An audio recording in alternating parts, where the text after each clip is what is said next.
Nice. There we go.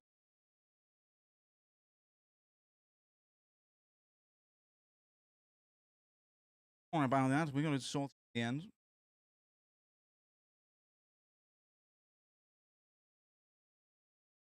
Yeah, hello. Very sorry about that. I had some port issues. I hope we're doing well. Too easy. This keeps up, I'm gonna get bored. We've come out the sewers and we're currently climbing up the goddamn over the wall and into the upper plate, where we're going to be jamming out with a bunch of Shinra goons and talking about a bunch of bullshit. I've got a lot of notes for today's subjects, which mostly because we haven't spoken about Sephiroth or Genova at all, man. So today is when we're going to be doing that, given that we're going to get a bit more context about these characters, man, because even though we've seen Sephiroth so far, we haven't actually had an interaction with Sephiroth. We haven't had a direct we haven't had much context given about Sephiroth. Cloud has had metaphorical like visions of Sephiroth, but we've identified that as being a trauma response, and we debunked any idea that Sephiroth was telepathically communicating with Cloud, because there is no way that Sephiroth can do that. The only one that could possibly communicate with Cloud through quote-unquote telepathy or something like that is Genova, because of the reunion gene we're going to talk about. Well, I've got a lot of notes on a lot of things today, and because I kind of pitched, I tried to gaslight people into believing my Shinra love child Cloud theory. I've actually got some notes on that, because we're going to be meeting Rufus today as well, and he's one of my absolute favorites. I found out that I'm not alone in harboring this theory, which is interesting. It means, to me, that means there is enough evidence, quote unquote evidence, or there is enough confirmation bias too. But it's like, what would instill that bias in the first place? There has to be a catalyst that makes people go, oh, wait a minute, maybe they could be related. It's like, well, why would you think that? Because I didn't think that for fucking 20 years, or like 23. I don't know what. Nearly 30 years since the original came out, man, and it's only very recent. I'm like, oh shit. Okay. I took some notes on that for good measure, man. And we'll see if my we'll see if my fucking outlandish theories holds any weight, man. Holds any like any sort of. Because I might just be. What I was saying yesterday is I'm not going to go on a fucking confirmation bias hunting spree. I'm not gonna. You know. It has to be provable, without a reasonable doubt, before I start doubling down on it. Until then, it's just a wacky theory. But alas, since we're here, we might as well see if it's fucking true or not. We might as well we haven't got a whole lot of Rufus, to be honest, or any of that, so we might not be able to do it with the information we have, even if, you know, in the event it is true. Let's finish this. Yazoo! I need to heal you all again. It would turn out. Stay strong. Bring it! All right, anytime now. Let's do this. Look at Cloud's limit break, and I'm not even playing well. That is very, very fast. We've come up with two really good builds on this playthrough. No holding back. Oh god, you're gonna fuck me up. I said respond. Here it comes. Cloud is maxing out his limit break so fucking fast right now. I wonder if there's any way we can make it quicker, man. Because this is pretty busty. As it stands, this is pretty busty. Back to this. I can't be asked nothing. Suck my dick. I hope everybody's all right. Don't forget to like, subscribe, pat yourself on the back.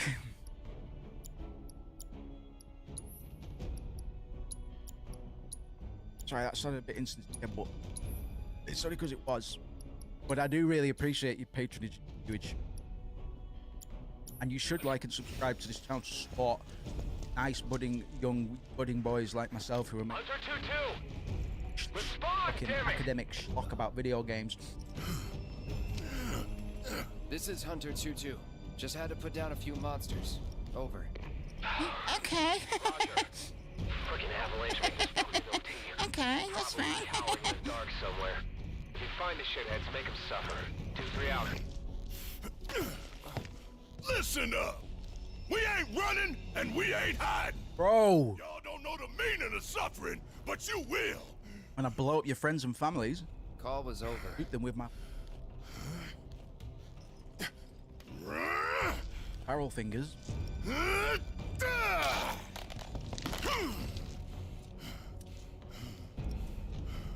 Who did it first, Inspector Deck or Barrett? You know, you know.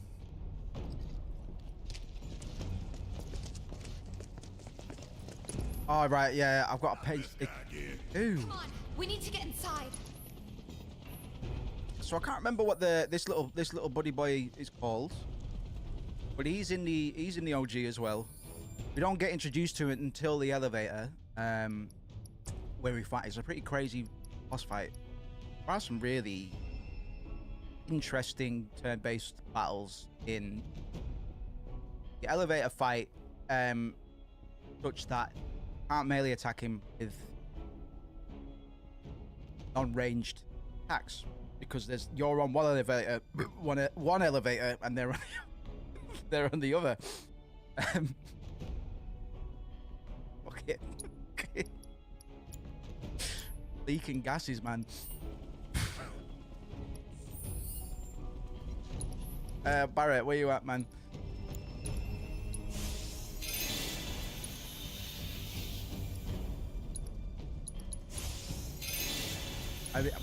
We have found some issues. I have found some issues with the gameplay. I probably had this. Oh, you've got regen now.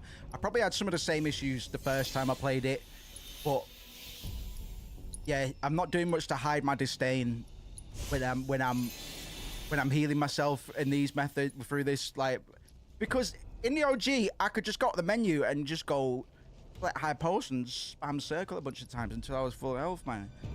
Can't do that in this one because it's fucking Kingdom Hearts time, man. Nomura said Final Fantasy isn't Kingdom Hearts enough, and Kingdom Hearts isn't Final Fantasy at all anymore.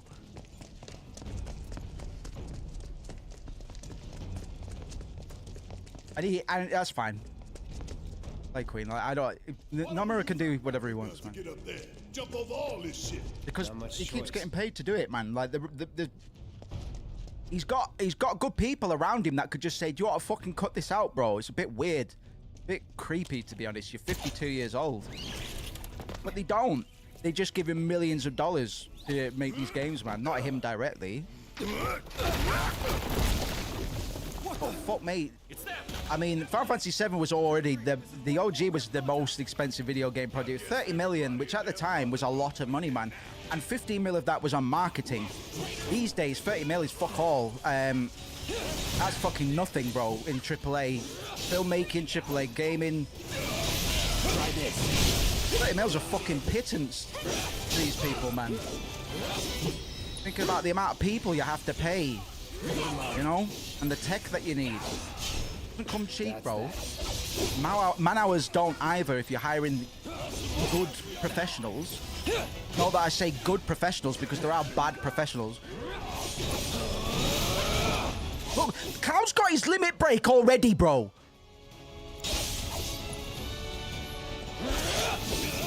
This is cracked. This is cracked. Well, I might as well use it then.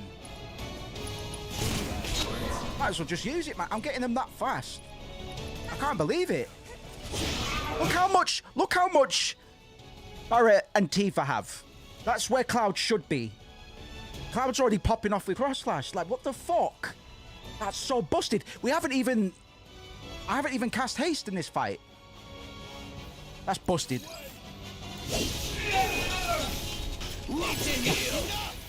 Try this. Be careful.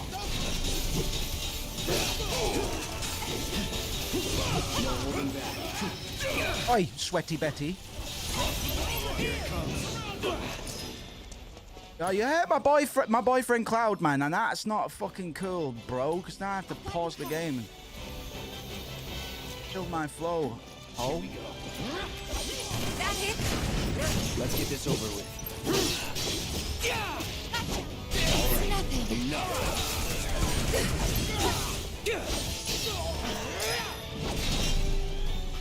Let's put haste on a one of my binds. Especially because Cloud doesn't have assess anymore. That'd be a good. It's over. Hey, don't punch me in the nipple. Idiots. Barreto. Barreto-chan.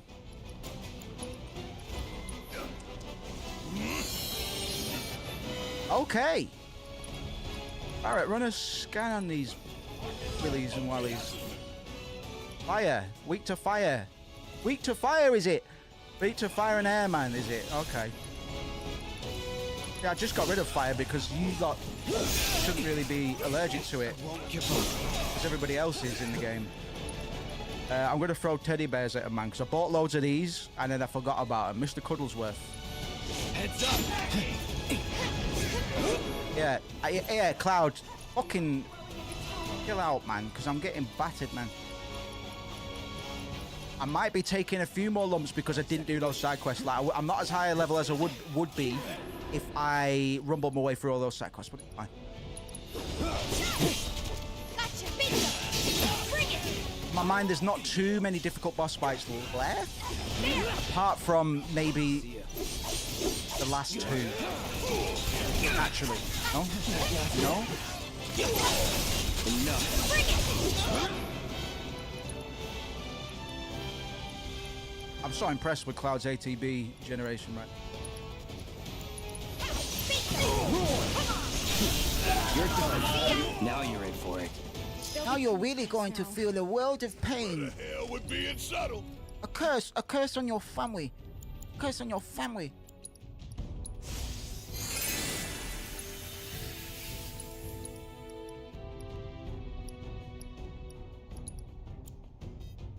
A curse on your family. How dare you? A curse on you. But it's a curse. I cast Blizzaga on you. Save the princess. What do you think? Can we climb it? I just hope that this time it holds.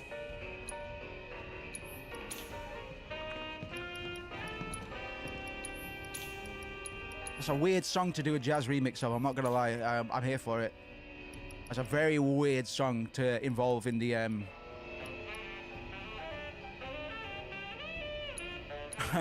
in the jazz rearrangements, man. That's fantastic.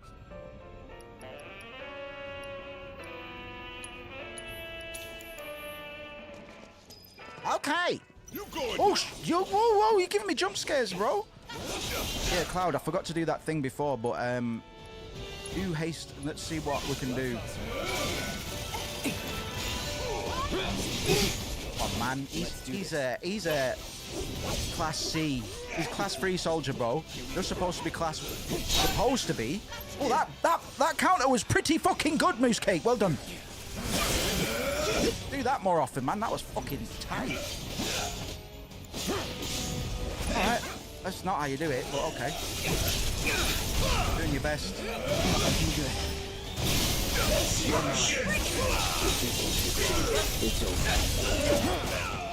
You want to get people to like you, just do your positive affirmations out loud. When you're in public. You did your best. You did your best. Nobody can ever take that away from you. Double time. You did your best, and that's all that matters. Go on, mate. Who's you talking to?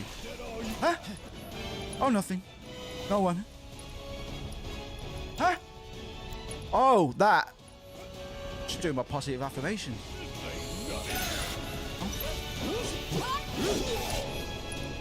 Cloud is sad. Oh, they're all sad. They've all got this. They kept the sad and the angry and the fury conditions, which I respect. And then there's hyper as well.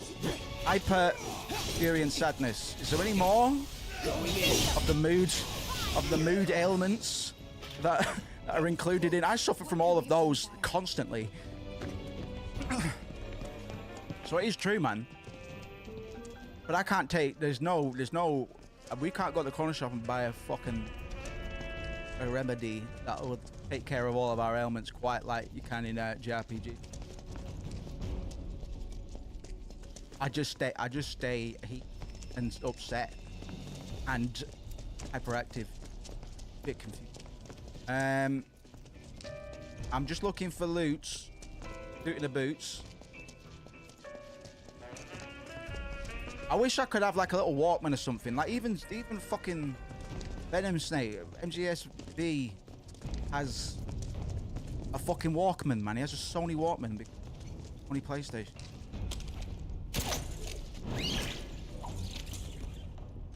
My PS2 is a boombox. Move aside. Make way. Coming through. That's that. No holding back. That's that. Hey, come down from there. Hey, come down from there.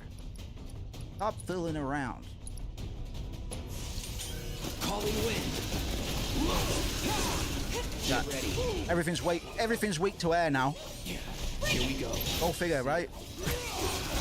And we decided to make all of the enemies of each area weak to only one element because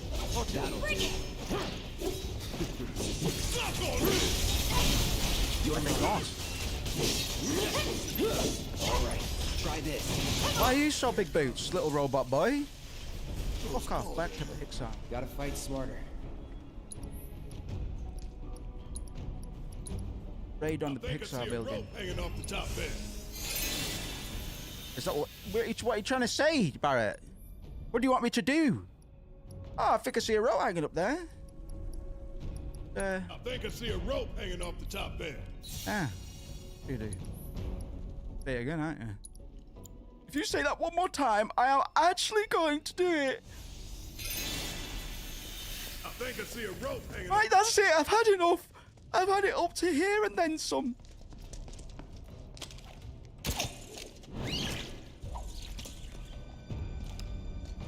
Go all out. Go all out, boys. I'm buying.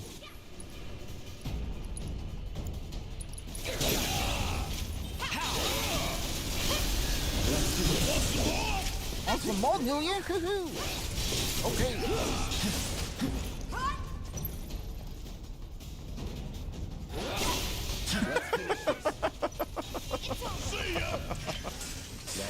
Oh, I feel really bad for that one. Everybody was like, what? What? Oh. Really bad for that little robot fella.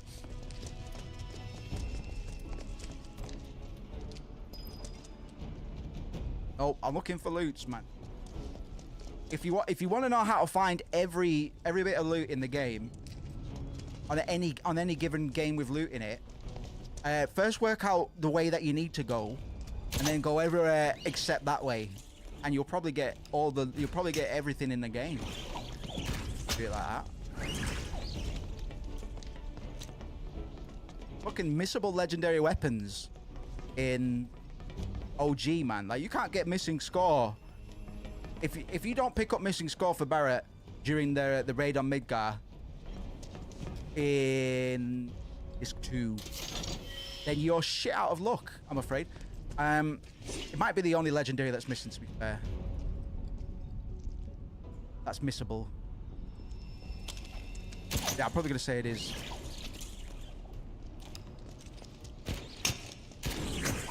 But I don't even think. I think missing score is considered his ultimate weapon, but I don't think it technically is best. I don't know where I'm pulling that from, though. Well, I'm pulling it out of my ass, obviously, but I don't. Yeah. Sometimes I'm like, well, you're saying it for a reason, Boost. You're not lying to yourself, because there'd be no point. to what end?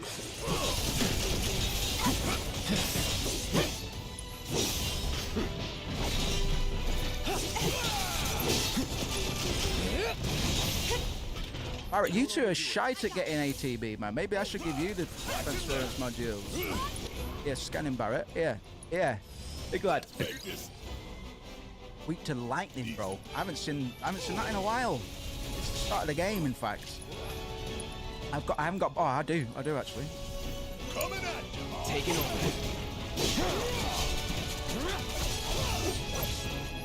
Tifa, chi trap the fuck out of him, girl. Hell yeah. Hells yeah, Tifa. All right. Whoa. Oh, he's pushing us away, man. Why do you push everybody away? We just want to help you. Finish it. Strike hard and fast. Say your prayers. See your scares. Here we go. Bambos. That's your Bambos. Stop firing your shots at me. You got this. Hang back.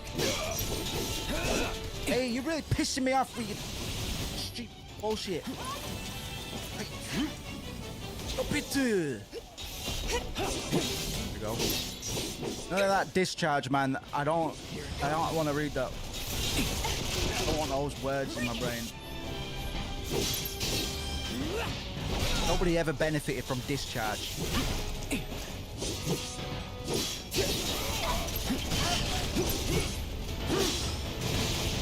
Most genres of discharge generally bad for me.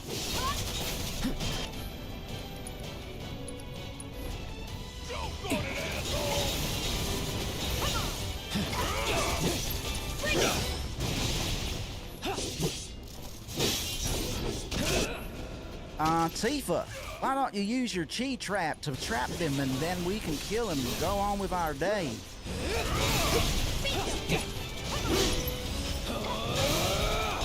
Oh, you are annoying.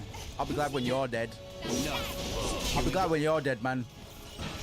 I'll have a party, man, when he dies. Yeah. You're not invited to it because you're gonna be dead.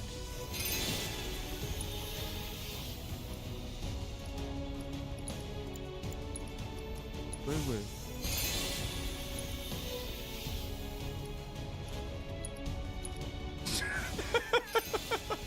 Every time, man. It's fucking demoralizing. Stop everything you're doing. This crumbles. We're all going down. It's I'll tell you what it reminds me of. The fucking screens at McDonald's where you order your fucking burger meal. Because it's painful scrolling around those things. Like you have to go back and forth. You don't know what you want, man. And that's what healing myself reminds me of in this game, man. Both acts, both getting a McDonald's and healing yourself are I'd rather get listen, the vitality of my characters and my vitality are two very different things. But I would sooner damage my own personal vitality and just let my characters be than continuously go through that mode of healing. It pisses me off, man. It pisses me off. And those scripts, like, it's fine, man, because I don't want to talk to anybody at McDonald's, man. I don't want to talk to anybody at McDonald's. I don't make friends at McDonald's. So that's fine. That's fine. I can get along with the screens, but I can't get along with this healing bullshit, man, because I don't get a cheeseburger at the end, and that's what really upsets me. Really, is the fact I'm not getting any reward for stopping everything I'm doing. Either have a heal all button, or have your health regenerate between fights. Maybe MP2 if you're feeling generous. Although I'll just take the HP, to be honest. Wouldn't that make a bit more sense? There are games where you can heal your entire part. There's fucking Square games that do it, Doug. No. You get me. Don't you ever forget this view. Okay. Wow. That's kind of fucked, isn't it, actually? And then they're just fine. The next plate is fine, man. Look, they fell from here. Splotch. Which doesn't look like a long way, but those are fucking tall ass buildings, bro. Like, that's carnage. And then you've just got the slums next door just chilling. Completely. Oh no, it has spilled over a little bit. I was talking about this yesterday. Surely there'd be wider damage, because it's a pretty big thing to drop on anything. Just But it does look like it's spilled over into the Give us Save some for later. No Good. need, son. I've got more than enough to keep me going for days. Hey, what are you talking about? Talking about spunk.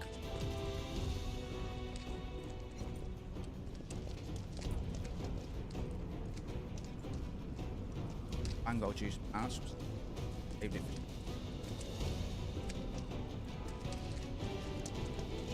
This the only way?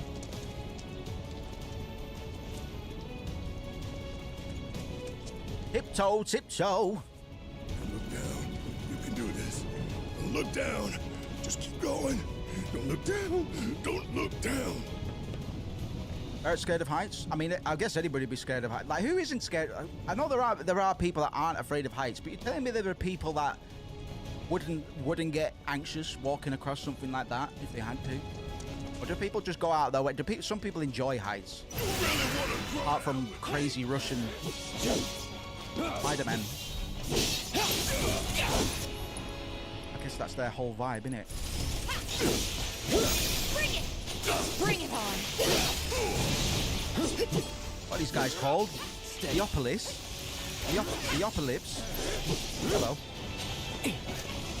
Let's do this. Let's cock-a-doodle-doo this. Come down from me. Calling wind. You're done. Try this. Let's do this. I'll end this. Here we go. If I make Cloud tank a shitload of damage whilst just going off, he gets his limit breaks so damn fast. You're out of luck.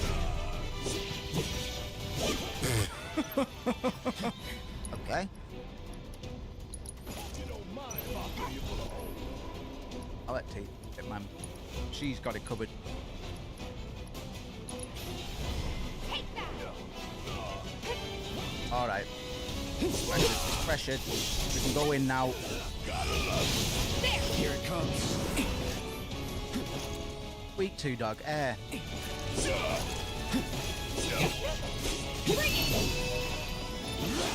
It's funny how I got an enemy skill. I was literally saying right before we entered this area, I haven't really seen any enemies that are weak to air.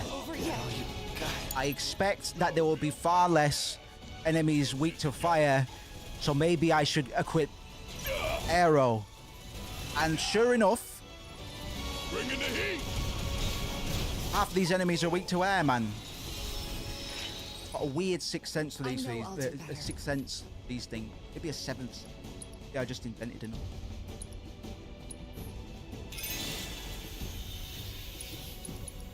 Live on stream, man. It just goes new sense. It all cracks open the doors of perception, man. Just cracks it. Watch this streamer's moment of epiphany as he discovers the fourth dimension. He interacts with it. Right, Tifa, you're looking a bit shit.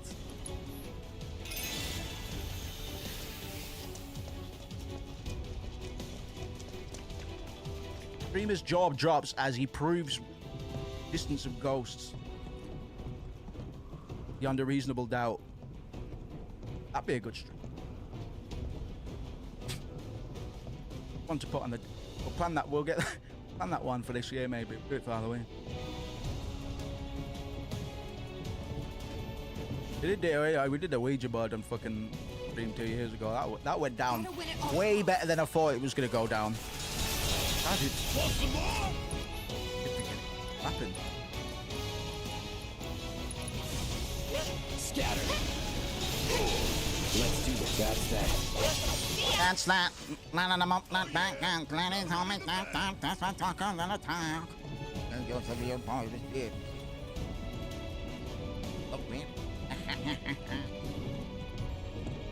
I don't know. I got minor willies, but it's only because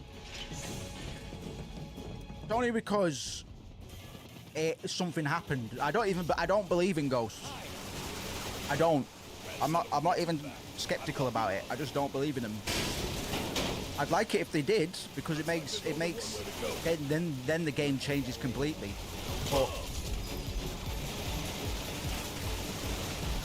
unless you can show me a ghost and bring him round, invite him round to my house, or introduce me to the one in my house, I don't really. Would you stop it?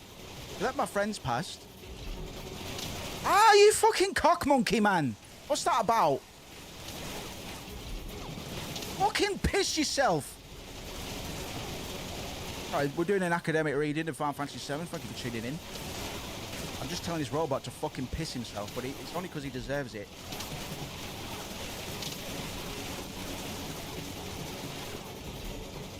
Are you a fuck?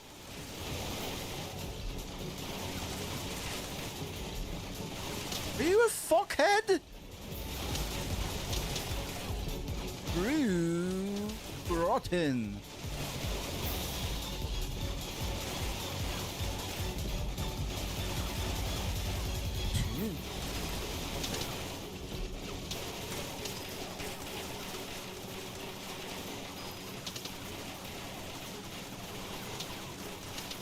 Cloud. Cloud! You're getting peppercorn pizza, man. Lunch, and that's it. Bloody heck, man. This truly is an infiltration on the Shinra building. I'll get it. Truly is. Brace yourself. Act 3 of a video game. No holding back. So long. So long, Papadom. So long, Papadom. See you later.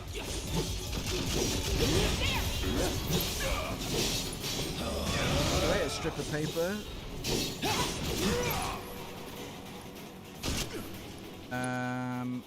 Who's got the bolt magic? Tifa, innit? Tifa. Tifa for sure. No, she hasn't actually. Yeah, summon that then. Hope you're ready. Hope you're ready for this, man. What? Oh, we've got Fat Chocobo now. Why haven't I equipped Fat Chocobo? Tifa, sack off that scrawny Chocobo. Get Fat Chocobo. I see you. Here we go. Get the fuck out of there. Get the fuck out of there. It's not safe. More.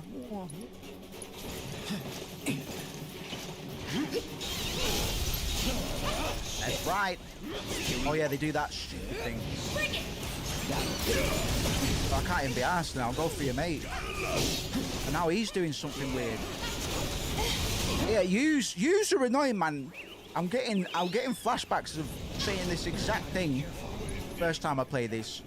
Those exact words. Yous are annoying. Wise guys are annoying.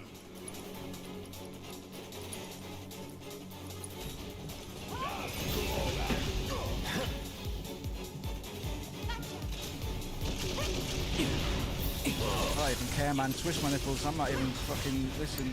Fine, whatever. I can't do this without. I don't even play. Don't even care.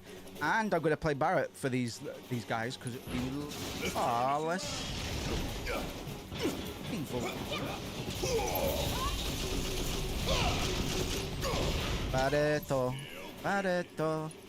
where are you? Casting thunder magic. Go on.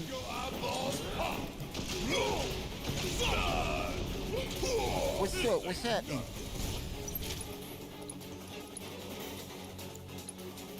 Boing? To be honest, Stick it out till I would have rather taken the painstaking ascent of the original infiltration on Midgar when you climb in the wall over adding the enemies. Adding enemies isn't a catch-all for action and excitement, man.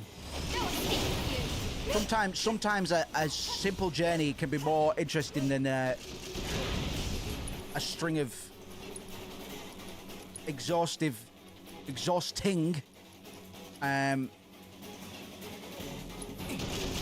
Still up for it? fights. I'm not going out like this. Sorry, man. I forgot how to talk today.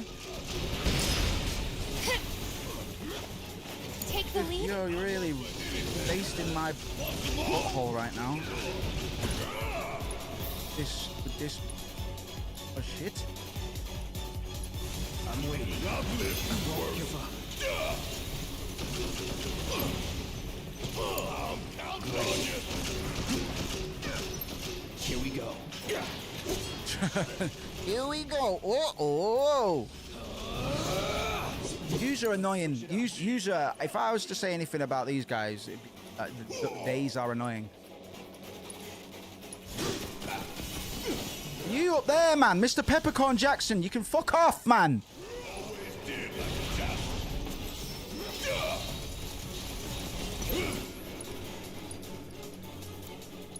You make me wanna shout. This is gonna sting. So now. I'm gonna call an ambulance. Oh, piss! I'm not even trying because I don't have the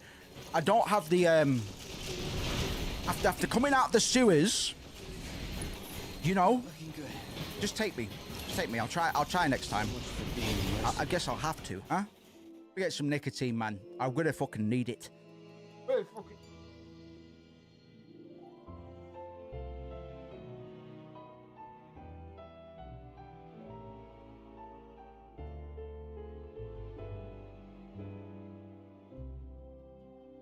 Right, everybody take deep breath. Right, just padding. Just shameless exploitative padding. Don't worry about it.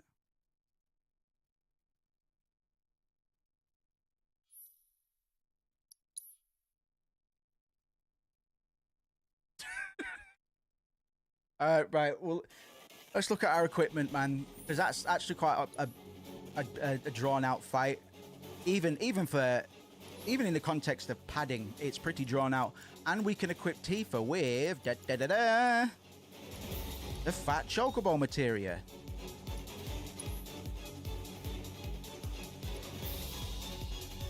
Oh, well, chocobo Moogle do wind damage, so get those in. I'm glad it's not just me. Like, because my brain's just offline. Like, give me a couple cutscenes, a couple meaningful cutscenes, and I'll be ready to fight again. I understand that the game wanted me to go and do side quests as well, but that wasn't a requirement. That wasn't a essential. Otherwise, it wouldn't have let me progress. So I'm gonna scream bad pacing, bad flow, bad level design to a degree. And it's still, at least it can still be a good game. It can a good game can have badness in and abouts. It's let me reset my camera quickly. But yeah, this is pretty egregious. Would you agree? In terms of valuing my time as a gamer,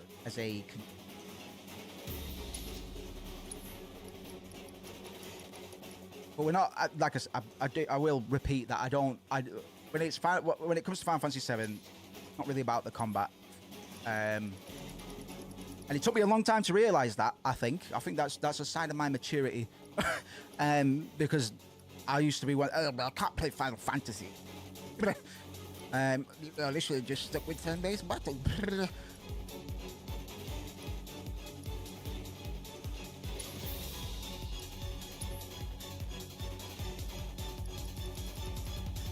Oh my god!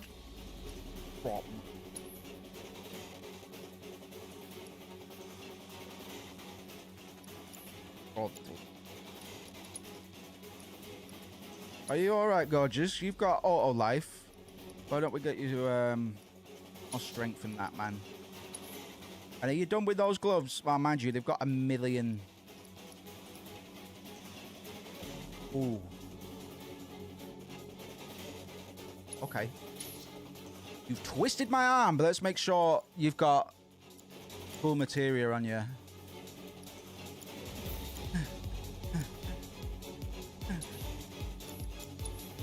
Right. We got a spare aero material for my girl here. Nope, just a one. Cloud's got it. All right. Right, let's level up your stupid gloves and then we'll go. The star shower is pretty hot. I kind of want to unlock that ASAP.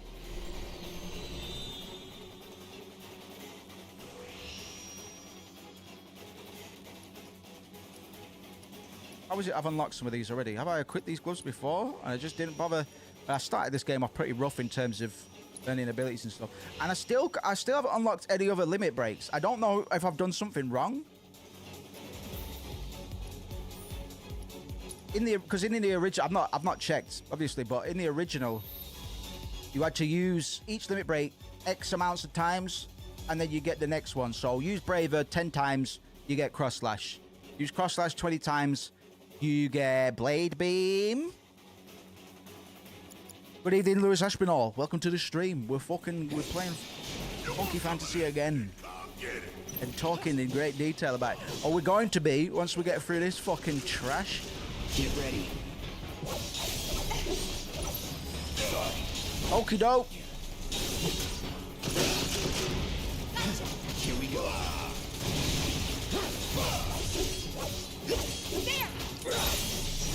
Just focus on one. Get one down first. Or it's dancing with the other one. That's fine. That's fine. Give your best shot. My God, man, he's not even halfway yet. But just keep on pounding him, Tifa. Pound him, pound him. Just keep on pounding him. Just keep on pounding. Star shower. Go. Okay, that was damage. That was some poundage. Right, it's time for a fucking heal break though. God in heaven.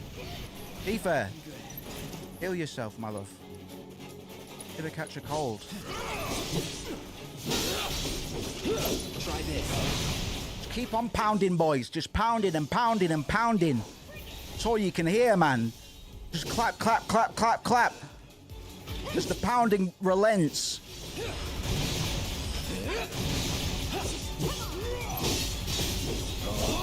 To be honest, it'd be better off if we didn't stagger these, in all honesty. Because when they get staggered, they do that really annoying move that no other enemy in the game does. They have a stagger counter, and not a single boss, not a single other enemy in the game has a stagger counter. That is a bold addition for these arseholes, man. But look, they reject your presence, man. I'm telling you, there is not a boss on the game that has this power. That's incredible, right?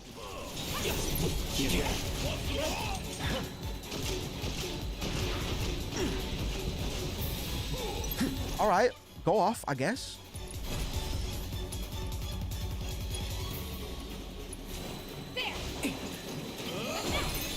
We're gonna meet Nanaki as well, Red 13. I'm not one of the pedants that refers to him as Nanaki.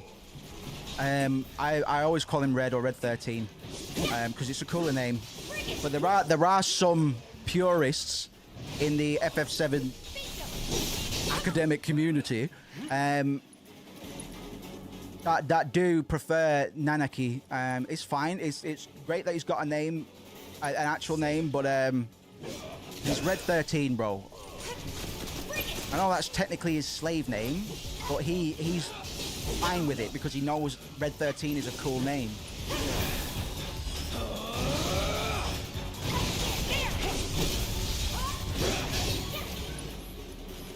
Do you understand? Don't turn Marvel Rivals at all. Yeah, but I was talking with Spiffy about this. Because every now and then I like to chuckle at the review bombing on Steam for Overwatch 2. And these days, everybody is just saying, man, go play Marvel Rivals because it's like OG Overwatch. And I played about 5 matches on it, and I can't help but agree. It does feel like old school Overwatch, albeit third person, which I've minor issues with. I'd much prefer it was first person, honestly. But we move. Yeah, it's all right, man. I haven't really got much of a competitive spirit for gaming anymore, man. Because I know that my reaction time isn't what it was when I was 16 years old. I was a semi-professional Quake player back in the day. I was popping heads, man. I don't think I've got that vigor, that vitality, that that grace about me these days. Just turning into a bit of a curmudgeon in my senior years, which I don't lament at all. But we'll see if I actually have a streak on it. I think the only kind of games that I'd want to play competitively in my senior years will probably be, or in my midlife, would probably be fighting games, to be honest. Because shooters, it's a complicated meta, man. I have to concentrate on so many different moving parts. I don't game half as much as I used to. But I've got a lot of respect for what they're doing with Marvel Rivals. They've got a goated, really, really good free-to-play foundation going. Let's see if they keep that up. Very impressed with that. Let's hustle. They're basically just laughing in Blizzard's face, and I'm all for that, man, because I like it when Blizzard get bullied, because they need to be taken down a peg. Well, they have been for years now. Everybody thinks they're a joke. So it's been good to see them get their comeuppance by way of an actually good competitive FPS. That's taking the place of Overwatch, because they don't know what the fuck they're doing with it. They have no idea what to do with Overwatch, man. There is not one intelligent person working at Blizzard at the moment. Oh, sorry, that's a bit cruel. There's no intelligent managers. The Bobby Kotick is a tool. I've heard somebody told me they might have got rid of Bobby. I didn't need to be. That's a start, but Blizzard has a long way until they've reformed, man. Like they are on their back foot behind Riot, behind Larian, behind the studios that aren't half as big, because they reveal themselves to be a bunch of weirdos and creeps and aren't very talented. And to be honest, it all went south when the Blizzard Activision merger happened. That was the beginning of the end for Blizzard. I'm not alone in thinking this. A lot of people probably think the same thing. That was the beginning of the end. And they say you got Pillars of it. You got Pillars 2, man, which is the new Diablo. It's like Blizzard can't even do their own genres correctly anymore. That's how shit they are at making games now. They can't even make their own games better than anybody else. Like, it's funny to me how far that studio has fallen, because they were gaming royalty, man. There wasn't many people that could fuck with Blizzard back in the day, but they are an absolute laughing stock now in comparison.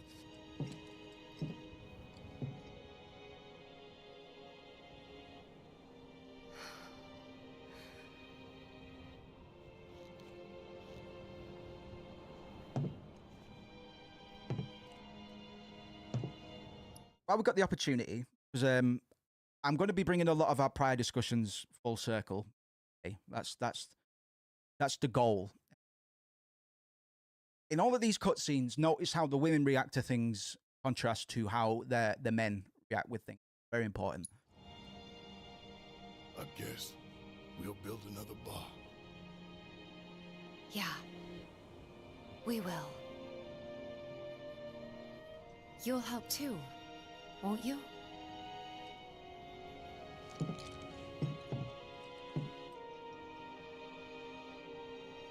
For a price.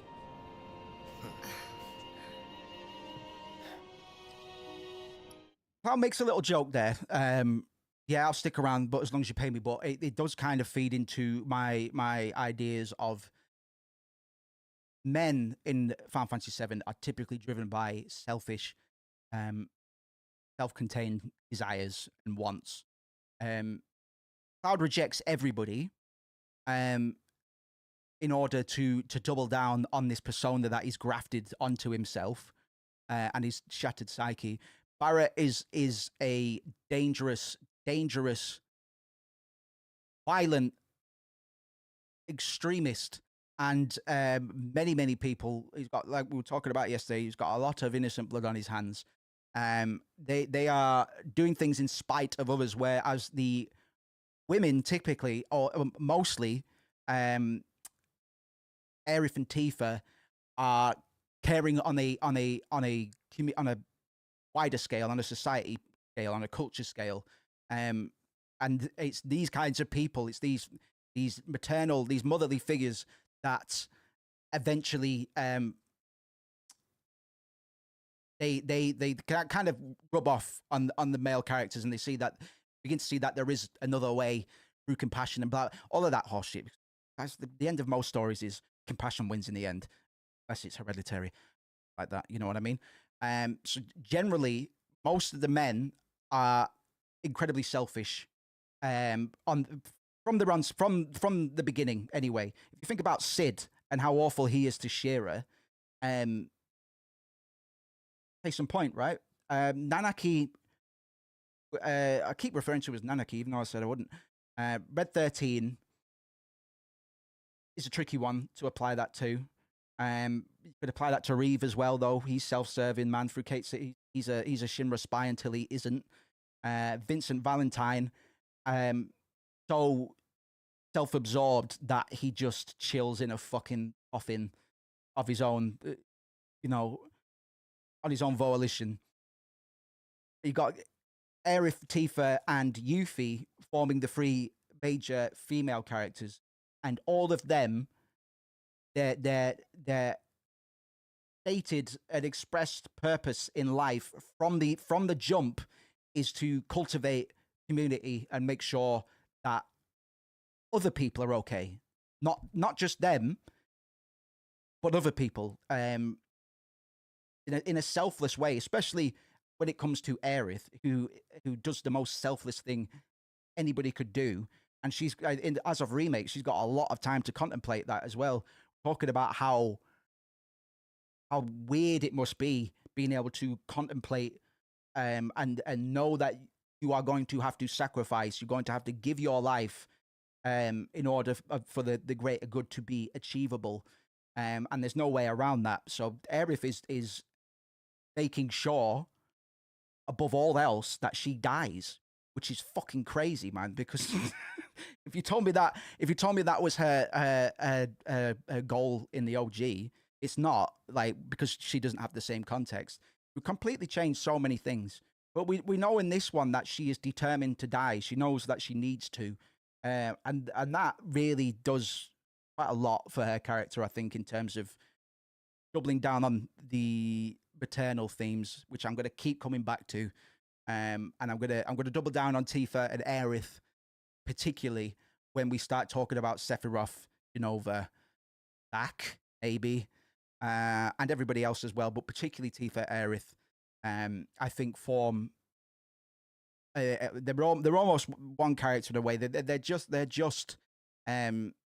maternal care, the typical feminine compassion. That was supposed to be the ultimate. You know what I mean? Just sincere compassion, which oozes off the pair of them. There's never a point where it doesn't, really.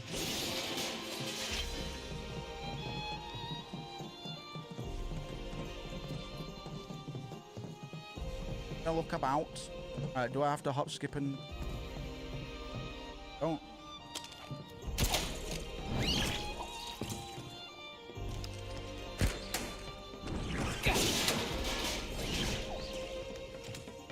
Yeah, I prefer the original wall climb. Definitely. I bet something falls, and yeah, and it's a bit scary. Except it's fine. Run! I bet Cloud fall. I know he does. I'm fucking just taking a piss, but.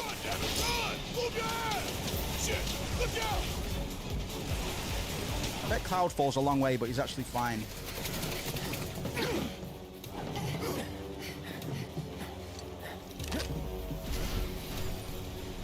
Was getting tired of playing tag anyway.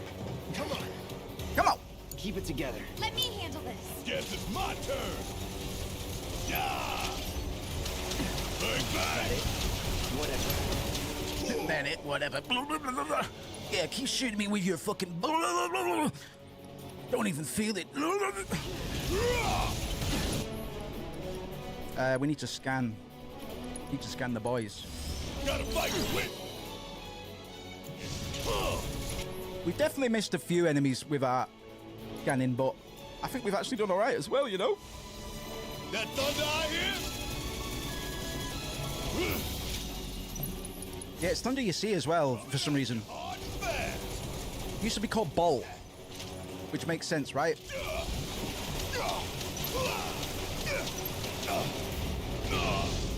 Thunder's just audio, right? Lightning is the elemental component. So why would it be called? I might be completely off base here.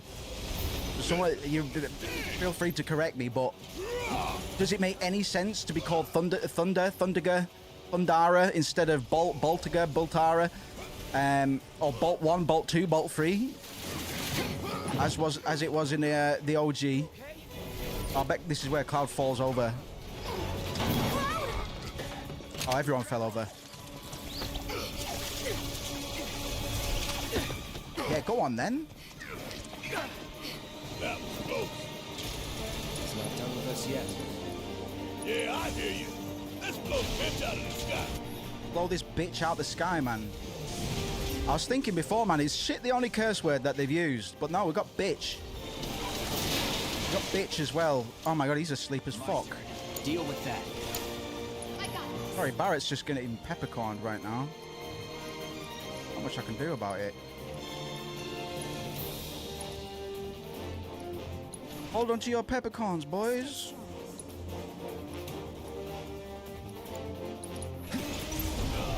Roar! Barreto-san.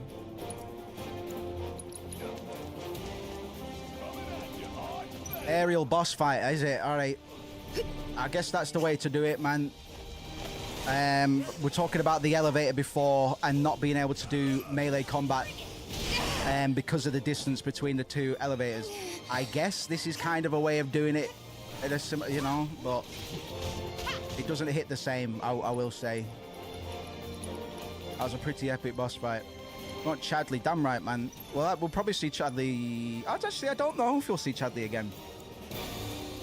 We'll see. Well, I'm sure we'll see him in Rebirth.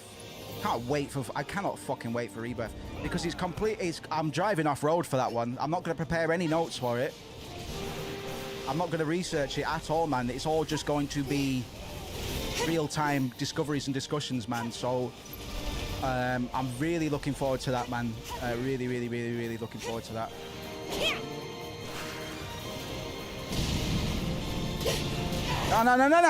That's a bit horrible to do. Hold on. I'm coming. Hold on, I'm coming. Okay.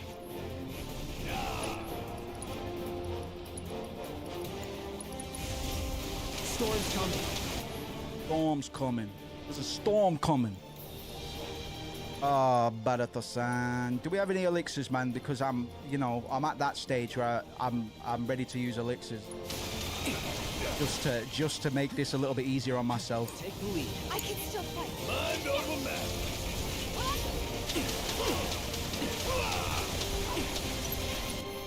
matter. You summon that, and then I tell you what. No, actually, you heal yourself. Then Tifa will summon. I got this. I'll take over. Because Tifa's got... Actually, no, Cloud will summon, because Cloud's got Chocobo and Moogle, right? We gotta switch it up. Taking over. Okay, now we can pop the fuck off.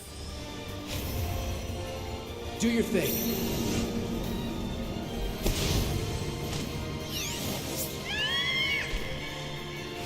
They used to have a kamikaze, like an explicit kamikaze headband. I guess they thought that was inappropriate in this day and age. Try this. Quite funny.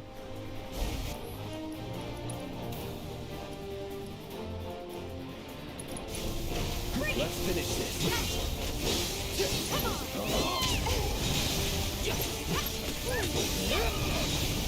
Bring it!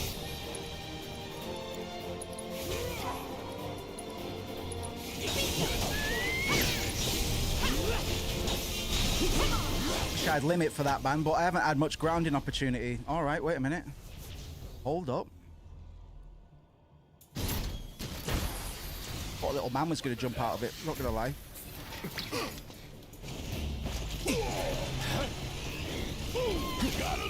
Oh no, it's the blue Marvel laser. Space laser from every Marvel movie. Every Marvel movie. Every Marvel movie.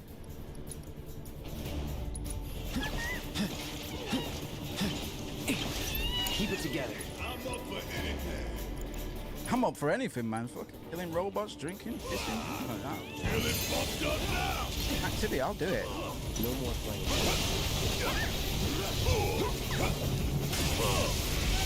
Oh, you gotta be shitting me. Caught in the open. Not good enough.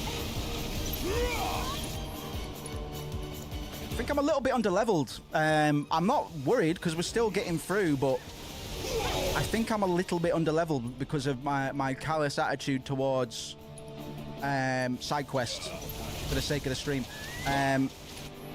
We'll make it. Here am I. Oh, that was a cool little shot. I like that.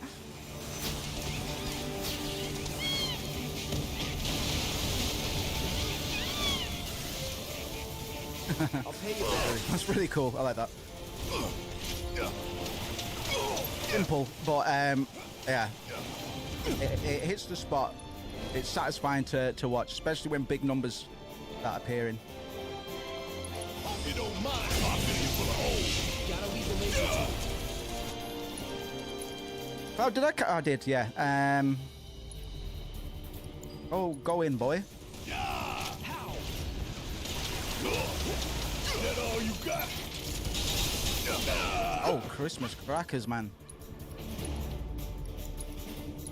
I've lived through worse. Now I can go all out. Put people through far worse. Think how many little Marlenes and little Barretts inadvertently aborted.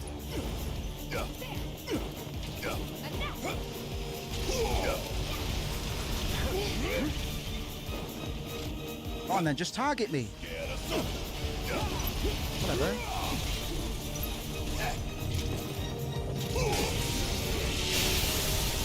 Target me then, ho.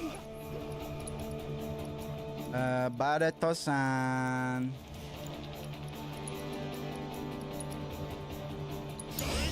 Hang back.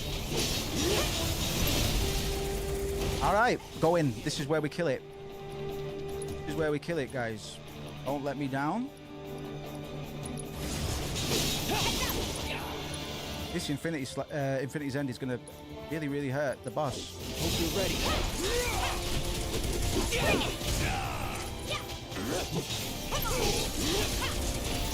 Not bad. Nearly got him.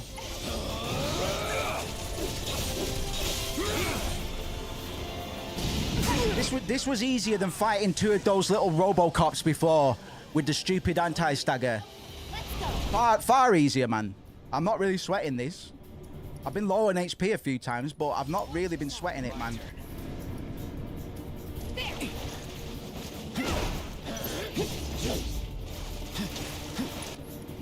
Barreto-chan. Still up for it? Yeah, because he's got a limit break. Rakis, man, that's gonna take me out. Alright, do you want to use your limit break, bro? That's the only reason I brought you back to life. And now you're sleeping on the job. I was just gloating. I was literally just gloating about how well this fight was going, despite my laziness.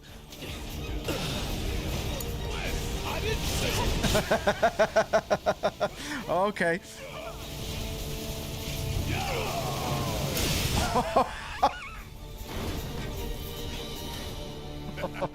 That could have been very embarrassing, man. Not that there was ever any doubt.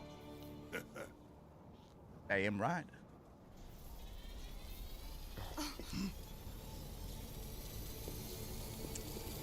Now what? Shit! Oh, is Cloud gonna fall over now? That voxels, bro. Didn't know this game was made with voxels. That's crazy.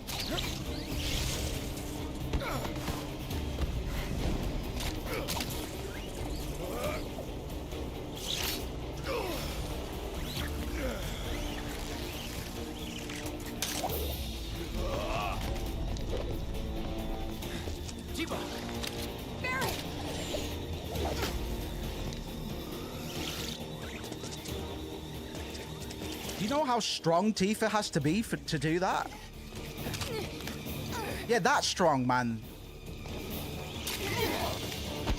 You are not... I'm sorry.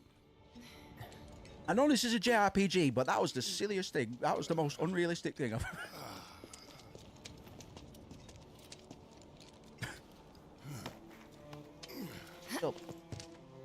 There's such a thing as too much excitement. Yeah, don't be so sure. I mean, excitement is a subjective thing. And there's I still think we can all agree. Guess so. Hope everybody's warmed up.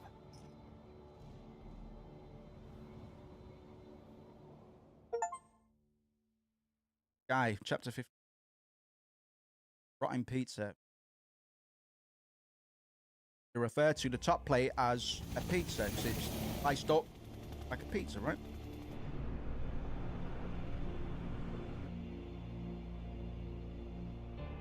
Iconic shot. This is the most legendary shot in the whole... look at this, man.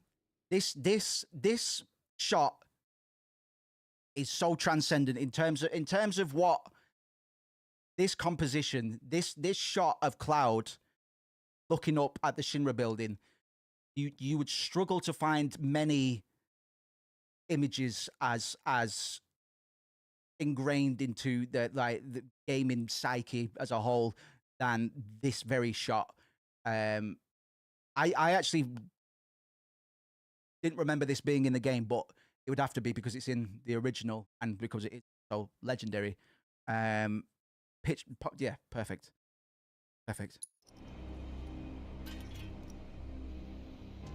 That is the shot that defined Final Fantasy VII. Still does. You'll see that shot more often than... well, I don't know, because Sephiroth is hot shit these days. But certainly back in the day, that shot would be first thing you'd see if you Googled Final Fantasy VII. Blatantly. If I could sort my camera out. Play. Right, and I think we've got a choice to make in a minute.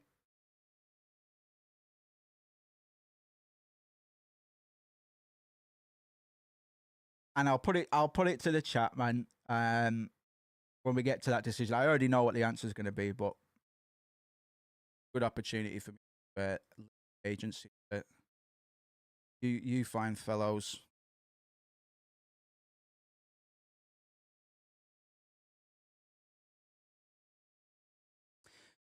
The Belly of the Beast is an interesting chapter. I know it's an easy one. Don't get me wrong. But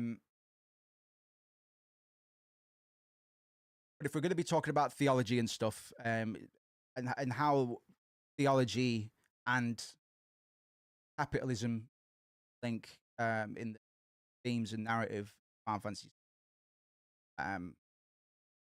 it's worth highlighting that there are allegories or devices that are like godly, be it Shinra, Aerith, Sephiroth, Genova. They all either are or aspire to be godlike figures. Way, who is your favorite character? That's a damn good question, actually. That's tricky because it'd be too easy to say Cloud. I like Yuffie on aesthetics, but her story's only just really gotten good as of remake. Yuffie is a far more fleshed out character, so by the end of the remake, theories, it might be that Yuffie becomes my absolute favorite character because she's got design that I like. I like her play style, and now she's got a more fleshed out story as well. She's more dynamic as a character. It's tricky. Rufus, I do really like as well. Actually, we've definitely got a lot to say about Rufus. Rufus is a good pick, bro. Appreciate you, Ellen. Ellen, that's a top tier pick. I think there's a lot to like about Rufus, especially in the expanded, like the compilation stuff like Advent Children. He's a very complicated man. He's very morally ambiguous. We don't always know what Rufus in the game for. We don't know what his ultimate aims are, and when he needs to, he's a ruthless businessman. He's not afraid to collaborate with the party when necessary, you know. Whereas President Shinra would never have done that, I don't think. But Rufus is a bit smarter than President Shinra. I think we can say that definitely. We're going to be talking about the fan theory that Cloud might be President Shinra, one of President Shinra's illegitimate children, like Lazard, like Leslie. We're going to, because there is, at the moment, there is no canonical evidence. There's no official hint, dialogue, or document in the Final Fantasy VII universe that directly ties Rufus or the Shinra family together. But we're gonna have a bit of fun, bit of fan theory stuff, and see if it does develop into something. But we're not gonna dig for answers where there aren't any. I like it. Its boss fight in this is really fucking good. It's one of my favorite boss fights, I think, in Remake. If not my favorite, because it's just a straight up duel for the first time since Reno in the church. Just as you meet Aerith, that's the only other time you really get a duel like that. Rolled out the well. Saying that, I'm looking forward to Barrett and Dine. I can't help but wonder. I imagine it's in Rebirth. I've not played Rebirth yet. I've been preparing for the Steam release, but I'm really looking forward to seeing what they do with Barrett and Dine and Mount Corel, because they'll be able to make it a lot more obvious just how hated Barrett is by his hometown. He's a haunted character, Barrett, and they don't do enough in the original. They do a lot. Like, he's quite fleshed out. He's got his plot arc, you know what I mean? He does grow as a character. He's got things to fight for. Barrett was always a believable character, but the original didn't go into the ethical quandaries that he must be going through, because Barrett is actively denying on a regular basis that he is responsible for the deaths of thousands of innocent people. He denies that. He doesn't allow himself to think about it. But everybody else in that in the Avalanche Splinter Cell, everybody else thinks about it, and it's only Barrett that says you can't think about that. You have to keep going. That's a dangerous man. That's a very dangerous man with capable of anything if he can do that, you know. And he never appears as unhinged, man. He's just got a very rigid philosophy. So they know just can't budge him. He's very stubborn like that. Which I think makes him a really compelling character, man, because he's supposed to be a good guy, but What about the ceasefire? I think the remake series needs to acknowledge that he's done some pretty horrible things, man. Which is why I'm looking forward to Mount Corel, because Corel, I think it's both in the translation, so I'll switch them up from time to time. I'm hoping Barrett will be like, you know what, actually, maybe I was going about things the wrong way. Maybe I was just going to. We don't need more attention. I think Barrett wasn't far off being killed. I don't think he would have got another reactor. I'm a ticking time. There was a very low chance of him getting out of the Sector 7 plate crash, you know. I think it's pretty likely that Barrett would have been assassinated pretty shortly after the last reactor. He doesn't have an end point. So in some ways, maybe Barrett might be one of my favorite characters as well. But this is me kind of wanting more. Like, it's my version of him that I think I like, you know. Just I want his ethics called into question, and because it needs talking about, man. You can't just blow things up and say, no, it's all right, man. It's all for the greater good. That's jihad shit, you know? Like, that's crazy. I just don't want Rufus to die in the next part, even though he died in the original. Yeah, but Alan, Advent Children is canon now, and he's alive in Advent Children, which comes after Final Fantasy VII. So I think he'll be just fine. I'd put a pretty hefty bet on Rufus being absolutely fine, man. We'll see. But yeah, I need to get to I'm so excited to play Rebirth. It would have been I didn't get a PS5 in the end, but I was thinking about it, and the only reason I was thinking about it was to play Rebirth. But Square have started sorting the shit out a bit.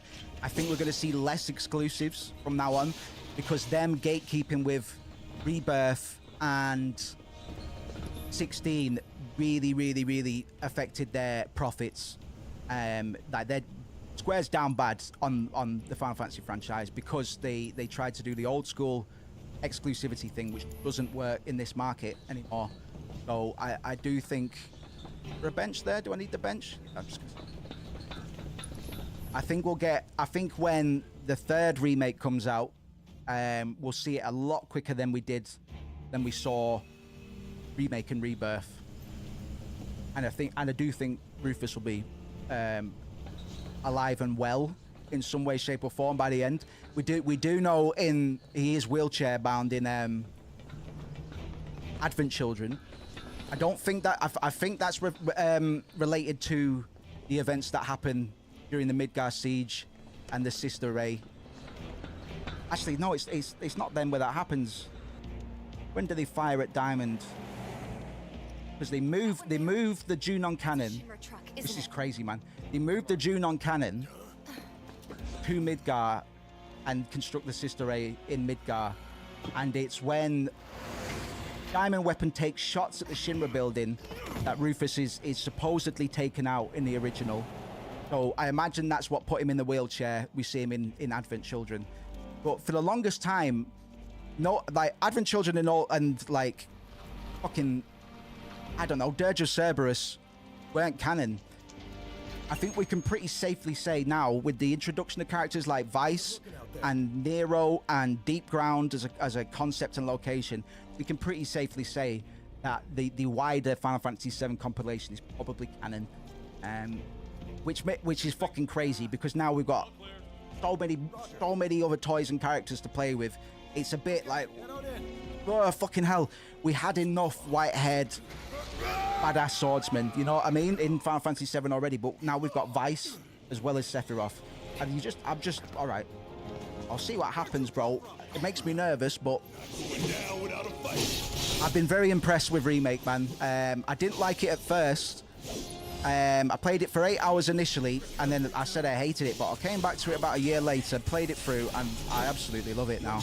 I really like what they're doing with it, and doing with the plot and narrative as well. It kind of blows my fucking mind a little bit.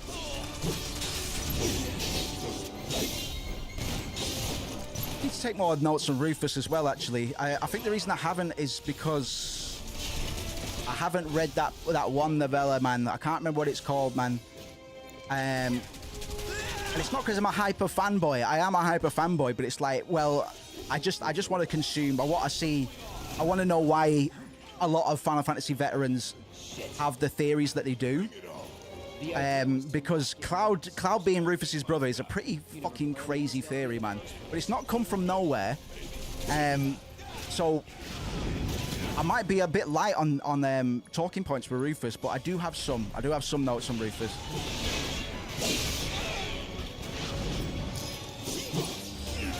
Yeah, very interesting character, man. We all like morally ambiguous villains, especially in Final Fantasy. And he's certainly one of the smarter ones. He could have been a villain, like the core villain of his own. He could have been like a Kefka Palazzo character, you know, somebody that comes out from behind who you think the main bad guy is. And then he's like, well, I'm actually way fucking smarter than that guy. Look out. We need to play 6 on here as well, because that game did something with its narrative that we haven't really seen done too often since, i.e. that the bad guy wins. That's crazy for a Final Fantasy game. That's crazy. Even now, I haven't played 16 yet either. I need to get 16, bro. Because I've heard the writing's good on 16. If anybody's played 16, do let me know what you think of it or thought of it. Because I'm looking. I wasn't originally looking forward to playing 16, but I've been quite happy with Final Fantasy's writing over the last few years, which I never thought I'd be able to say ever again. It's a very nice thing to be able to say, and genuinely. Whoops, sorry, Cloud. I wasn't looking at home.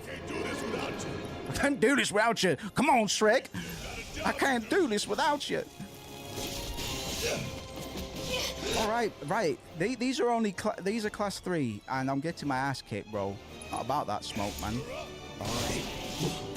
I'm not about that life. Tifa, use your chitty trap, man. No. Star shower.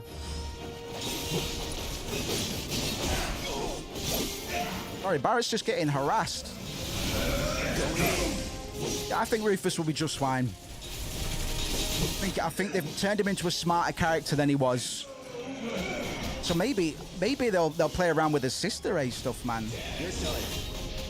See what I think by the end of Rebirth, man. Because I'm gonna have a lot of theories by the end of Rebirth. It took me a while to really comprehend what was going on in Remake, to be honest. When I finished Remake for the first time, I was a bit like, well, what? How am I supposed to explain this? Like, what? And then you get smarter people to explain it to you, like, okay, I see now. That's actually pretty serious. I see. Be careful. Ow, don't shoot me with shotguns, bro. That's mean and not nice.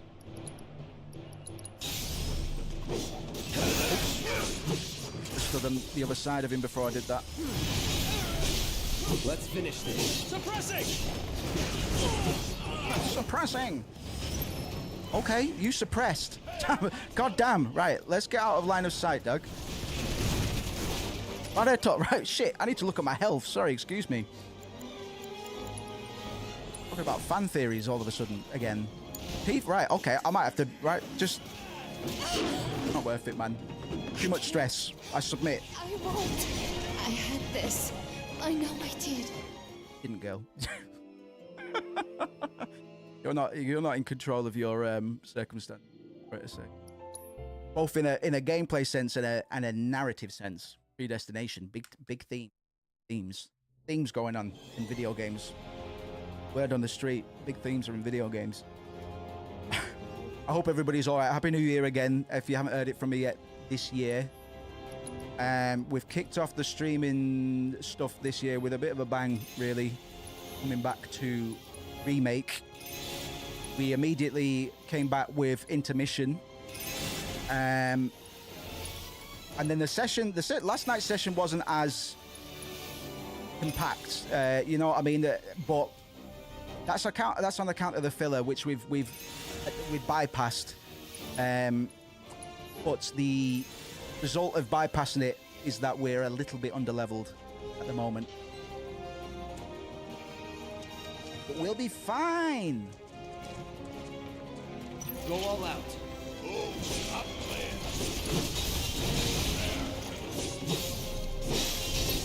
Take these guys out here, man. Have a lot more health. Enough.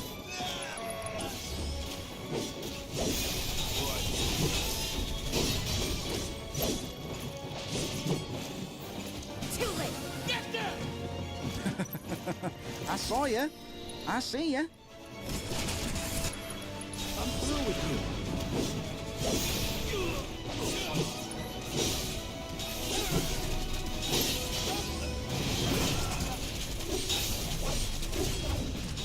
That was a lot cleaner. Going in. I didn't have to turtle or nothing. It's amazing, actually, because this has been the case in a few fights. We will take a hard loss from a boss, and it might look hopeless. But because materia is still a thing, on a pretty similar level to how it was in the original, it's not quite as experimental. You can't program as hard as you could in the original, but you still have command over your playstyle in a very similar way to how it was in the original. Or a very quick change of strategy in between fights can have fucking ludicrous results, man. Like the combat is good because it has that degree of like it's not a stone wall, but if you have a bad strategy, the game will tell you that pretty loudly and quickly as well. But you get so many tools to kind of fuck about with, man. I definitely haven't. We've come up with some cool builds this run, but I definitely haven't been trying to craft crazy builds yet. Maybe we'll play about with some materia before we finish this run and see what other builds we can make.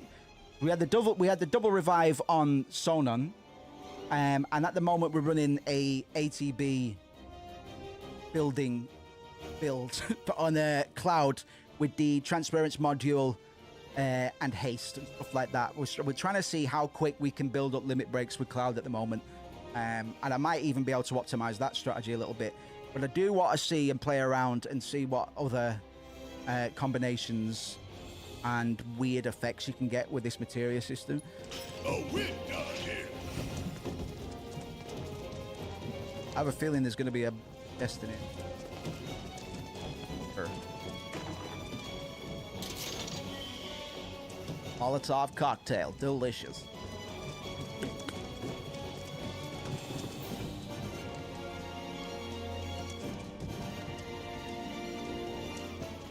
Let's do this. Ain't no shit reporting me there. Coming through. Oh, not that one. Oh, at least he moved into it. All right. I'm gonna hit as many people as we can with a blade burst, man.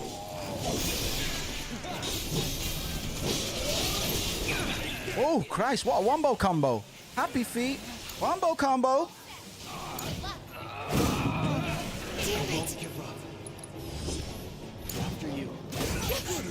Watch yourself. What are you doing, man? Barrett's rolling around in cardboard boxes, man. It's like a cat.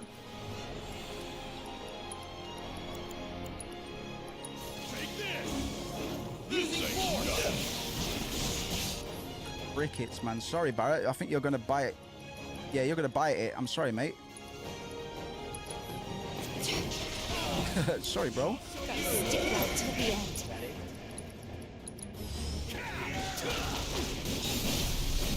Give it your all. Time to end this. You're dead meat.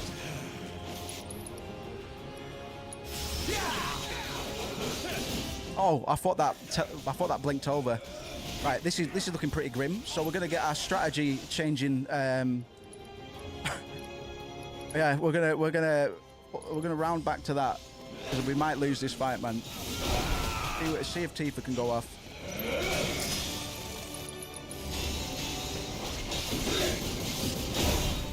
Not throwing in the towel. Giving it my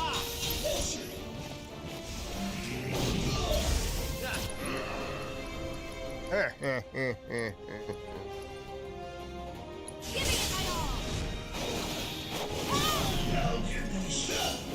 Tifa! Oh, damn it, man. I fucking... Because I haven't got a weird moves bound. I was trying to spam one of Cloud's hotkeys, man. And it didn't work out. But Tifa nearly fucking clutched it, man. You could do... I've seen people do crazy things with Tifa. She might be one of the more combo-heavy characters from how I understand it. I don't find Cloud that fluid a lot of the time, I found. No, Barrett. Barrett's a bit of an awkward one to play, I would say.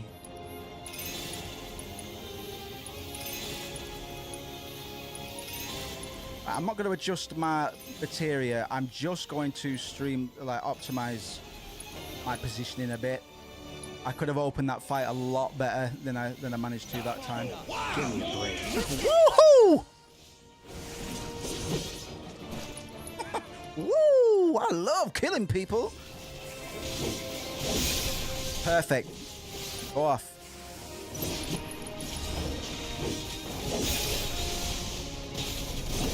Hey. Hey, hey, hey! You stop that.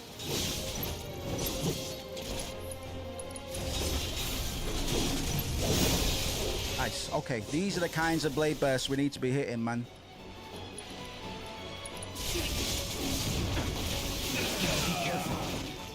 Christmas, man. Cloud just got dicked.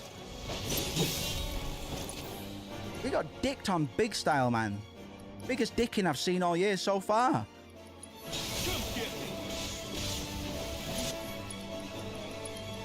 Barrett's being harassed. Is he provoked or something? It works out well for me, to be honest. Look at that. A little, just optimizing positioning a little bit. Let's finish this. And we pull through exactly the same fight with the majority of our health. Not, we still took some damage, but we got wiped out on the first one just because I was dicking about with my positioning. I love cardboard box. Cardboard Cloud is my best friend of all. Cardboard Cloud, is he a cutout or not? Cloud is technically a cardboard cutout.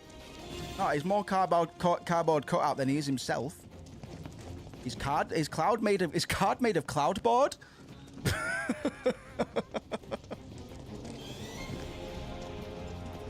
Oh baby, a triple.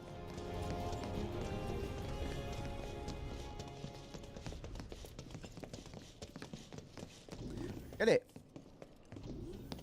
Wasn't the worst. Had a cutscene to, you know. I had a bit of time to fucking recuperate. Nobody's home. Yeah. Do you have any idea where they might be holding Aerith? I'm thinking a research facility. That'd make the most sense. This is Cloud was asked this question by Tifa. Assumed that with Cloud stating that he is a first-class soldier, know where these sorts of operations were taking place. He doesn't. So he's literally pulling this out. Like, I'm thinking a research facility. That'd make the most sense. Yeah, it would. Where's the research facility? That's what I was asking. And where is that? Do you see what I mean? Upper floors. Maybe near the top. That's where you are. All right. Maybe. Oh, but still. He did work for Shinra. He was an infantryman. So he would have some. He would have some comprehension of where things were in a Shinra. But it's just how vague he is and unsure that he is. It's a lot of maybes, and that would probably make the most sense. Maybe.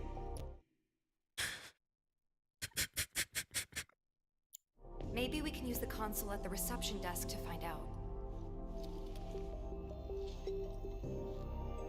That's been happening a lot recently. This building's incredible. A shining monument to corporate greed. One of these days, I'm gonna tear it down and burn the rubble. But not today. Yeah. What you're going to put in its place? All right, what's the guy? You're just going to plant a big tree? That would make sense, to be honest.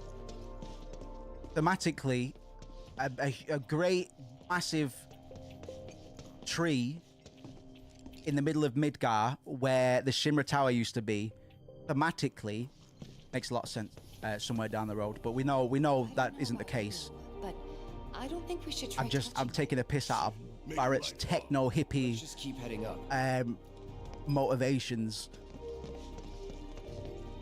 So, how do we get upstairs? Either the elevator or the emergency stairwell. Isn't the lab we're looking for on one of the top floors? I vote we take the elevator.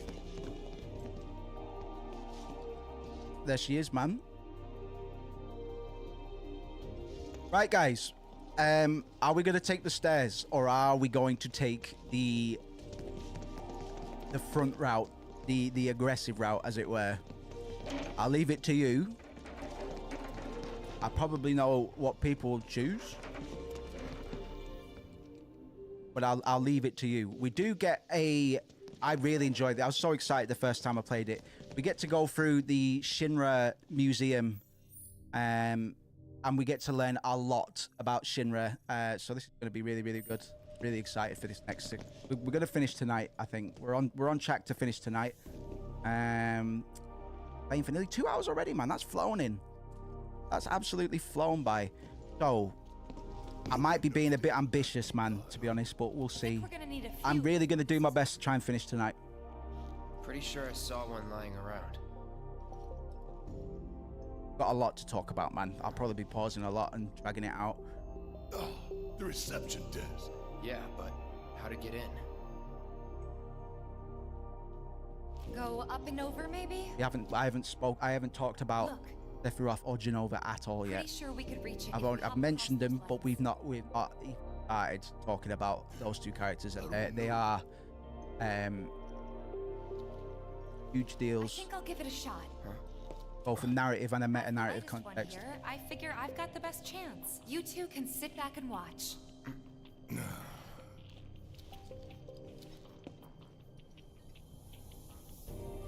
Okay, guys. Wish me luck. I've got style. So listen Aren't up, I dudes.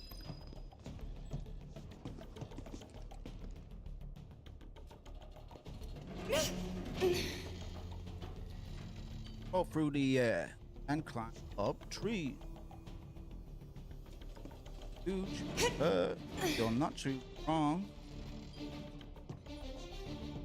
There's gonna be items about, isn't there? Oh. Okay.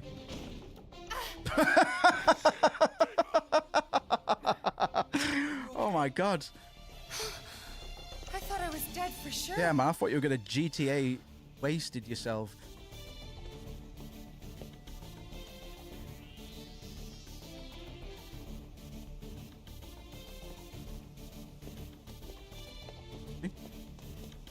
There she is as well. We're going to see this vehicle again before too long. Oh, I can climb on top of it. Why? Hey? Hey? Can I climb up the other vehicles? Okay. Why? I mean, fine. I'd rather be able to climb up than not, but... Right, okay. This, in that circumstance, it makes sense. We're going to look for loot.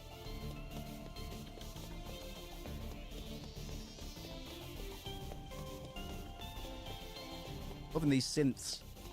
Looks.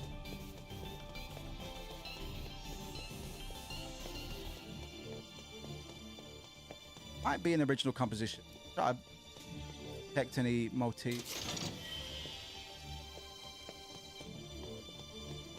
It might be another, but there is quite a few original compositions in this updated score, and they're all right.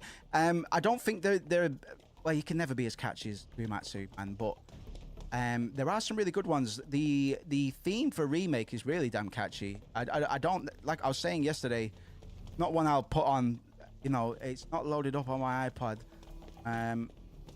but it is catchy, man, and I think it's thematically, it reminds me of Zack a lot, which I'll try and expand on when we get to it. Where the frick am I going? All right, I remember. I'm on the card, dickhead. Big deal about it. We forgot about it instantly.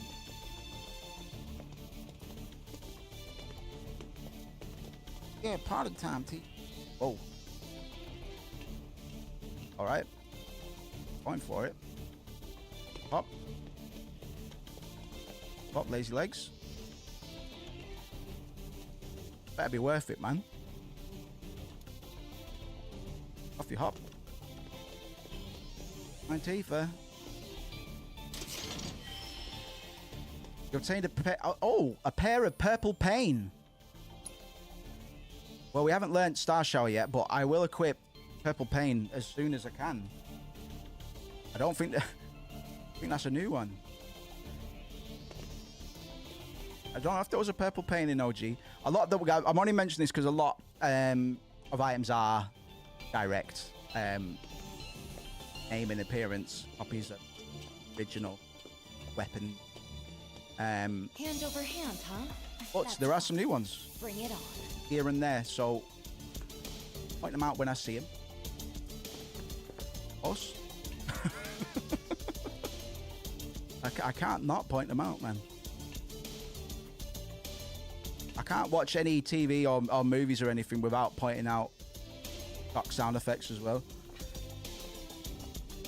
And where they've been used before. I think I've got autism.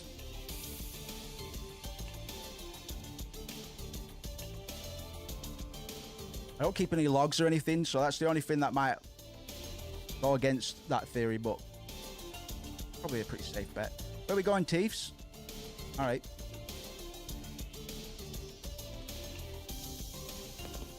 Okay.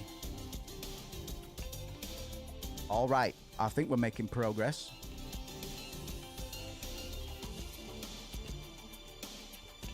Creeping and crawling. Creeping and crawling. Up in the rafters. Up in the rafters. This isn't so bad. All right, pretty, actually.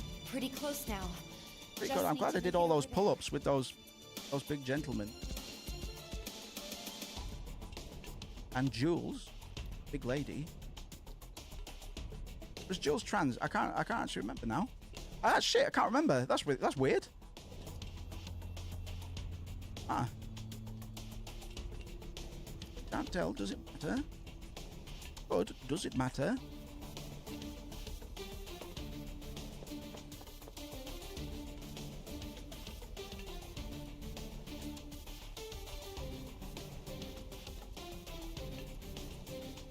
Oh, bitch on a bicycle, man. Have I gone backwards? Oh, for frick's sake, Tifa. It's all your fault. You know that.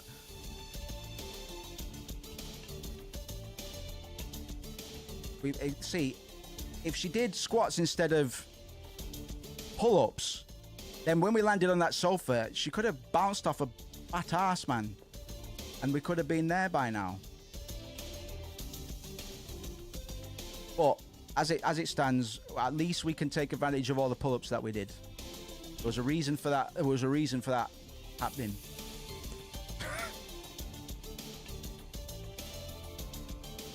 Just like Cloud breaking loads of boxes, God bless. Highly necessary in order for the characters to obtain the skills that they need in order to proceed. Almost there. Just need to get across those platforms. Tugga, tugga, tugga. Wooga, wooga, woo. So was I supposed to fall off that first one? Pretty wild. We truly be infiltrating, dog. Where is everyone? Or is it, you'd think there'd be people in the offices around the clock in Shinra. You'd think there'd be someone on reception 24/7, so where are they? Where are they? See, they're all hiding right round the corner. Right, Tifa, don't fuck this up. Doing this right?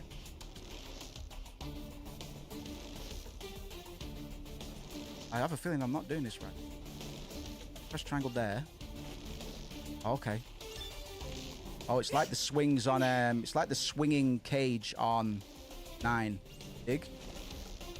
Remember with Steiner and Marcus? Real ones know. Bangs her head on the desk. Oh! That's some fine work. I wanted to pause and see what was on that screen.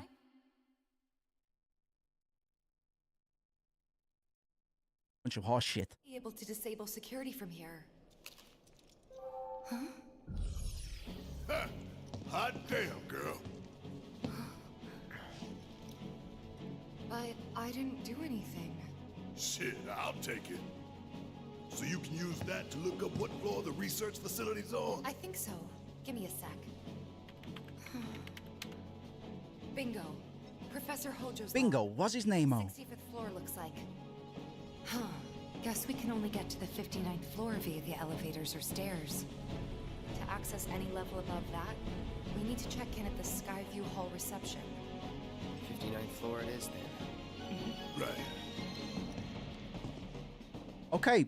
Are we going to take the elevators or are we going to take the stairs?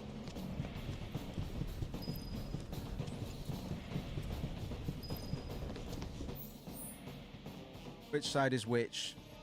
That's the stairs. Those are the elevators. Let me just triple check around this room, make sure I'm not missing anything. But it's entirely up to chat's preference whether we do the stairs or the elevator.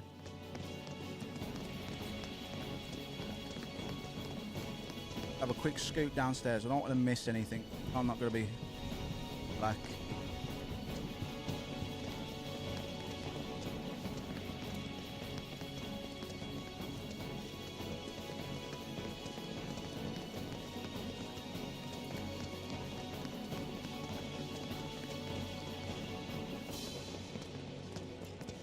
All right, I think we're good. We got the purple paint gloves. I'm very happy with that. We did our due diligence, and unless there are any objections, I think we'll take the stairs, just because of how iconic this sequence is.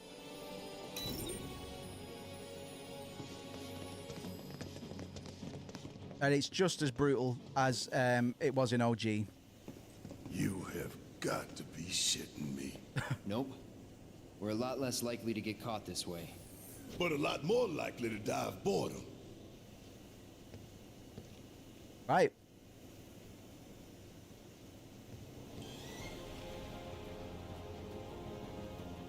It's only 59 floors. Nothing to it. Well, at least it ain't a race. Small blessing. Right, what the hell's going on here, man? Okay, 59 floors. See if we can take this to the top with us.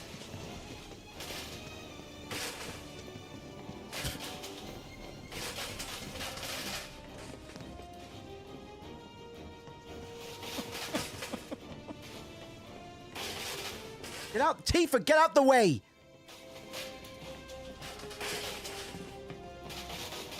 Yes, Barrett. 2 or 4. Oh wait, I think I get something if I get to the top first. More security and restrictions. I might be wrong, but I'm just gonna bolt it upstairs. We're gonna be exhausted by the time we finally get to the top. I would like to get. I would like to have gotten my little barrier friend to the top, but Come on, Barrett.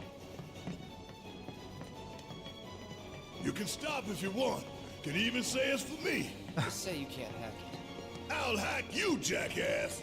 Oh, that's enough from both of you. Stupid arguments aren't gonna get us there faster. But Tifa, I wasn't... Tifa, Save it for the top. Tifa. Cloud's already slowed down a bit. I think that's brilliant. It only adds to the absurdity this sequence. If we're literally crawling by the end of it, it'll be very satisfying. Where's Tifa at, man? Tifa's slaying us, man. Need to catch up. All the way at the very top. She is slaying it, man. I don't know if I'm going to be able to catch up with her. Tifa, wait up. Good to know. I want to be... Listen, man, I'm very insecure. Loud. Keep an eye on Barrett. Oh, you. What was that? I don't think I heard you. Speak up. Hey, Keep an eye on Barrett. go off. Thanks for... I can't... I gave Tifa too much of a lead, bro. We're about halfway through. Maybe we'll catch up in the second half. 59 floors. We're on floor 26. Tifa's on 29 now. Yeah, we're getting up floors about the same pace, man. So either she slows down a little bit, or Tifa wins. I hate to admit. I was going to get beaten by a girl. Where are you? Hey! Just a few floors behind you. Oh? You're sounding better. Think I've got like a stair climber's high. Barrett's doing all right, man. He's only two. Like we've got a 2-4 difference between all of us right now. Oh! Tifa, slow down. Tifa, slow down. Tifa, slow down, guys. Yes. Get out the way. I was. But Oh no! Now Cloud's walking, Doug. And she's still running. I think we've been beat. I think we've been beat, boys. What are we waiting for? Yeah, Let's the roll. Barrett's caught up with me, bro. That's not good. You really are doing better. We gotta keep moving. You'd have jelly legs after this, man. You're not rescuing anybody. Lost it, man. Hard to argue with that. Let's go. Clicked it. But he's gonna overtake me, man. He's caught right up. It's embarrassing for me.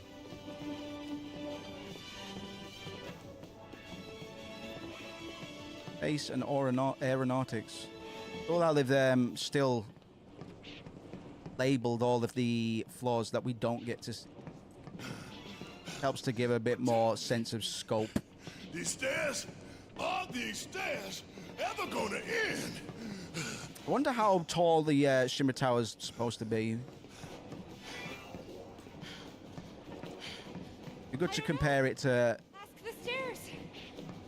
towers in the real world. Stairs are talking. Well, duh. Barrett's right on my case, man. He's there. It's Duh. I was joking. Ah. That's enough from both of you. bickering, man. Married couple, these two.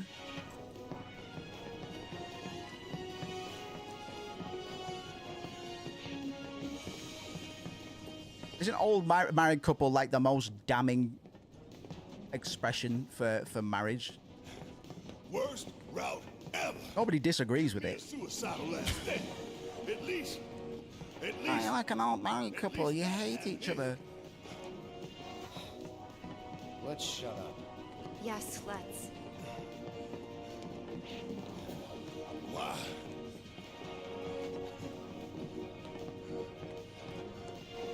Well, I've been cream crackered by the pair of them, man. Trouble might bring I don't know what to tell you, man. Cloud You're in no state to probably got an excuse. He's like, oh yeah, I wasn't even rushing, bro. I didn't realize it was a race.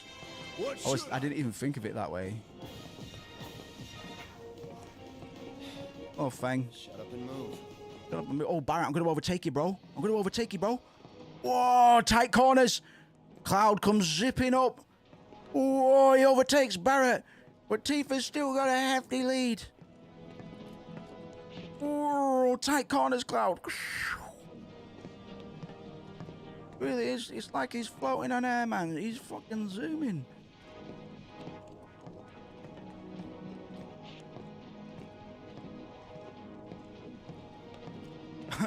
Have they added more of this weird, like, gate effect to the audio? Like, the more tired the characters have gotten? It sounds like the audio is being procedurally fucked with. Want to go down all those stairs you just climbed? Yeah, slide down the banister. Duh. Ahead. Ass motherfucker.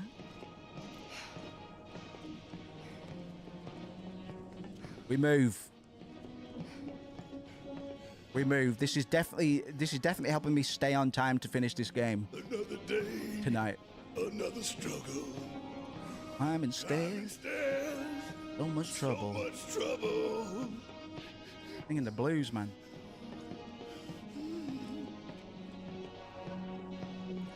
Rickis, man. Cloud, slow down. Tifa definitely gets her cardio in. All that running around Mount Nibel she did as a kid, right? Cloud, slow down. That's giving her power. That's giving her like Chun-Li thighs. Just fucking piston. The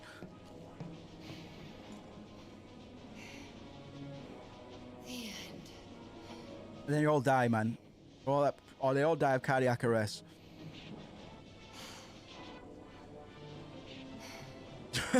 I can't move him.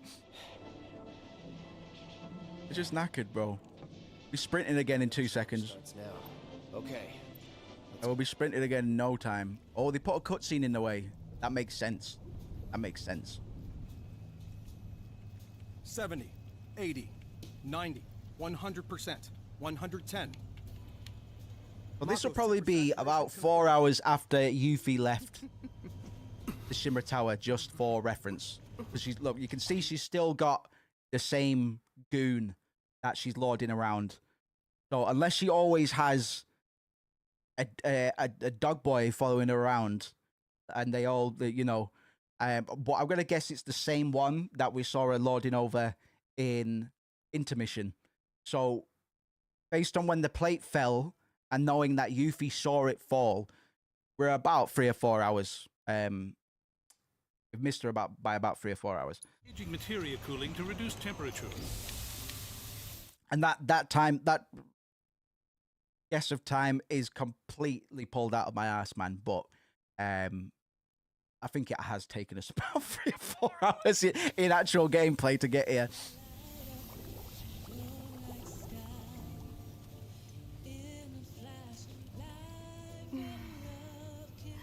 I love new Scarlet. Updated Scarlet is Director, you have a just the worst. Fantastic. Stop. Your timing is impeccably atrocious.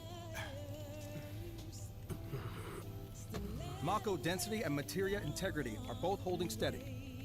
Registering mass increase in core materia.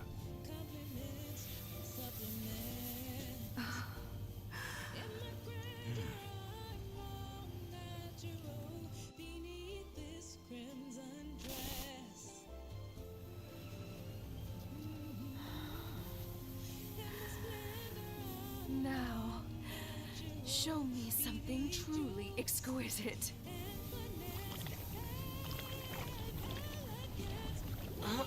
Contaminants registered. We're leaving.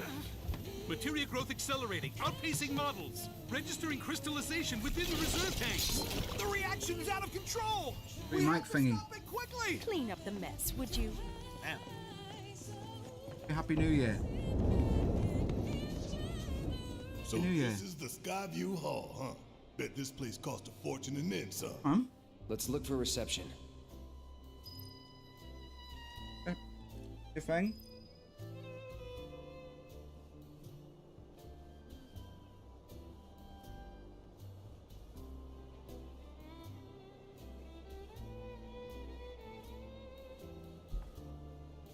Sorry, guys. We're having creative differences at the moment.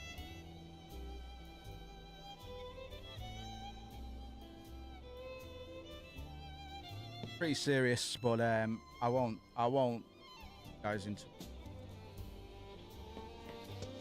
Right, Shinra Museum coming up. This whole final, yeah, the Shinra Tower and the remaining bits of narrative and lore we're gonna get is my favorite part of Remake. So I'm locking the fucking.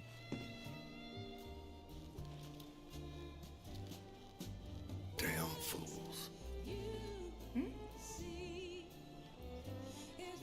Ones who come here at night to take in the view. So pretty and marvelous and beautiful. But every little light burning bright runs off her blood. And bit by bit they bleed her, never stopping to think how it'll end for them. Yeah. Terrible but beautiful all the same. Brilliant dialogue. Terrible but beautiful all the same. And you can't, like, because the significance of this is these guys have probably never, like, Tifa and Barrett have probably never seen views like this before.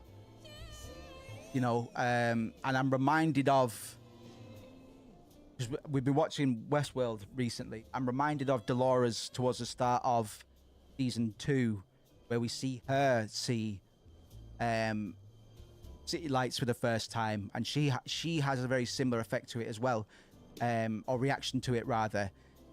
But as light spoilers for Westworld, Dolores is very much has a similar philosophy to these characters in that, even though it's a beautiful thing, in its own in respect to itself, relative to itself, it's something that needs to be thwarted.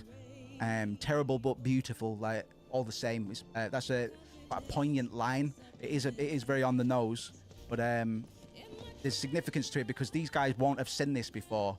So there might be a part of them that are like, oh shit, actually this is crazy. This actually, I kind of get it now. But they're not going to feel that way because they've been traumatized. But you could understand, you can rationalize why Shinra executives and people like this are desperate to stay aligned with the Shinra philosophies and creed and corporate protocols. Because they think they're doing the right thing because all they see is progress, but that progress is going upwards. It's looking upwards. It's not looking down. We were talking about up and down in regards to Aerith's allusions to religion and I guess a Judeo-Christian idea of God in some respect, whereas Aerith interprets God as being a planet. Correct. That is the God that we are aware of that governs life and death on the planet. But we wanted to point it out because it is quite significant that there is the idea, the concept of a God, the heavens, living in the clouds, or what have you. You must be here for our grand tour. Visitors have access to floors 60, 61, 62, as well as floor 63. You will proceed in that order. By the exit of each floor, you will find a device that will allow you to update the keycard in your possession, thereby allowing you to access the next floor. And now begins your grand tour. Please enjoy the Shinra experience. Why has this whole thing gotta be such a big pain in the ass? I don't know about you, but this is kind of weird. You think everything's going too well? Yeah, I do. Think this is a trap? Ha! If it is, then bring it on. Let's get this. We took the stairs, Pudgy. You just missed them, buddy. You just missed them. I got beat out, man. Yeah, you can take the stairs. It's pretty funny as well, to be fair. Barrett loses his fucking mind. Good to see you, man. I hope you're all right. We're entering the super interesting part of the game in terms of bullshit discussion. This is one of my favorite sequences of the game. The Shinra Museum is really fucking cool. We gotta get all these damn key cards just to get anywhere. This is Shinra HQ. Hopefully we'll finish tonight, man. I was saying that the stairs might have knocked me off my regulations and yeah, we might be a little bit off target, but we'll see. Well, I hope you're well, and we'll see if we can get it done today, man. And as I've been saying, when Rebirth comes out, we'll be here day one. And that'll be blind for me. Yes, every reactor, every pillar. Like I said, a full inspection. There's no telling what kind of damage there might be. If you see anything out of the ordinary, I want to know. Hello? Go to your lamb chops. Sorry to bother you, sir. No. I'm just seeing what it says on his screens there. 6-7 plate. That's some sort of... And what does it say on the other one?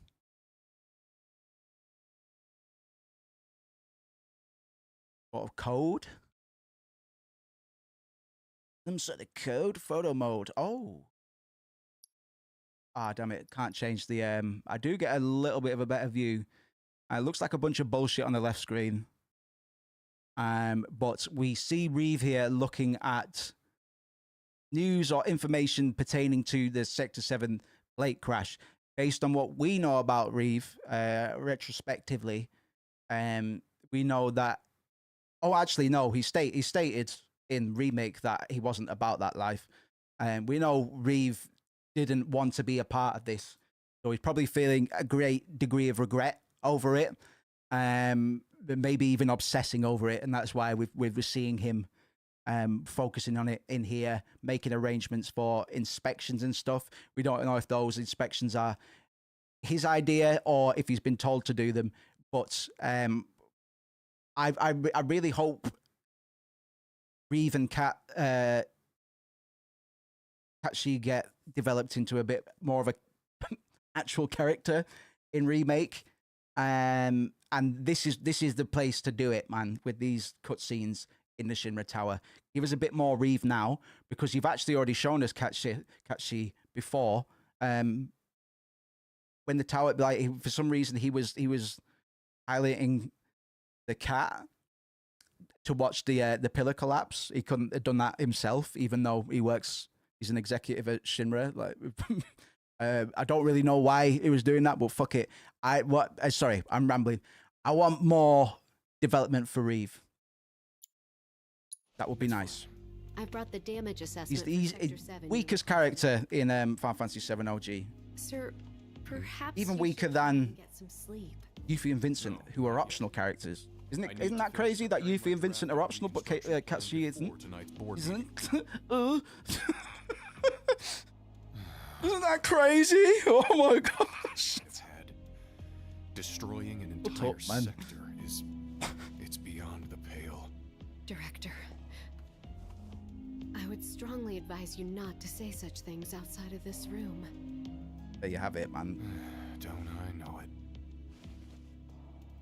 You get to see the cat component very, very briefly. When the plates fall in, it basically just runs up to the edge where you can see it all happening. He falls to his knees and grabs his head and goes, "Oh fuck!" in a Scottish accent. He does everything except for shout "fuck," and it's really weird. It's really weird because Reeve wouldn't need to pilot Kashi to witness that happening. He's kind of got the best seat in the house. He's in the Tower of Babylon, you know, like he's got front row tickets. I don't know what was he hoping to stop it? Was he sending the robot in to help? Maybe. In Andrew Ryan vibes. Welcome to the Shinra building. Yeah, it's Bioshock vibes. Oh, hell no! Here in the Memorial Museum, you can learn all about our president, as well as the various divisions that make up the company. And of course, the city of Midgar and the miracle of Mako energy. Whatever takes your fancy, you're sure to learn something new. Yeah. On my streams. I imagine we'll find a couple talking points in here. I really, really like this edition of the Shinra Museum. Visually, it's really nice, but you get a lot of context, brother. Who we got here? Oh, that's an Easter... Right, you see my boy in the middle with the gas mask on, the gas mask sort of thing. I believe this is a Final Fantasy X-2 Easter egg. There is a character in Final Fantasy X-2 whose name is Shinra, and he's a bit of a techno-whiz kid. And he makes some allusions. It's very... They don't make massive connections between Final Fantasy VII and X, but there is a bit of a fan theory that Final Fantasy X takes place in the future. No, actually, I can't remember which way it was. Oh no, maybe 7 comes after 10. Anyway, in either case, they share. They supposedly share the same world. It's bollocks, but I believe this is a reference to that Shinra, if I'm remembering correctly. It's not Final Fantasy. That was what I was saying when I first played Remake, man. This is not Final Fantasy. Trash. Mr. Spanner. That looks to be like an oil drill, like an oil well thingy. The guy in the gas mask is Psycho Mantis.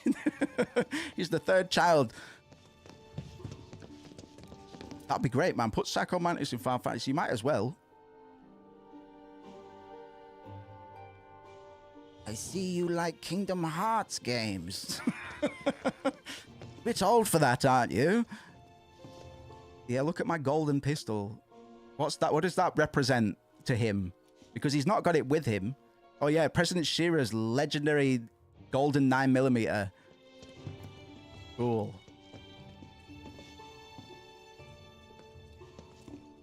In Grateful Appreciation 2, Shinra Electric Power Company, and it does say a bit more. in recognition of their generous contribution that have ensured the continued prosperity of Midgar. Is that a typo? In recognition of their generous contribution. Oh, no, that's fine. And it's signed by Mayor Domino. Cool. I never read that last time. I believe that's the mayor. Jimmer's looking a bit younger there. What's this then? Thingy bob. Thingy-majig. Right. Move. We've still got more museum to get through. And I love this. They should have done this as like an immersive experience, like an event somewhere. Enjoying yourselves? Wasn't it fun to learn about Shinra and our esteemed president? And to get a peek at the president's mementos? That was super cool.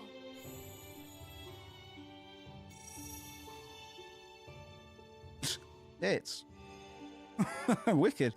This museum's got everything. Told you it was good. Can I proceed? Oh, it's Heidegger.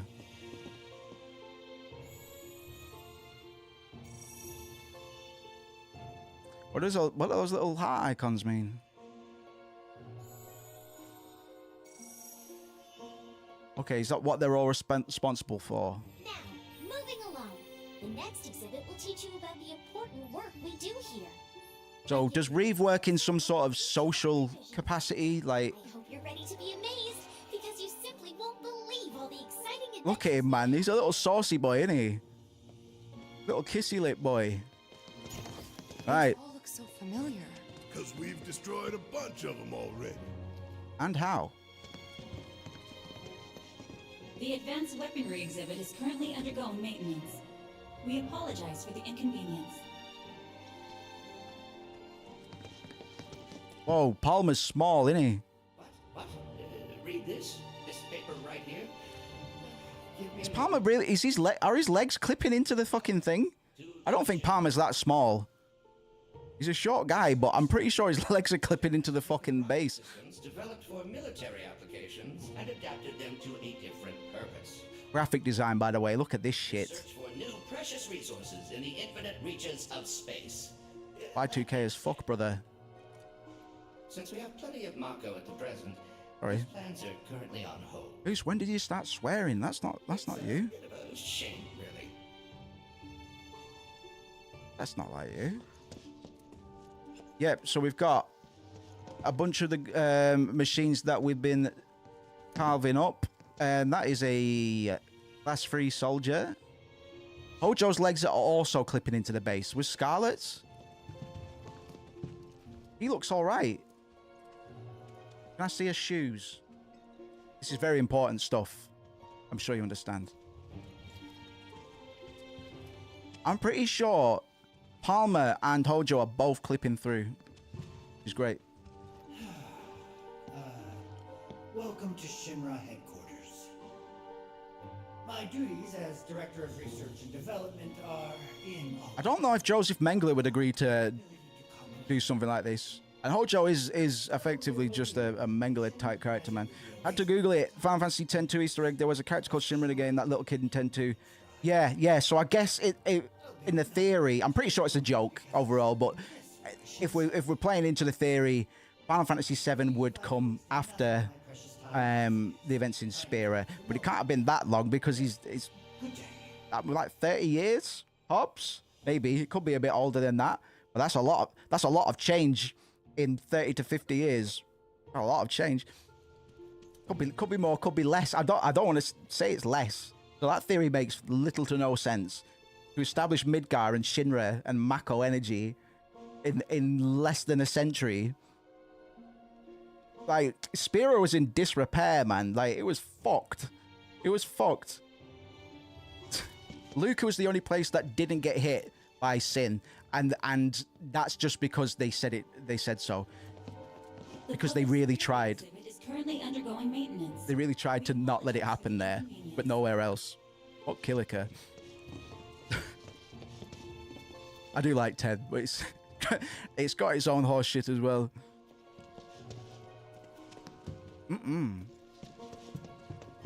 Wood?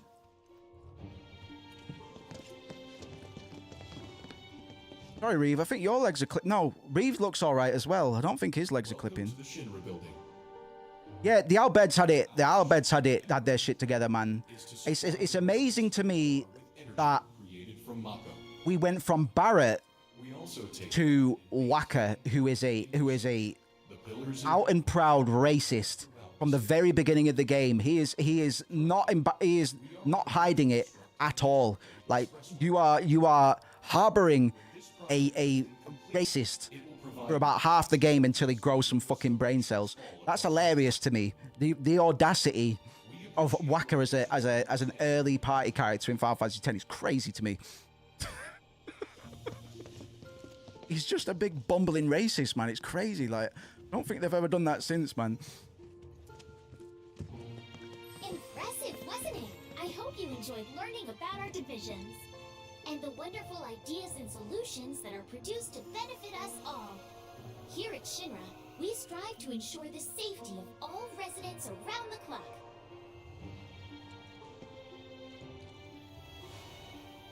So you got to think about who this tour is for, right?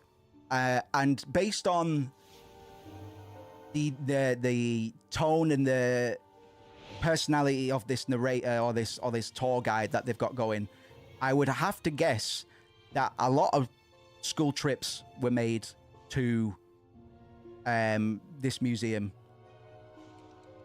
just because it's a little bit kawaii, you know what I mean? Wasn't that awesome? The next exhibit will teach you all about the miracle of Which would make sense, right? Because you'd want to indoctrinate the youth as quick as you can. The game is all about, JRPGs are all about youthful rebellion, like the new overcoming the systems of old that have been created by old people, old gods or alien gods that the youth don't agree with. That's why generally JRPG protagonists are dead young and anime protagonists are really young, because it's nascent, decent potential. The archetype just works. It's less the case in the West because we've got a different view of society in quite a big way. But we'll talk more about Japan's quiet rebellion through media when we talk about Genova a little bit. To be fair, Riku turned me, man. I mean, I was probably already straight as a young boy, but I don't think we haven't had another racist since. I don't think. And we definitely haven't had another striptease, I don't think. Form a ring around the center of our city and keep. And it's fine. I think Riku's supposed to be like 16, 17. I was about 14, so it's fine for me to say that. She's older than me. Develop technologies to extract it and transform it into the fuel and electricity that powers everything we do. Thanks to the miracle of Mako energy, our lives. Thanks to the miracle of Mako energy. Important because Shinra invokes Kaidetsu, which we were talking about in the first couple of sessions. Kaidetsu are Japanese conglomerates, and the Kaidetsu that we can most closely affiliate with Shinra in the real world is Mitsubishi. There are a couple of other groups, but Mitsubishi,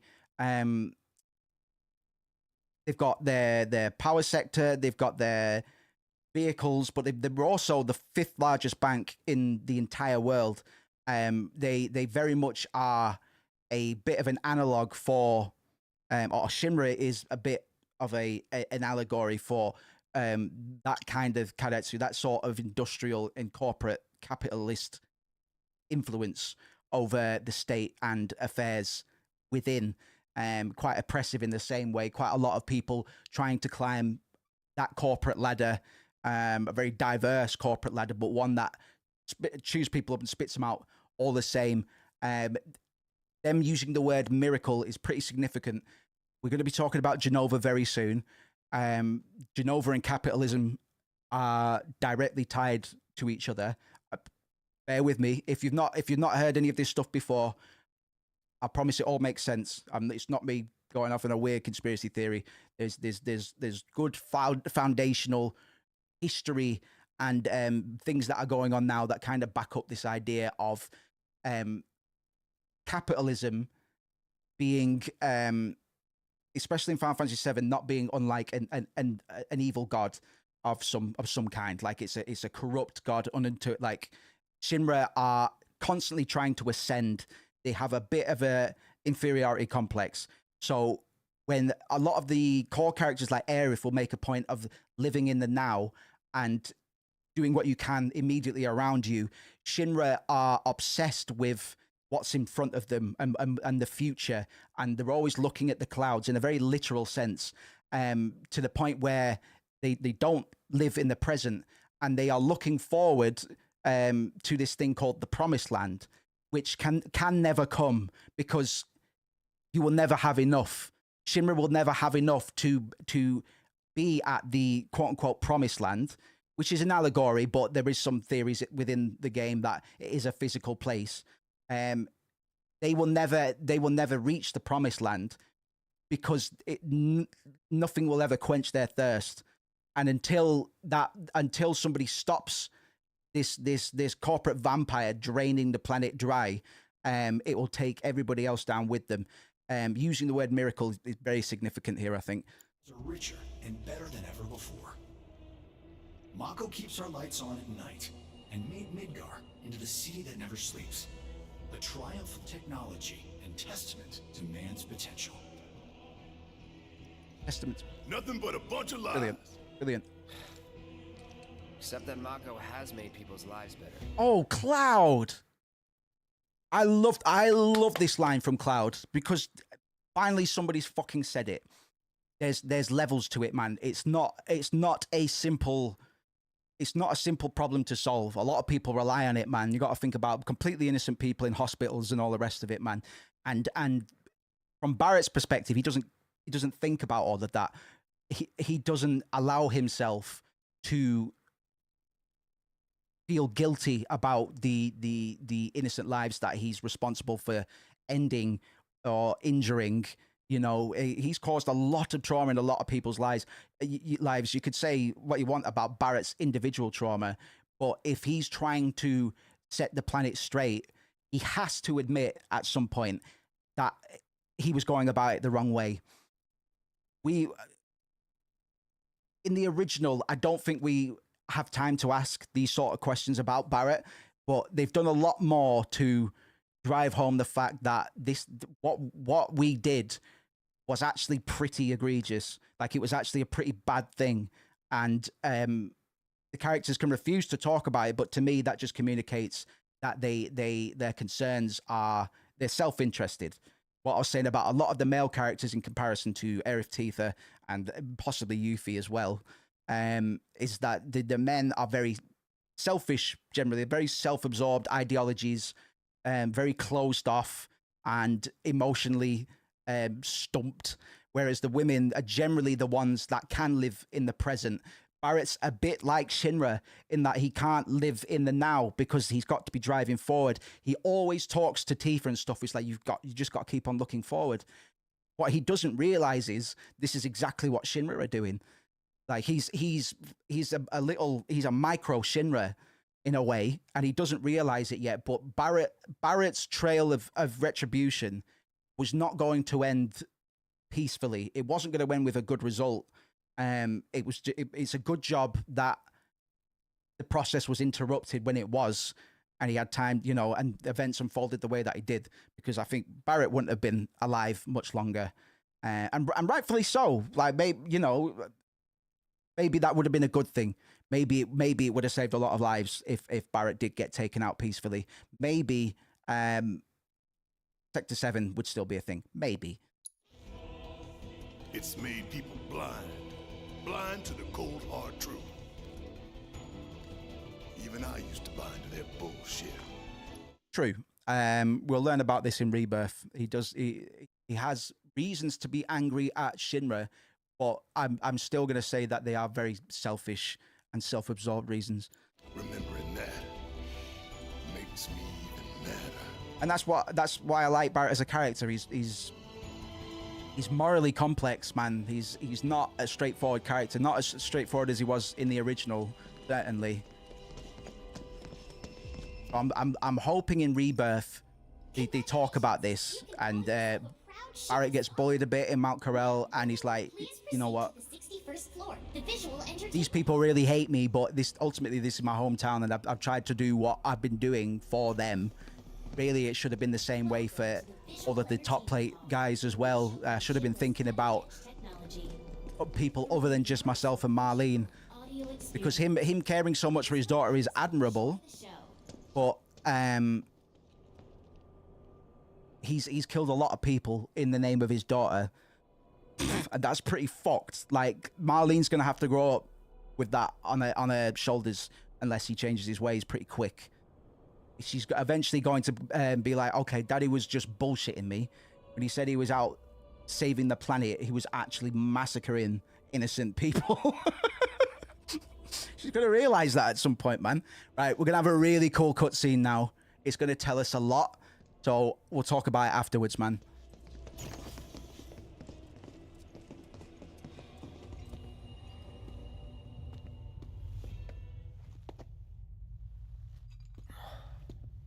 This place is empty. What the hell?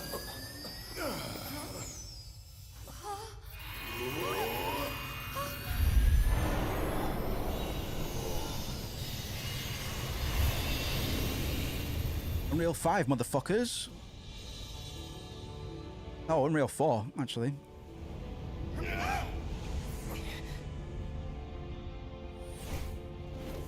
Gonna get a lot of information about the planet. Our planet was home to a people we call the Ancients. Yeah, ships. Millennia before we discovered Mako, these precursors were already pioneering its use. Somehow they learned of the great reservoir of energy pulsing beneath their feet.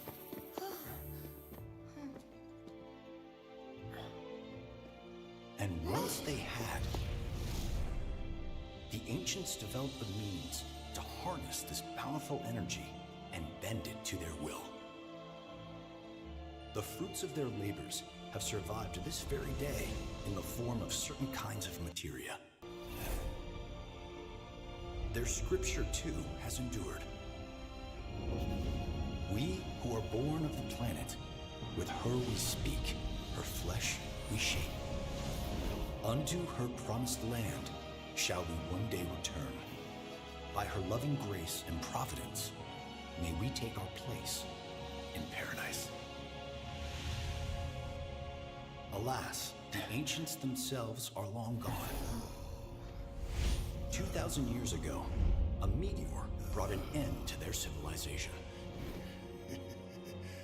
But before their fiery end, did the Ancients find their promised land? Even now, we have only to wonder. Times have changed, and the Shinra Electric Power Company is committed to changing and evolving with them. Like the Ancients, we've harnessed the power of Mako.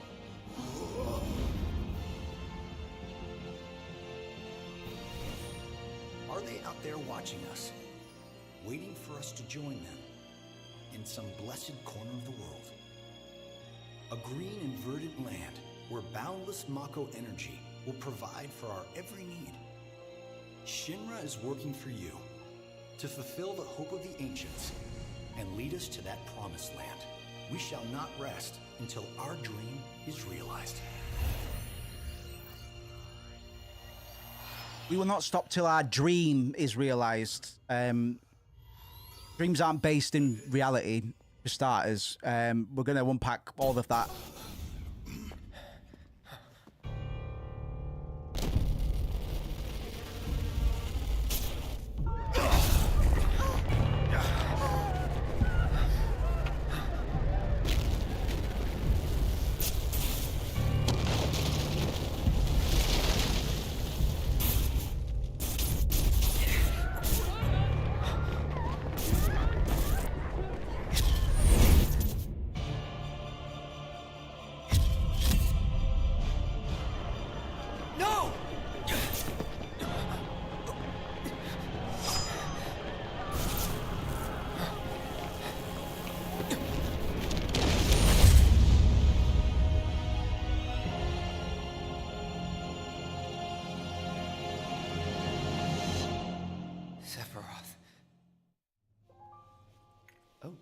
Oh dear.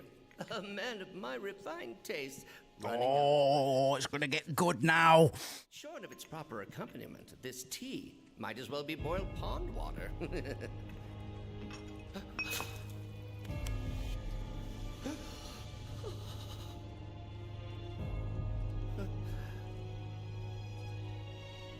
No, it couldn't possibly have been. Crazy ass thing made me want to puke. And not just because of the presentation, but the content too. That needs to be a meme. That needs to be a meme. That ain't for kids. That wasn't just a movie. That huge meteor, what was that about? Like I said, nothing you should show a kid. Barrett hiding the realities from Marlene effectively, when we've already kind of established, I'm just going to reset my cam, I'll keep blabbing. We've kind of established that that it's very likely that upper plate school trips came to this museum just based on the tone of it all.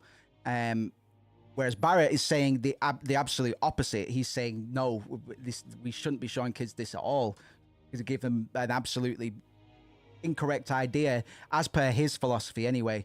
But let's talk a little bit about religion and what Shinra are trying to do by piggybacking off of the culture and the history of the ancients. In the past,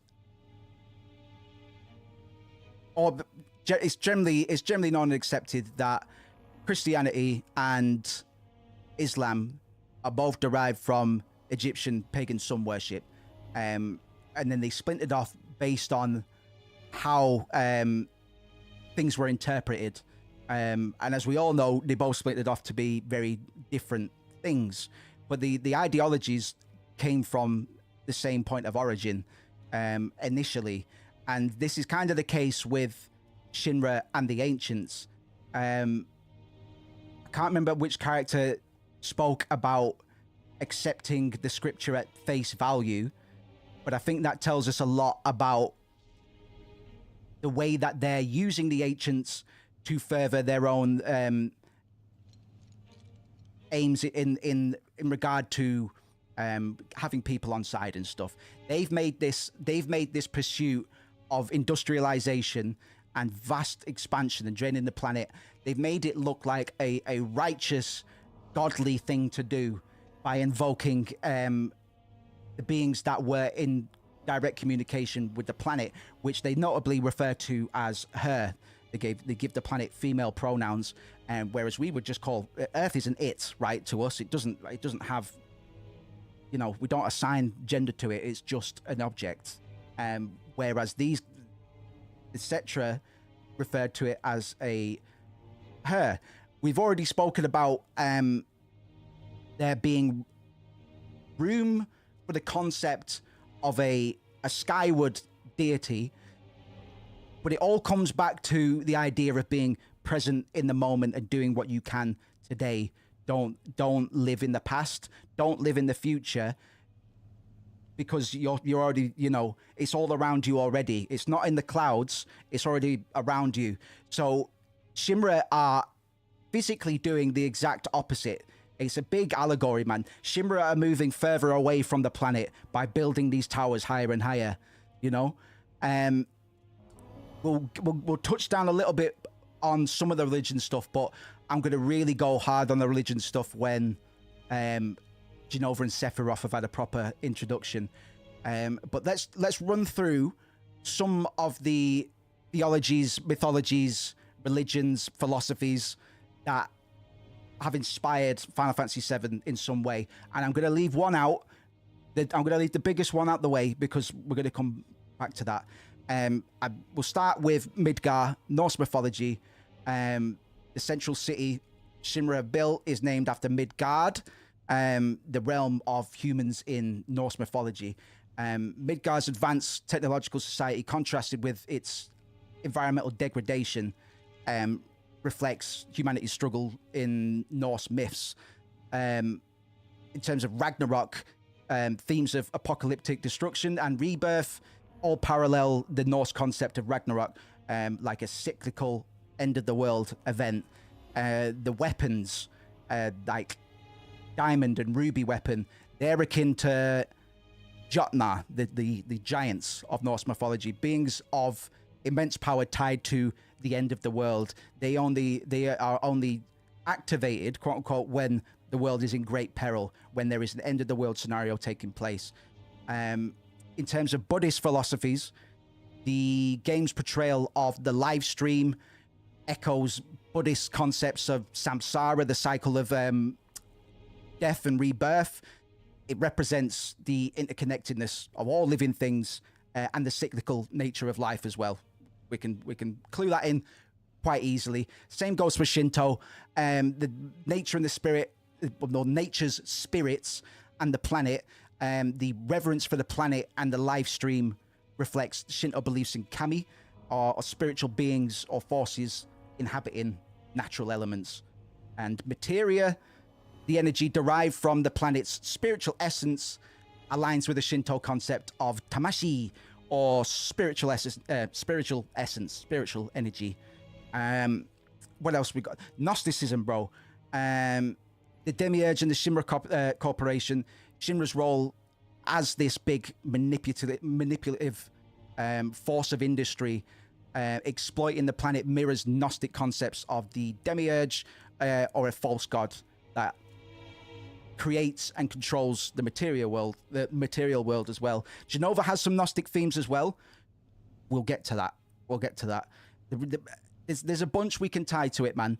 I'm deliberately leaving Judeo-Christianity out of the way because that is has massive connotations. The Western religions in particular are very, very important, and kind of go a long ways to proving our point about a lot of the minutiae and the meta narrative in Final Fantasy VII being very much an East and West. It's exploring a lot of those themes. It's exploring a lot of things that have been, and what could be under the constraints and the limitations that have been put upon Japan from their perspective. This game has so much we can take away from it in terms of context and content, based on very real parallels that we can point at and we can identify, not just in Final Fantasy VII, but in a fuckload of JRPGs and Japanese media. And I'll go on to point that out when we get to that, man, because I find it really fucking interesting. But you need to think of Shinra as being some sort of false god. Like, they are not simply a corporation. We need to think of them as a entity or a collective that are trying to usurp the natural order and take the place of a god, take the place of the planet. But we could all agree you can't take the place of the planet, because then you're fucked. But that's what they're trying to do. They're trying to usurp God, the planet itself, because there's no give in what they're doing. You know, they'll have their own global warmings and all, you know, and all the rest of it as well. We'll loop back to a lot of this religion stuff, but because the Cetra plays so heavily into ideas of being connected with the very Japanese traditional themes of spirituality and connectedness, the live stream in particular, it all goes along with it. There's a reason that Eastern religions are depicted well in JRPGs, but Western religions are generally depicted as fucking insane. If you think about the Maesters in Final Fantasy X, another very Judeo-Christian kind of culty religion, you know, with its own version of Jesus Christ. There's a lot we can dig into with this shit, man. This is the kind of stuff that makes me rub my hands together. We could talk about Zoroastrianism and all sorts, man, but we'll pad it out a little bit because I've been blabbing for a bit. But that is probably the one of the most significant cutscenes in all of Remake. And yeah, I really like it as well, man. What the? You're right, actually. There is a... Sorry, I did see that comment a while ago, but there is a bit of a trippy sequence in Cosmo Canyon as well. I wonder how they're going to handle that. That'll be interesting. I wonder if they'll do it visually, if it will be a bit trippy. That'd be really cool. I've come to escort you to Mayor Domino, per his request. The mayor of Midgar? The empty suit that's just a mouthpiece for Shinra? Yes. The mayor of our dear Midgar. The most magnificent city ever built. That Mayor Domino. The visual entertainment hall has been experiencing technical difficulties of late, and he suspected that these difficulties might impede your progress. So what does the mayor want with us? I'm afraid you'll have to ask him that yourself. Guess we're supposed to follow.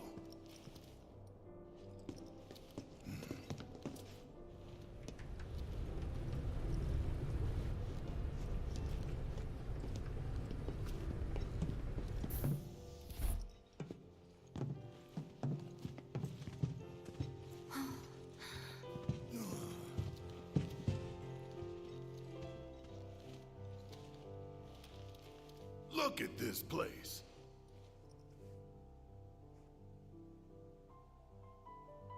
So what? You telling me the mayor's some kind of crazy bookworm?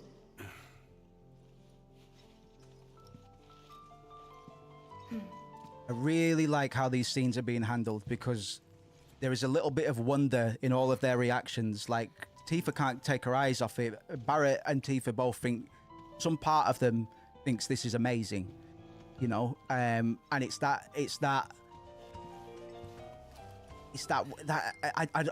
know how to articulate it properly, but it must be a very complicated emotion they must be feeling, to be honest. Because they will be seeing some good in all of this. They've admitted as much. So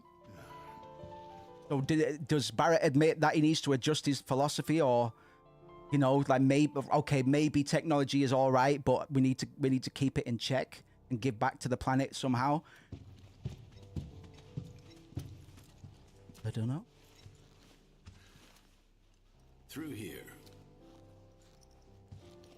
If this is a trap, you're a dead man, you hear?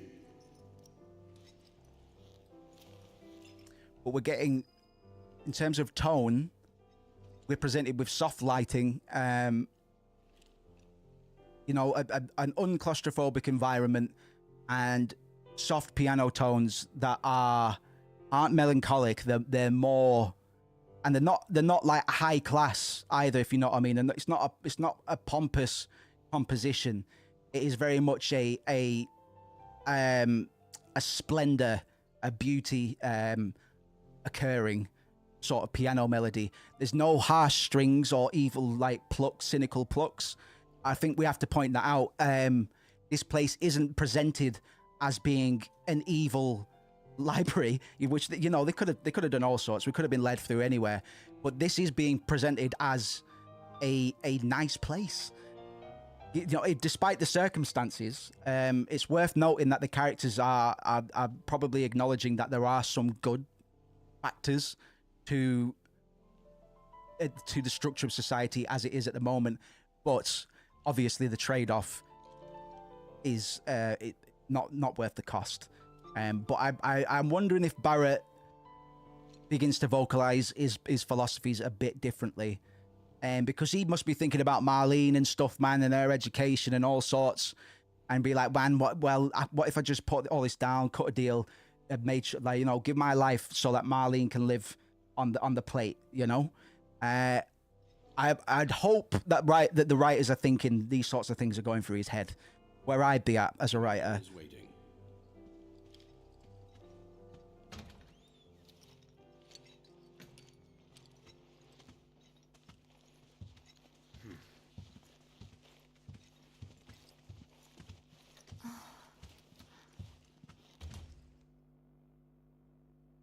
This can't be right. Ah, wonderful. You finally made it. I am the mayor of the great metropolis of Mako. Domino, at your service. I must say you three haven't exactly been discreet. Huh? I wonder who's been cleaning up all your messes. What the hell's going on? Webcam, bro. I'll Come reset it in a on, minute. think Not about too it. important, but You've been caught by security several times, walked in front of every other camera, and scared an accountant half to death. Do you hear the alarm? No? You're welcome. I can only assume your cell wasn't looped in. I am Avalanche's man on the inside. game do you think will come after Remake Part 3, Advent Children game version, or Dirge of Cerberus remastered? Wow. Where they put me. I would say Dirge of Cerberus. That's a really interesting question. Shouts out to Arunya, man. It's good to run you, sorry. Good to have you. That's a very good question. I would say Dirge of Cerberus, just because Vice, Nero, and Deep Ground are a thing, are canon now, apparently. Well, and I've never thought about an Advent Children need to break into Professor Hojo's lab. game before. That's the first time I've ever heard of that. That's a really interesting idea. We're here to save a friend who was taken. Interesting. But the president's gonna get his. I would say out of those two, probably Dirge of Cerberus, because I think they could do a lot. I think. Well, I don't. It's like a Devil May Cry sort of thing. We've got a lot of the combat already. Like, this feels pretty Devil May Cry at times already.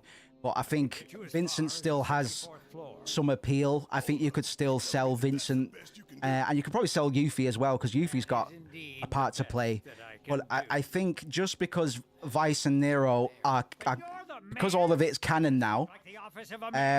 I'm a glorified librarian. Yeah, Dirge of Cerberus would be my guess. But what do you think, man? That's a really interesting question. I appreciate that, man. It's good to have you. My hands and fingers have more paper cuts than skin. No one knows my pain. Oh, is it? My daily Oh, interesting. made me a pathetic shell of a man. I got pretty far on. I played Ever Crisis obviously last year now, because I really liked how they were handling a lot of the OG stuff. I'll let this cutscene finish, but there's some stuff I really actually liked about Ever Crisis, and then a lot of stuff I didn't like.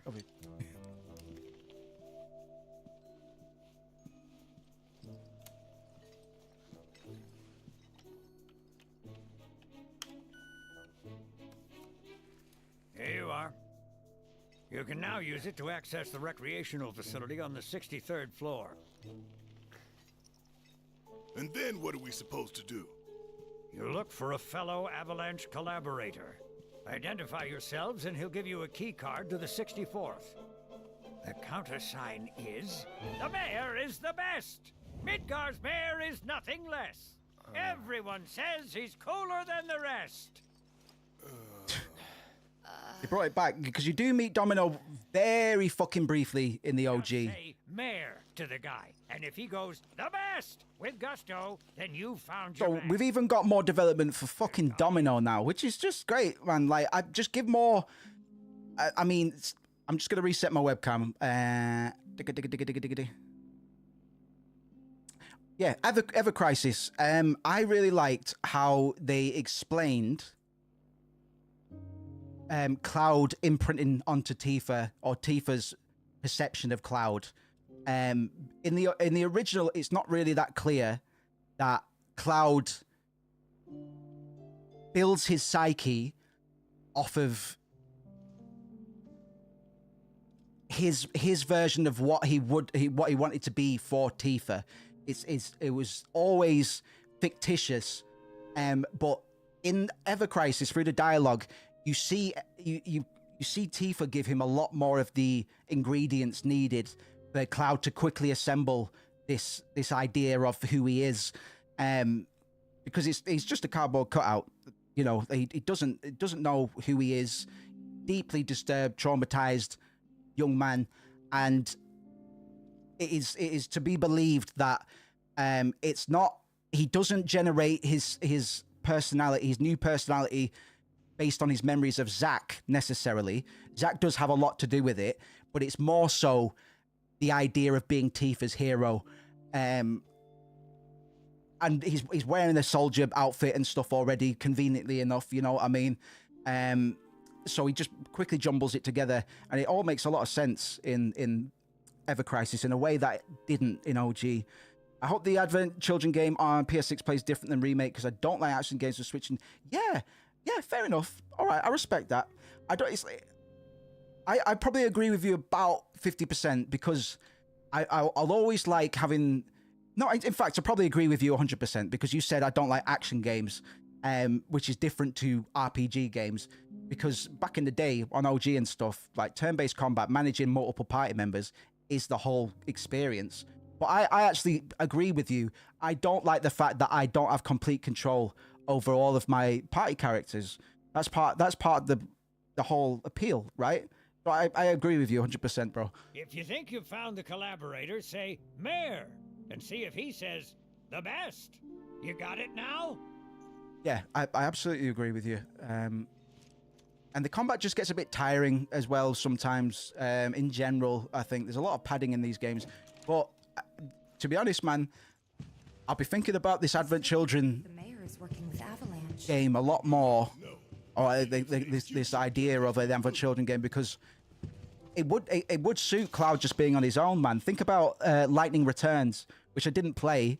I've never been the biggest fan of 13, but that was I mean, Lightning is Cloud Strife. The developers have more or less said as much.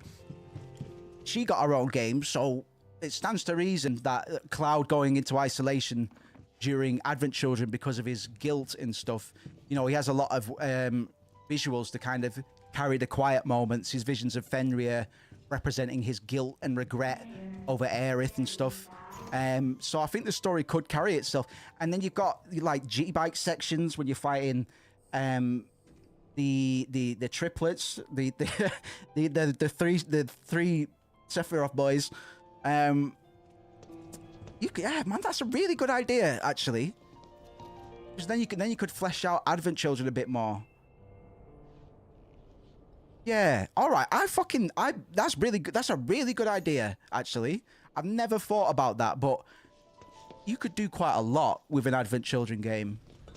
Because it's the only true sequel other than Dirge of Cerberus. But, you know, in terms of where all of the characters are up to, and Dirge of Cerberus is kind of taking place at the same time. You know, it's kind of closing moments of FF7, right? So, Hojo. This precious promised land of yours. Nova's theme for the first time. Come now, Aerith. I can't wait to talk about Genova, bro. Lighting is Cloud as in designer as in law. Design mostly. I'm pretty sure the fan base accepts that they are pretty much from the same archetype, broody swordsman / swordswoman, with a past in the bad military, you know, in the bad, past with the bad. They've turned around, fighting against their old bosses or whatever. Trusted me instead of trying to run. It could have played out quite differently. What a terrible tragedy to lose the last of the pure-blooded ancients. Though not completely, would you like to see your mother? Albeit through the lens of one of my microscopes. Ooh, Hojo. Really think we'd leave such a precious specimen to rot in the gutter? We collected and cataloged every last bit of her. This is awful. Skin, organs, every fragment of every bone. As breathtaking in death as in life.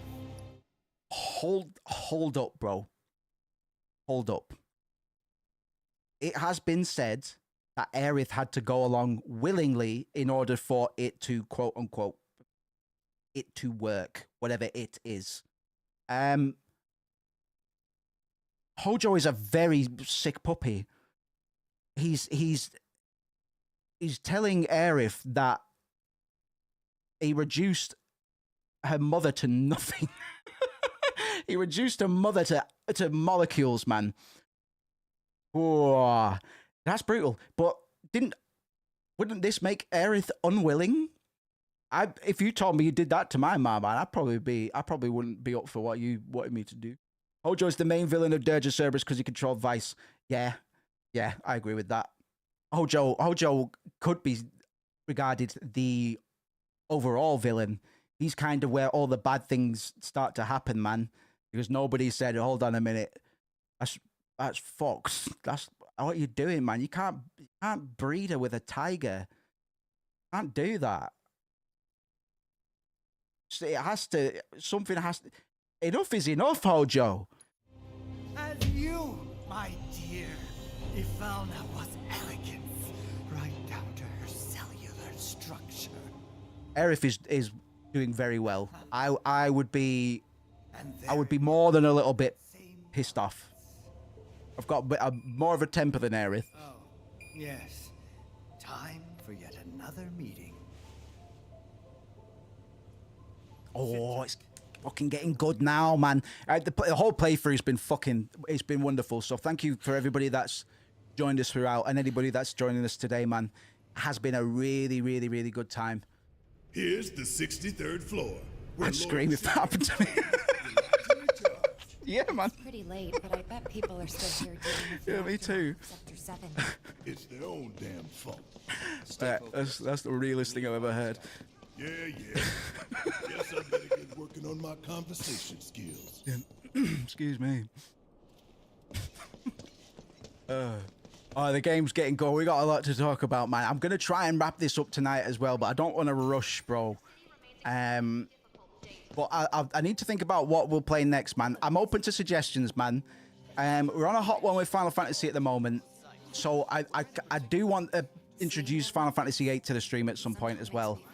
The black sheep of the golden era Final Fantasies.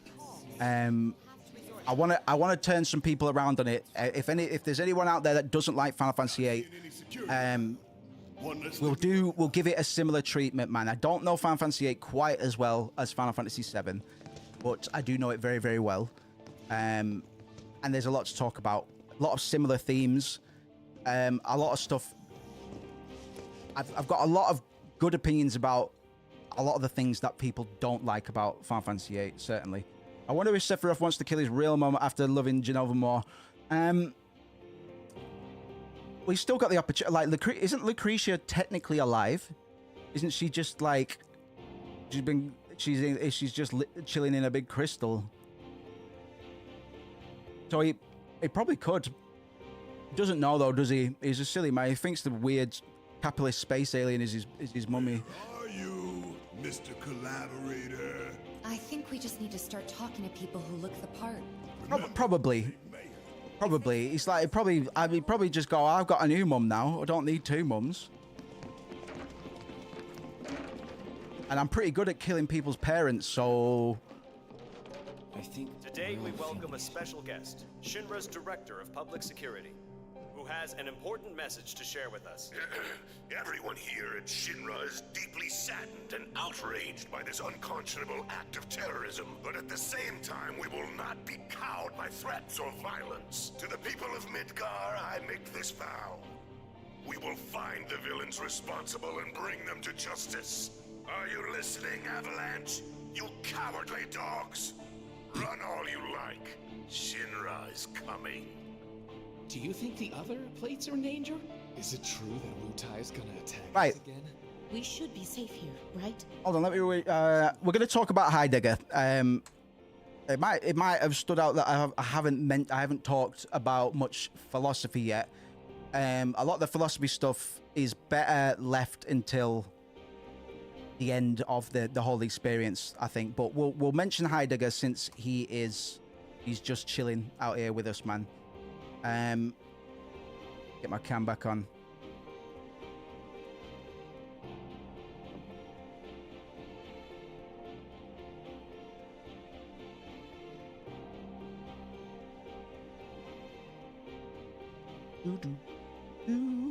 Right, so Heidegger is pretty blatantly named after the famous philosopher Martin Heidegger, who died 1976, I think.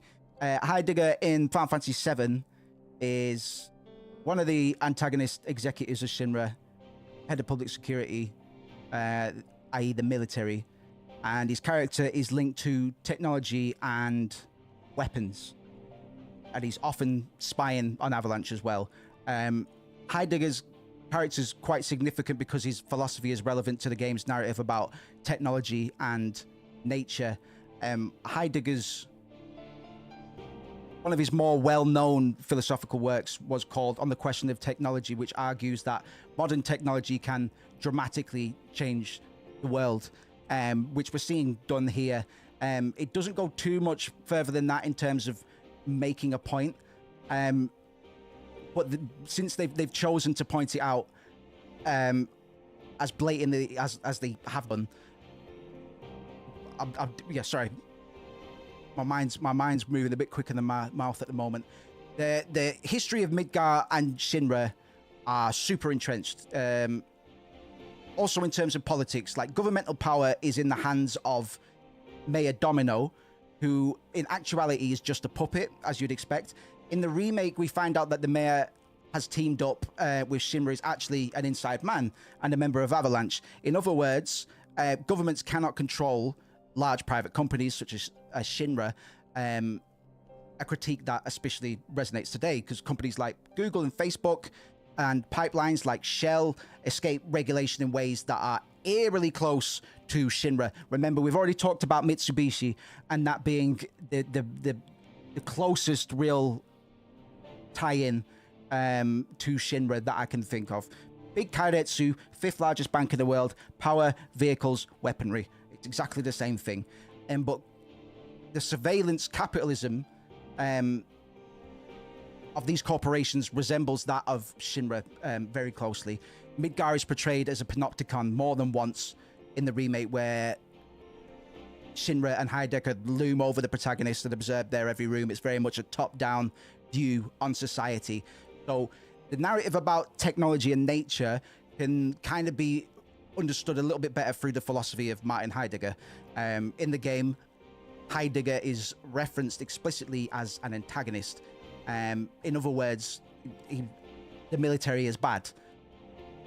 He collaborates very closely with the president, and is shown in the. I remember, president has, like, you can be president of a company and president of a country as well.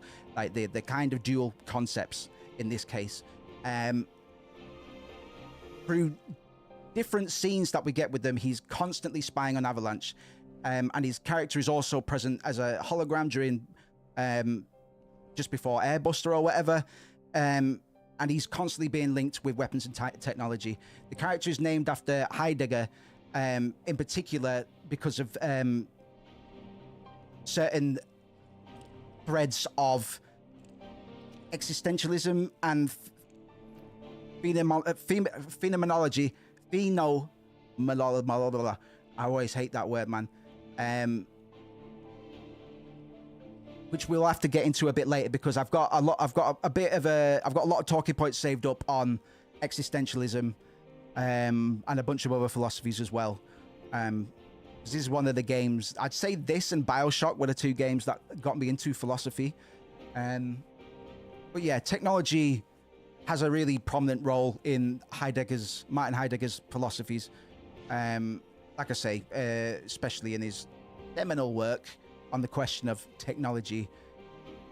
Yeah, which, as I say, he argues that modern technology can rearrange our world dramatically.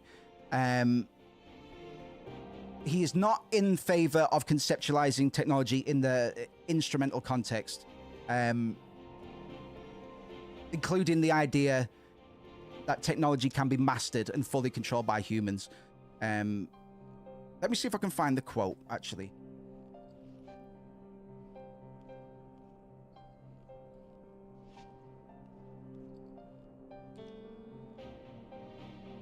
Okay, yeah, this is the quote I was looking for.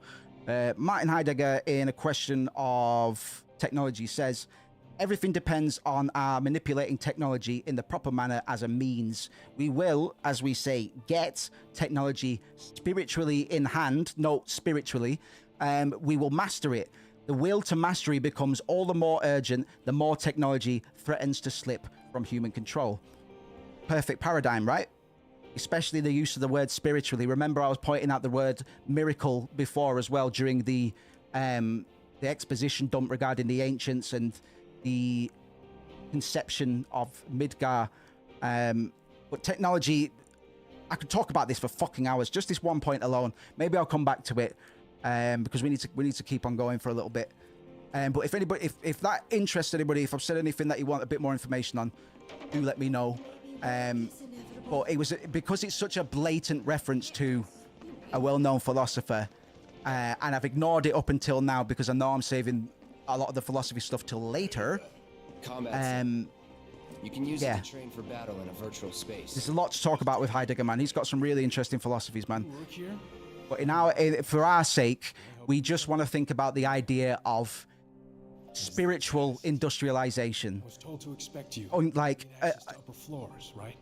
That's right. Technology being a god unto of itself, something that can't be controlled by man, something that governs man, but can't be truly governed by man. If that makes sense. Prove you're worth it. We have a state-of-the-art combat simulator. It can provide webcam today, man. It's not a big deal. I get these weird little drifty moments, man. Like my frame rate dips every now and then, and 2 ways I fix it. Sometimes I just load up the Logitech thing. Sorry. I think D. Sephiroth became crazy because he thinks his mom drowned him away and wants to destroy the Earth to get rid of her. It's complicated. We're going to talk about Jenova and Sephiroth pretty soon. What Sephiroth and Jenova represent in the game is another deep well of yapping. But I'm going to get into because we're going to actually be introduced, I guess you could say, introduced to Jenova before too long. Actually, let me reset that camera one more time. But yeah, I think most of my notes, when I started taking notes on this game, I think most of them, to begin with, were interested in Sephiroth and Jenova. He's definitely got mummy issues. But I'll go into it. I'll talk about why I think he went crazy, in both a narrative and a meta sense. Do I get anything for this, man? But very interesting characters. You can't really call Jenova a character. Genova's more of an idea than a real thing. I know she does have, technically she is a physical being, but she's a shapeshifter, and we never actually see Genova's true form. So she uses that to manipulate not just Sephiroth, but the party as well. We'll do a couple of these, man, but I need to, because I keep on talking about stuff for extended periods, so I need to make sure I'm staying on target time-wise. Oops, I was blocking, but I guess I wasn't. In the Last Order anime, they show Sephiroth hugging Jenova and jumping into the live stream rather than yeah, I thought that was a bit weird. I think it's pretty important that Cloud throws him in, to be honest. And no spoilers for Rebirth, if anybody here has played it, but I'm looking forward to the Calm flashback and seeing what they do there. I imagine it will be Cloud throwing him in, to be honest. But you're right to point that out, actually. I forgot all about that. You know your stuff, man. It's good to have you. I watched that quite recently as well, actually. And I forgot all about that, but you're absolutely right. He jumps into the live stream with her, which doesn't make a whole lot of sense, to be honest. It's on now. You guys, have I scanned these? Yeah, they're just cutters. But this is what I imagine you're talking about, man, in terms of preferring just a solo Cloud experience with this kind of combat, because it is like, you know, even Kingdom Hearts is a bit faster at times.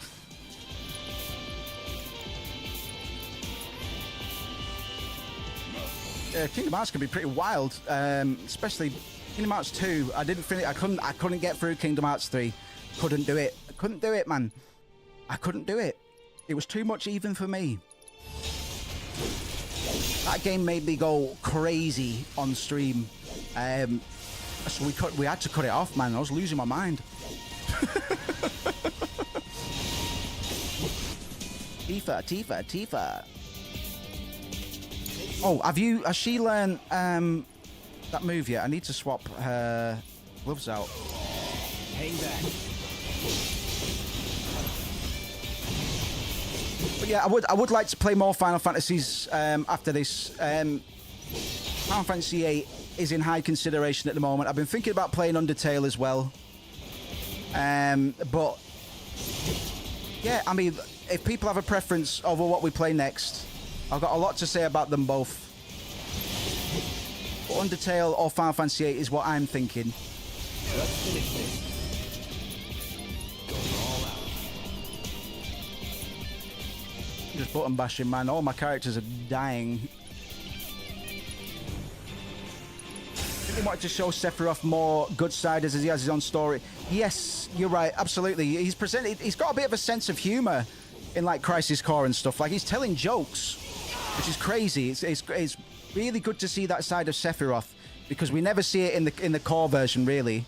He's already a bit mental by the time he gets to Nibelheim in the flashback. He's already a bit mental then before he's the whole reactor business. Sorry, I'm playing the game really badly at the moment. I'm thinking about many different things. But yeah, we have to remember that Sephiroth was a good guy at one point. So how and why did he go so fucking crazy? That we're going to talk about that at length.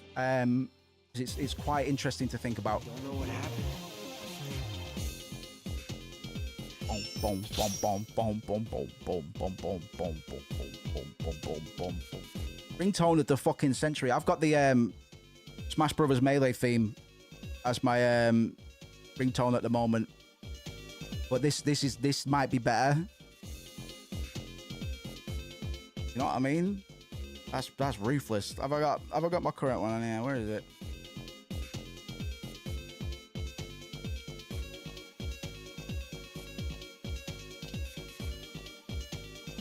That is a fire ringtone.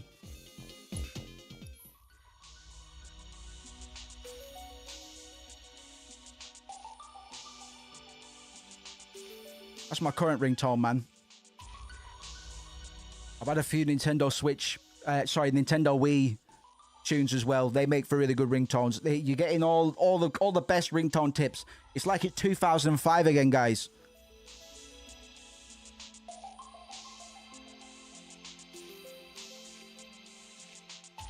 Also good for an alarm.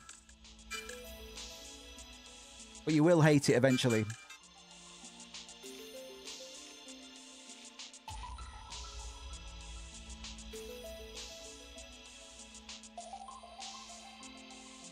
Some people think Hojo lied. He was related to Sephiroth. Lied that he was related to Sephiroth and Vincent is the real parent to him. We'll look into that. Because I haven't actually thought about that too much. But there is absolutely reason to suspect that. I could understand people. I could understand that. I would need a bit more proof.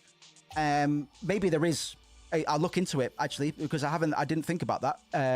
Or not recently at least.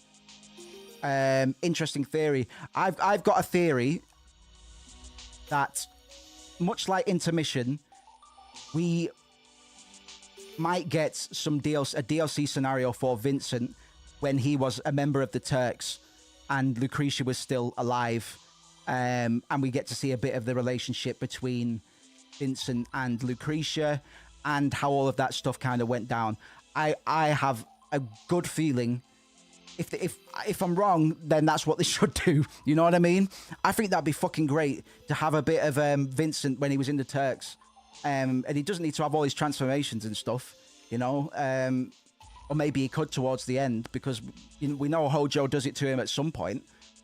So maybe towards the end, that's when he can do his crazy transformations, or you know, because they are just his limit breaks anyway.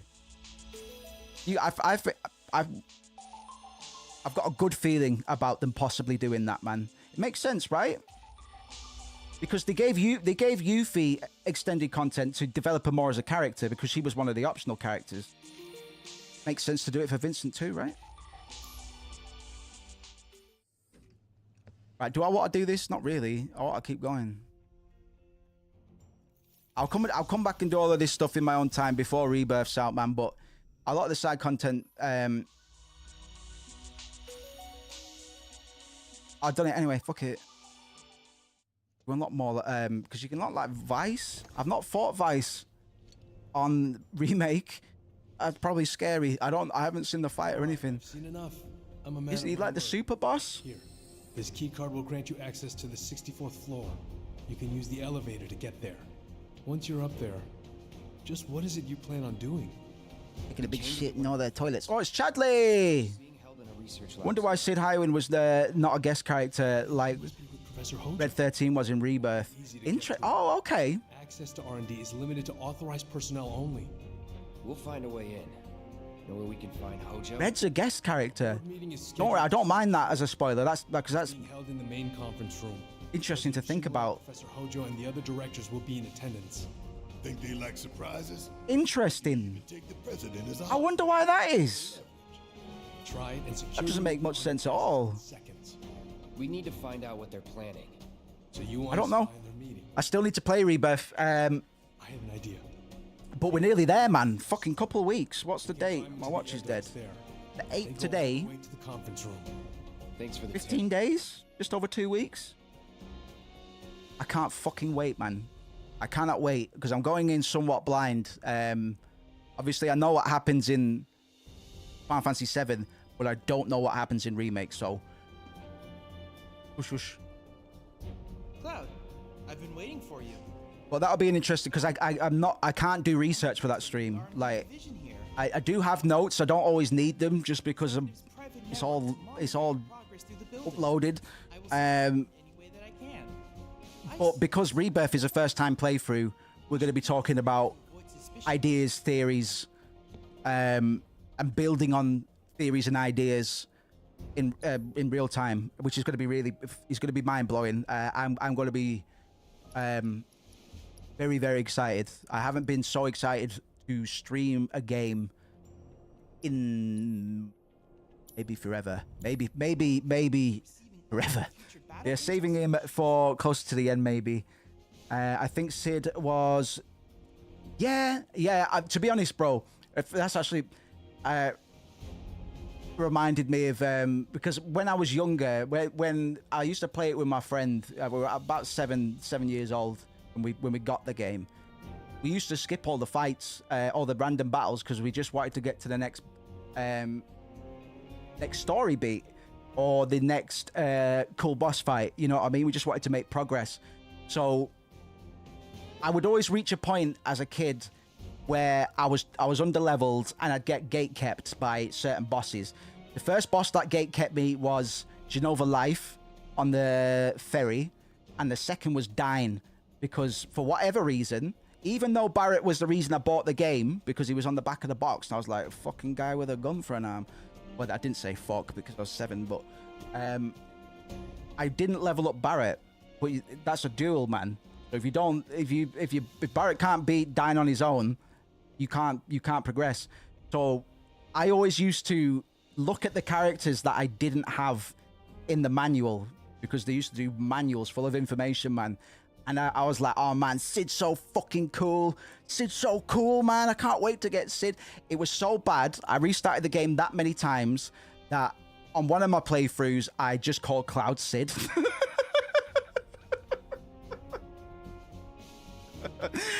That is a true story. Like I called Cloud a little bit of everything, man. I fell in love with the game instantly, man. Like, never known anything like it, so you might be able to understand why I'm still so obsessed with it over 20 years later, man. 25 years later. Crazy. No, skip that. Oh, I need to be scanning boys for Chadley. But yeah, true story. I was so bad at the game that I had to name Cloud Sid just to feel something, bro. Remember Sid was being in Kingdom Hearts, but he didn't interest me after seeing him in Advent Children with a spear. I thought it's cool. Yeah, man, he's the Dragoon, you know, but he doesn't wear the arm. It's really weird because when we think of Dragoon, Final Fantasy, we think of the armor instantly. But he'd be doing everything else that Dragoons do. He'd still be jumping. I've always thought he was kind of interesting, man. Yeah, BB called Cloud Yeezy on the first playthrough which I might have advised against. But I think I called, this is how young I was. I called Cloud Cop 9 at one point. I'm trying to think of other names that I gave him. All sorts of names, man. I'd name Aerith and Tifa after my sisters. Can't remember. I'm trying to think of other cringe names that I gave my party members, man. Cloud? Huh? You're Cloud, right? Oh. Holy shit! It's cool, bro. We went through training together. Damn. So you're still alive? Oh, this is fucking huge. I forgot all about this. This is massive. This is fucking huge. We don't get anything like this in the OG this early on. This is massive. This is dramatically gigantic. Oh. Some of the guys heard you got smoked, but I told them it was all bullshit. Hey, sit tight, man. I'm gonna go get Kunsel. I'll be right back. Good old Kunsel, man. If you know, you know. That's crazy. That's crazy. You okay? That's crazy. I forgot all about that, man. But you were just... I'm good. Let's keep moving. That's crazy, man. I'm sorry, but I didn't think we had any clues so early on in Remake. I forgot all about that. That's crazy. Welcome. What would you like? And Kunsel is an infantryman in Crisis Core, right? I'm not misremembering that. Or am I?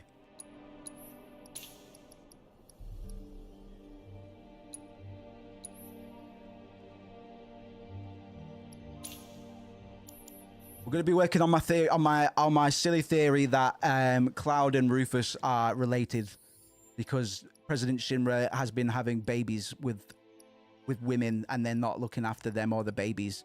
With a bit of a Thomas Wayne style move. Barretto. Barretto-chan! Ohayou gozaimasu.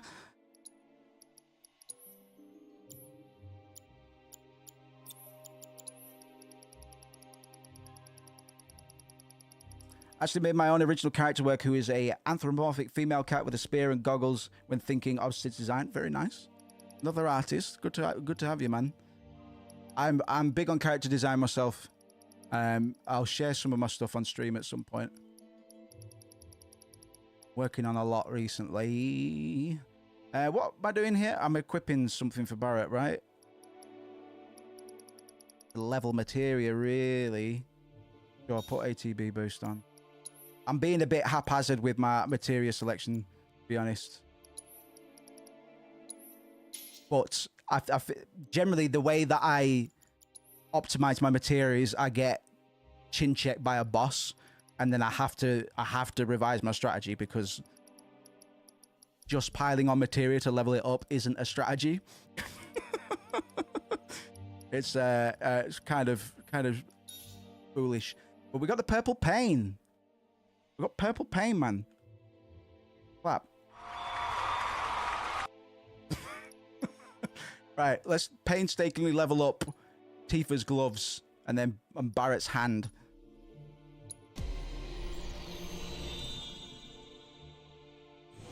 To be honest, we got a lot of similarities, my man. Like, when I was younger, when I was starting out character design, I did a lot of cats. Funnily enough.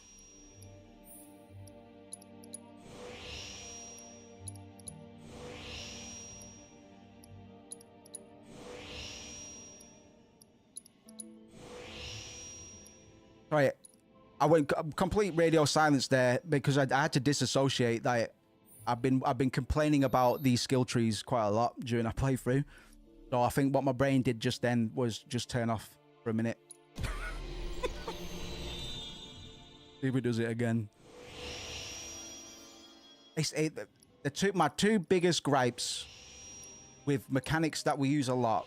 The two that I would want a bit more work on are healing between fights and the skill tree. I think they both completely kill the pace of play, and there isn't any hubs or any areas where you have downtime where it would be a bit more appropriate to have something like this.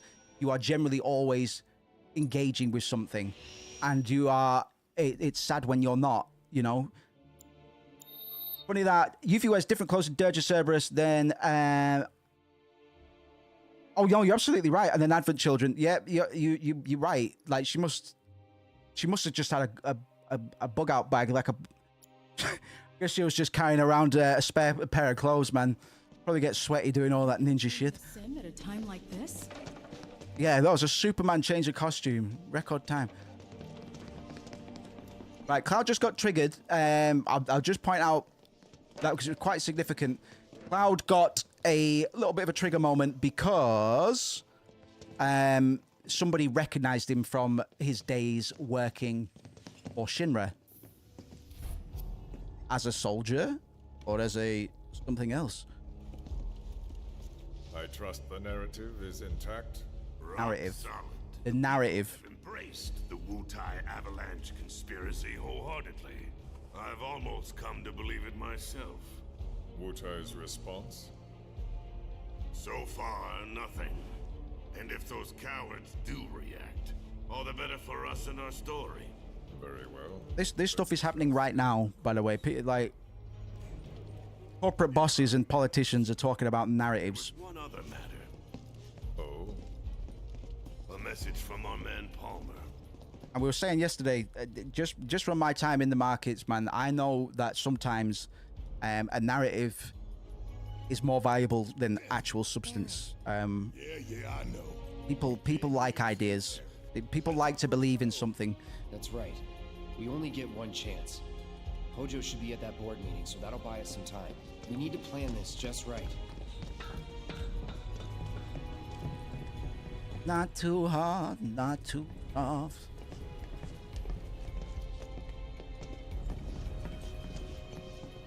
Oops. Can't do that, man. You shouldn't either. It's not funny. Might get hurt. We're up on the 64th. Congratulations. Conference rooms. I think we get to crawl around some toilet vents soon. God, what a brilliant part of the game, man. Notice how my eyes widen every time we just get narrative. Like I say, I don't play Final Fantasy necessarily for the combat. It is something that I enjoy in the originals, but even as a kid, I was saying we were skipping fights to get to the next bit of story, man, because it was good. It'd be nice if in future they can make Denzel from Advent Children his own game in the compilation after the second anime special expands his character. Yeah, Denzel's interesting because little bit of recon.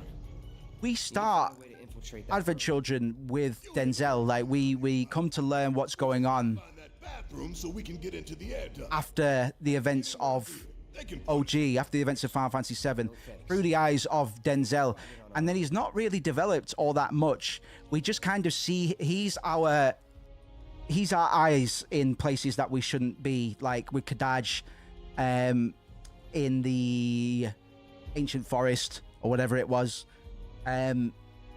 We only get to see that because Denzel's there for the most part. There are some cutscenes where we see the triplets aside from that, you know what I mean? But because it's got such a heavy emphasis on the children, again, like the necessity of the next generation, it's interesting how they didn't give much development to Denzel or Marlene. They could have given Marlene some as well, you know? I don't recognize you. What department did you say you were from? From the fuck off and mind your business department, asshole. I'm from the fuck off ass. Treasure chest in your conference rooms? I'm gonna fart in all of your conference rooms. That's my mode of extremism. It's a perfectly natural biological function. You can't tell me not to do it. It's against my human rights. Oh, mind you, Shinra probably don't care, man. Probably be executed if I farted in the conference rooms. Never designed a character, but once I made a Discord account and talked to people on Mega Man Discord, only acting like interested in violence. I called him Iron Casket. He was a cool dude. I love you, Pudgy. That's legendary. That's legendary status. I can't pretend.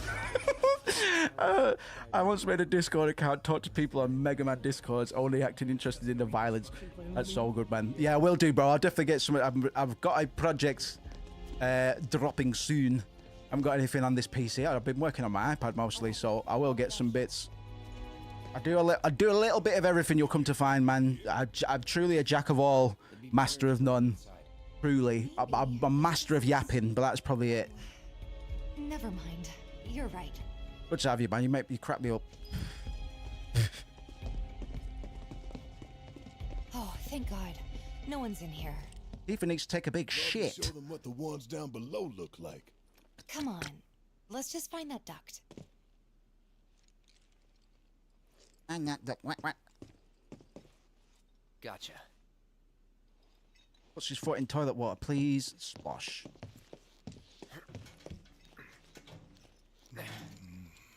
Barrett gives Cloud a swirly, and then Cloud doesn't talk to Barrett for the remainder of the game. Look, I'm on guard duty. Right. So, can I go with you? That was sweet of Cloud. Do you see that? That was body positivity, bro. Barrett's not getting in that vent. Cloud knows this. So when Barrett goes to say, I'm too fucking big, man. Cloud just cuts him off and says, no, you're guarding. That's compassion, bro. Cloud's learning. He's learned something from Aerith already. Don't want to be here any longer than I have to. Yeah, sure. Just follow behind. Some people think Jessie should have her own game because her character needs more expansion for not being a playable character in the OG and remake games. I agree to it. It's maybe not her own game. I really like Jessie Raspberry's design, and I'm actually very happy with how they expanded on her character in the remake, because they make it very clear that she has a guilty conscience because she's the one that done the bomb. So I really like that. I would say, in my mind, Avalanche served their role pretty well, even in the original. But yeah, I mean, we got Wedge back, man. I think he's the only one we get back, right? Don't say yes or no. I mean, if there's any others in remake, I don't want to know. But there might be, because we've got Before Crisis, which I know nobody's played. But we live right by Sector 7, and I keep calling and calling. This is very Metal Gear Solid. Sorry, I got distracted. All the phone lines are down.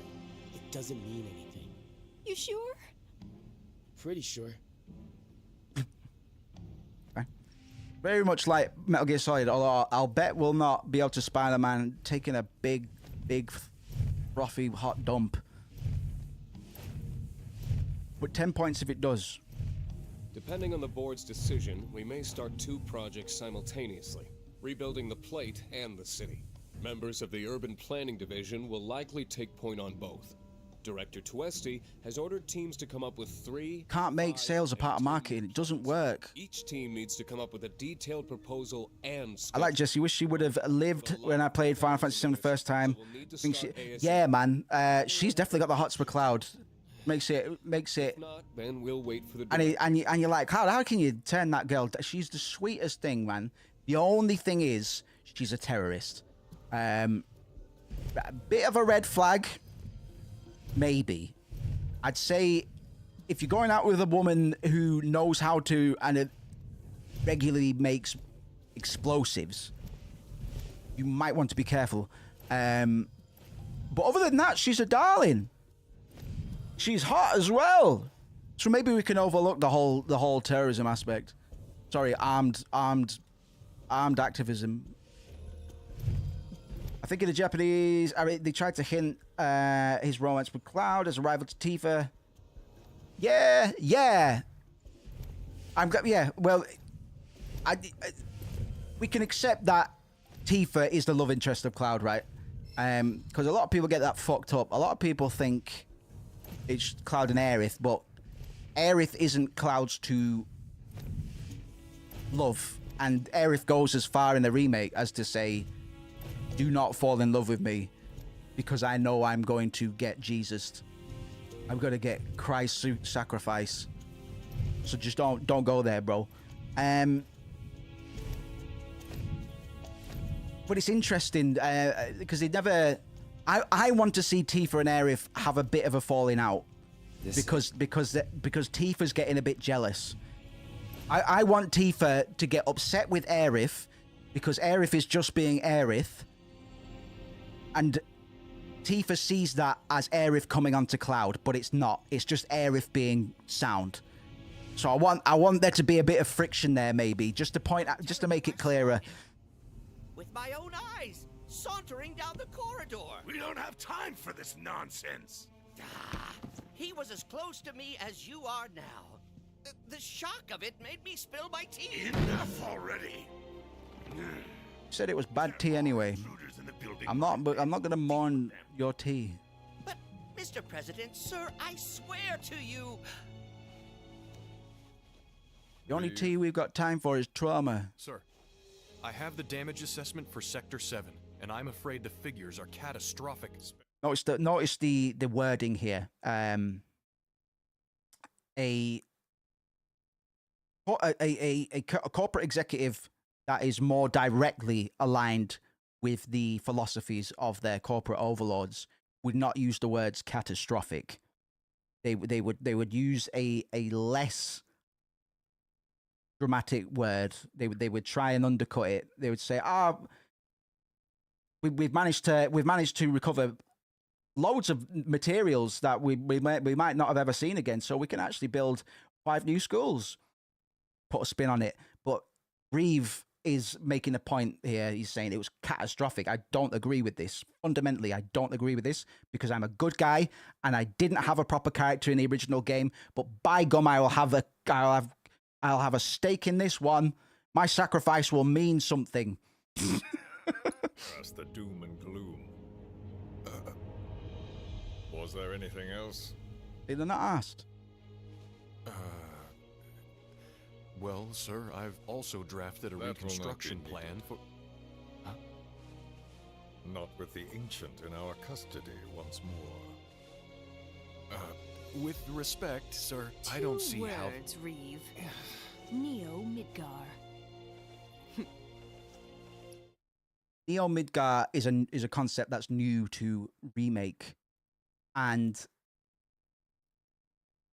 I want to know how this ties in with concepts and ideas about the Promised Land and the possible physicality of the would-be allegory that is the Promised Land,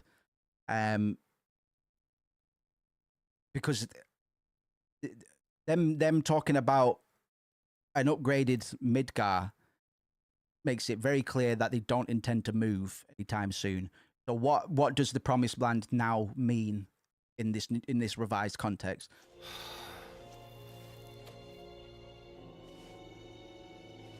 In their promised land. Thank you.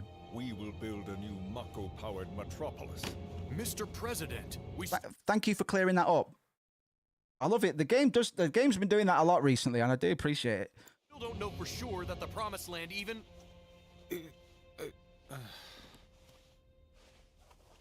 Professor Hojo. One sec, bro. I'll answer that in a sec. The test results were within expectations. The specimen is somewhat lacking compared to her pure-blood mother, but for our purposes, she should more than suffice. What do we know about Aerith's dad?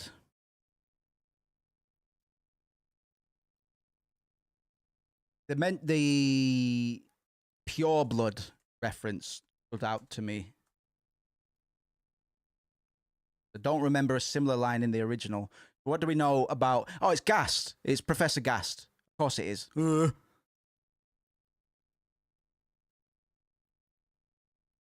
Of course it is. I knew that. Get it. So she can lead us to the Promised Land? Well, Mr. President, that remains to be seen. I would like your permission to secure her cooperation through more forceful means. Christ. Forceful, yet gentle. She is a precious resource that must be handled with care. Personally, I've never had a problem with torture. All right, cards on the table. Fuck it. We're all friends here. I had something more psychological in mind. Better to scar the psyche than mar the flesh. Palmer's enjoying this a bit too much, maybe. Maybe they all are, to be honest. Proceed as you see fit. However, you will not make the same mistake twice. Is that clear? If I may, Mr. President, I have an idea how we might mitigate the risks. Simply put, we could have the Ancient reproduce. With a In tiger. the absence of a second specimen, we would need to identify an alternative mate. Maybe a tiger? With candidates from Soldier. Or a tiger. These would, of course, include S and G types. Oh. Right, I'll answer this. Sorry, man, because not leave you hanging. Do you think Final Fantasy VIII modern settings looks the same as 7 Muslim-like cyberpunk setting? I would say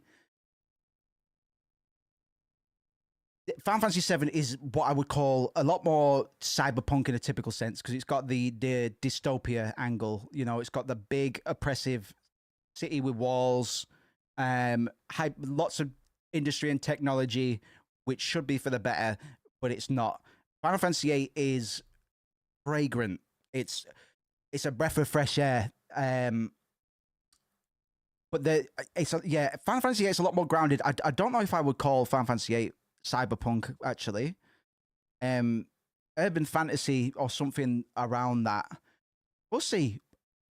Yeah, I think we'll do Final Fantasy VIII after this. We might have time to do it in between Remake and Rebirth. But that'd be interesting to talk about, man. So, and by the way, I need to set up my alerts for YouTube. So when people subscribe, I get the alerts in real time. So thank you to anybody that has subscribed, because I end up finding about it afterwards. Thank you very much. I'm going to be doing a lot of this kind of content this year. We're starting off on a good front, because we're talking about Final Fantasy VII, which is a video game. I've got very limited memory capacity, but Final Fantasy VII information just kind of stays there for some reason. I forget everything else. I forget how to do things that make me money, you know, or things that I rely on to survive. But for some reason, Final Fantasy VII just stays locked in there, man. But there's a lot of games that got a lot of love for, and I like to talk about and try to teach people something about, even if they've familiar with the games already. Let's try and take it to the next level. I do have a history in game development myself. I'm starting to develop games again, I guess you could say. So we'll be doing a lot of this sort of discourse, really getting into the minutiae. If people feel I'm yapping too much or I'm going into too much detail, let me know, because that's always a risk as well. But yeah, thank you very much for the subs, man. It's been good to have you, Pudgy, the last couple of days, man. And it's good to have you as well, Arunya. It's good having people that are familiar with the content, because then we can have a discussion, bounce ideas off of each other. And yeah, start picking through the weird bits, ask the right questions, you know. So it's been great to have you guys, and yeah, we're gonna keep it going. Thank you very much. I originally paused because Hojo is mentioning S and G types. Now, does anybody in the class know what S and G types are referring to? Appreciate that, Pudgy, man. It's been good having you, man. This is pretty significant, because S and G types were not a thing in OG. But Vice, Nero, Deep Ground, they're all canon. Crisis Core is canon. That means Genesis and Angeal are canon, which means young Sephiroth is canon. Boo! And it just goes fucking... So, this is proof that everything is canon. Right here, this one line is proof that it's all canon now. Because he's referring to Crisis Core. Vice and Nero are referring to Dirge of Cerberus. The ending of Remake is referring to Advent Children. And you're like, well, shit, should I have read the novels? My understanding is I don't think the novels are canon. I'm talking about On a Way to a Smile, and I'm talking about the one about the Turks and Rufus, something about the kids. what happened to the kids or something like that. And you could say the maiden who travels the earth as well, which is when Aerith returns to the live stream and she meets a bunch of people that have passed, i.e. Big Swedge Jesse, President Shinra, maybe Rufus. No, it's President Shinra. And basically President Shinra just never he's just a shithead. He never feels guilty about it. But it's said that Jesse in particular, talking about Jesse again, has a particularly strong presence in her live stream because of the guilt that she experiences over the bombings. She can't let go, in a sense, which I thought was one of the more worthwhile, one of the better talking points from that. But there's a lot of extended content, man, and I need to find out what is canon so I can make sure I've read whatever I haven't, just so I've got a full scope on things, man. Because there's some crazy shit that is now canon. Advent Children, Dirge of Cerberus, Crisis Core, is before Crisis canon. I mean, I imagine Ever Crisis is canon. There's a lot. I need to get back into Ever Crisis, man, or at least maybe I'll just watch the fucking cutscene. Quite frankly, there's no telling what kind of properties a crossbred specimen might possess. So, you're a bit too excited about this.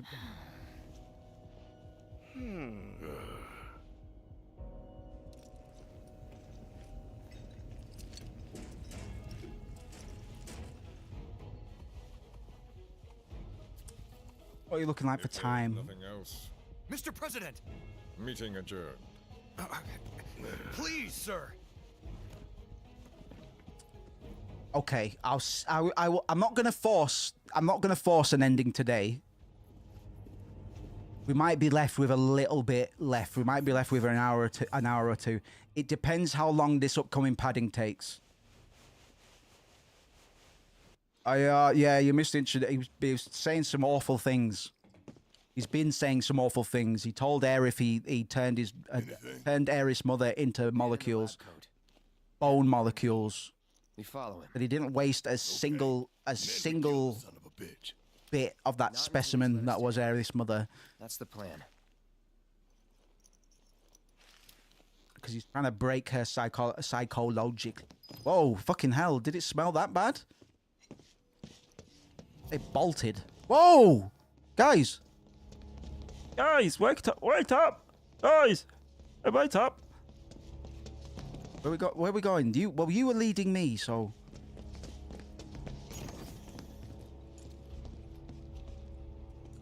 Yeah, I think there might be a bit of filler which might stop us from finishing tonight, but we'll see. I just don't want to force it. I don't mind going a bit over time. Normally I'd finish in an hour, and I have a feeling that's not going to cut it. I'll go a bit over if we're very close, though. I would ideally finish it tonight. We'll see. But that can wait. First, we must have answers. A simple psychoactive agent should suffice.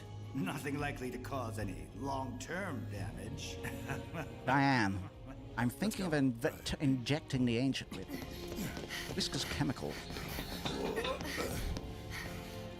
I think we get to see the gym. Yeah, the Shimmer Tower, the Shimmer Infiltration is one of my favorite sequences in the original, because you learn a lot. You learn a lot. If you want to, anyway, you can just rush through it. But if you really want to learn about why the world is the way it is, the Shimmer Tower is going to tell you most of why things are the way that they are, I think. Well, there's a vending machine and a bench. Those are some very hard benches, and Yuffie jumps on them. She jumps ass first onto those benches, man. I can only think about a fucking toxics, man.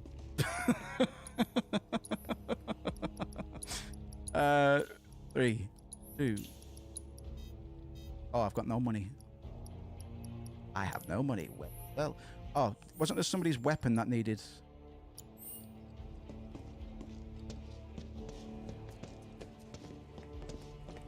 Yeah, actually, very little Aerith gameplay in Remake, which makes sense. Like, it all lines up. We don't get much time with Aerith. It feels like longer because the game is longer, you know? Like, Remake is 30 hours. Final Fantasy VII in its entirety is 30 hours, you know? On average. This one. This is definitely the one. I don't know why. Wait a minute. Ethos. Vusek. Ethos. Yes. Why didn't I think of that earlier? Ethos. Hey. Dong dong dong dong dong dong dong dong dong dong ba ba ba na na na na. What is this? A dozen bullets in your head, unless you open that door right I don't think that thing shoots bullets, but okay. Yeah, that's right. Finishes at the end of the Midgar sequence. So they literally just leave Midgar on their way to Calm. And some crazy shit happens. You must be the ones who've been stirring Stuff up that makes you go, what? What the fuck?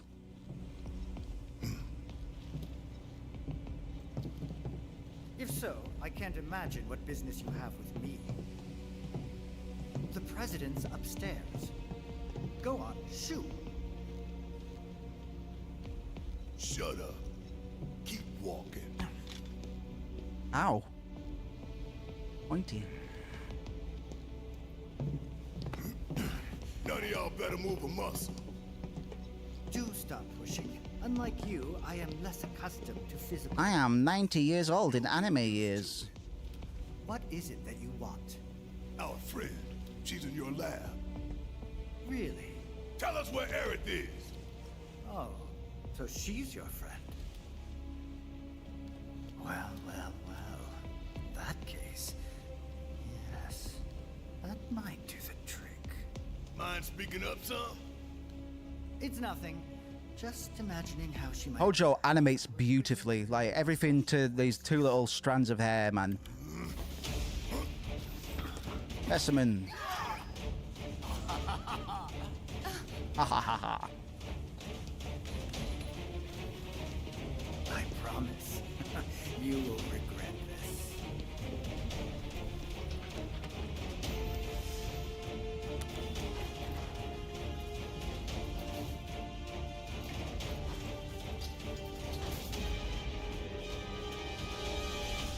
Here he is, man.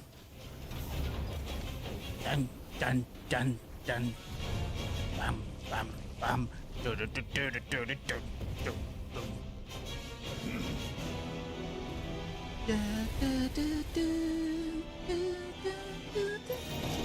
Right, we need to get a scan in, Barrett. I got this. You're up. Yes, it's my turn.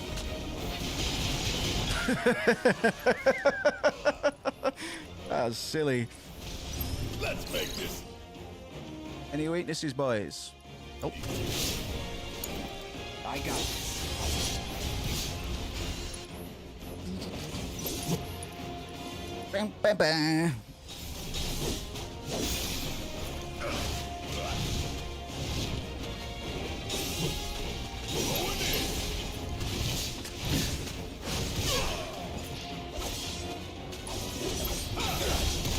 Owie. Command grabbing, man. Not the one. Command grabs are overpowered in a remake. The grapplers in this game are insane. I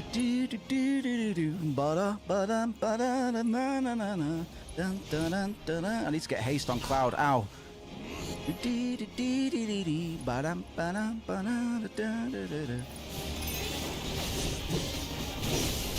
Right, let's get Cloud all hasted up, man.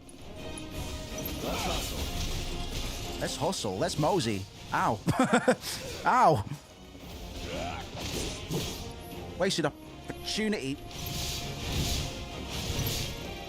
Guessing I can't counter him. Oh, God, man, that's so hard to get away from.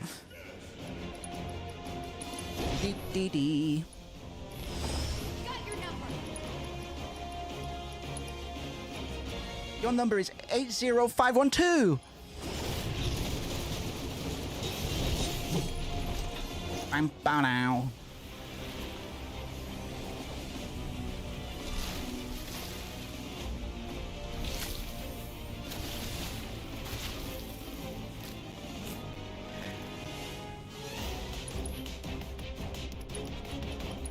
Such a good score as well, man. Ah, man, what a waste of...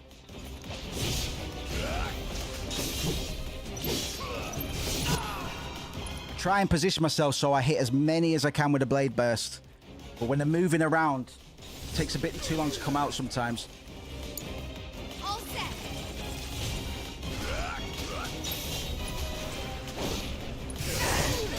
Christmas, man. He's sneaky. The size of him, man. Barreto.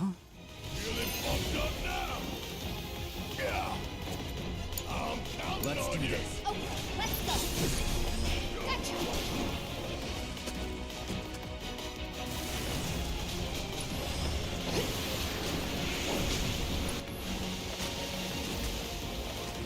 Do do do do do do do do do do.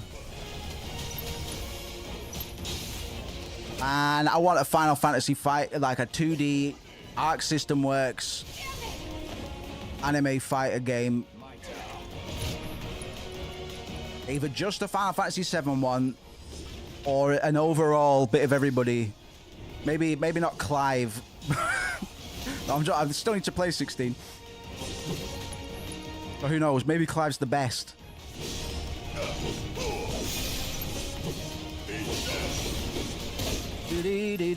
Oh man, that comes out so fast for a command grab. Oh, happy feet. Wombo combo. Alright, Tifa, sort yourself out. Ow. Well, he's just about finishing with you, so... No, don't use Infinity's End on that, I bet. That's my fault. Oh, oh, oh, oh. Watch out now. Is he nearly staggered? No, nowhere near. Not looking good.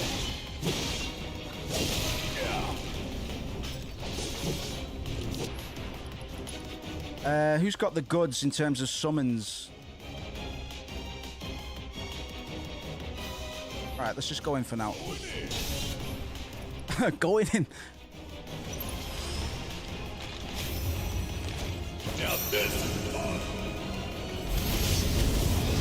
Like me and the game are communicating.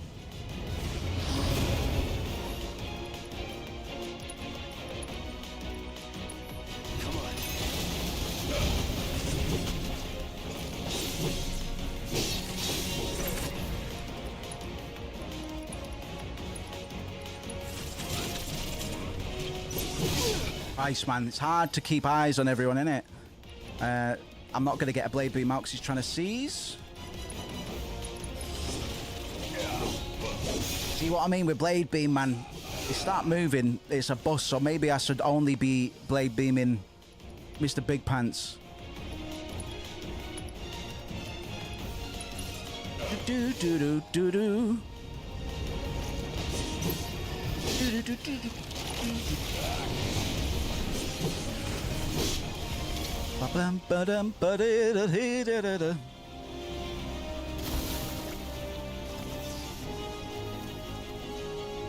Thank you very much. Oh no, they've got cataracts. Oh god, is this really gonna hurt?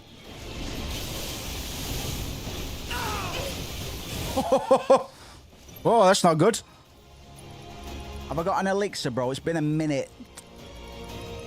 Jesus, man. Like, elixirs are the one item you never use in the original. But I feel blessed with having them in this one. Christ, this is not going my way right now. I might have to adjust my strategy. Feeling good. Yeah, I might have to redo this. We'll see. I don't like melee Barret, man. I think it's a crime. Never quit, never surrender. But I need to learn those moves, bro.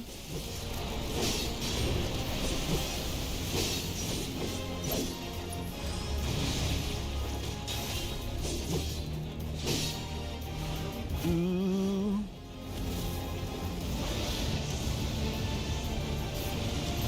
Pressure him. If I get a bit of pressure, I can probably do this. Pressure? No, I can kill him. If I stagger him, he's dead. Barret. Oh, where's he gone? You alright? What are you doing? You alright, son? Fight, goddamn you!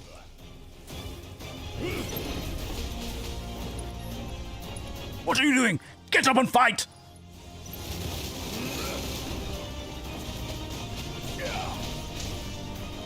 Fight, goddamn you! Fight for the planet!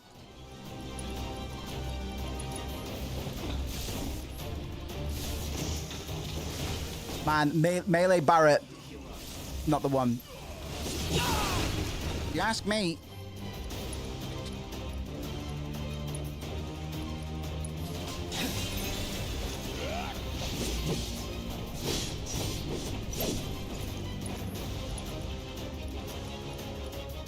Right, all or nothing.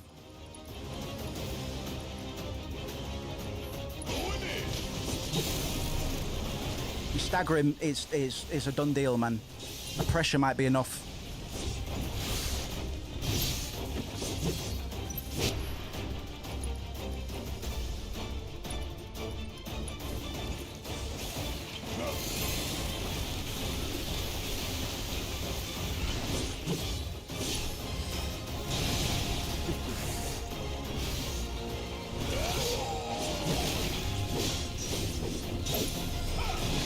Oh, we got him.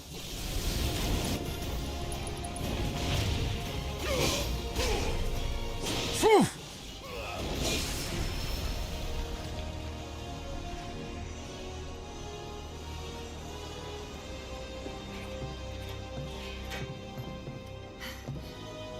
Are you ready for some crazy fucking lore? Big L narrative. And then we got a bit of filler.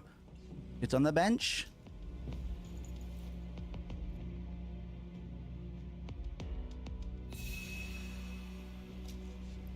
All right, I've just seen in the corner of my eye when I was Googling about Aerith's father. Fan theories, Aerith is Sephiroth's half-sister. No. Sephiroth and Aerith were originally planned to be brother and sister, which is why they have this similar haircut, the bangs. But no. I debunked that pretty quickly.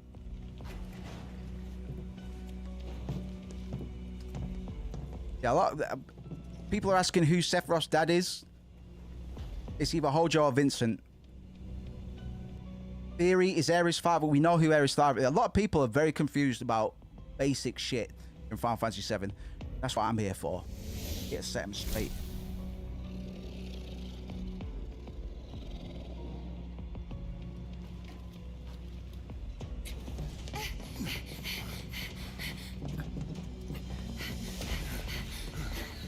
Hello. Very impressive.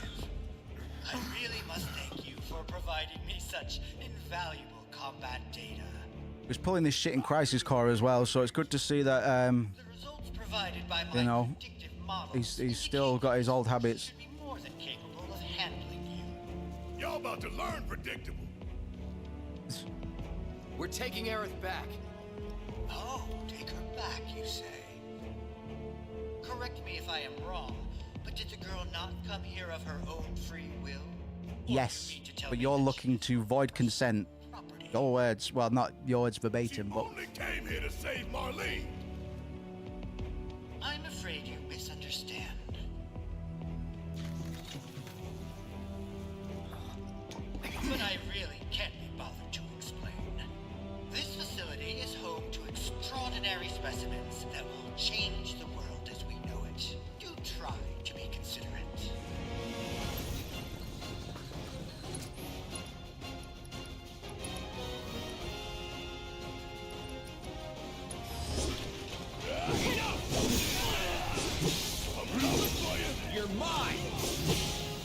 I'm nobody's sweetheart.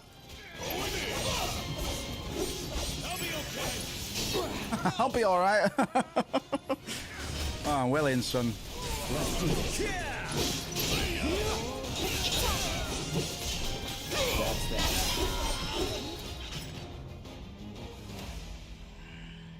Looks like your models got it wrong. Why would you? Yes, an unknown variable, perhaps.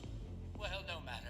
Reinforcement. An unknown variable. You started with a big monstrosity, and then you gave me some weenie boys. Some of the first enemies that I fight in the game. Why are you a soldier? Oh! Big moment.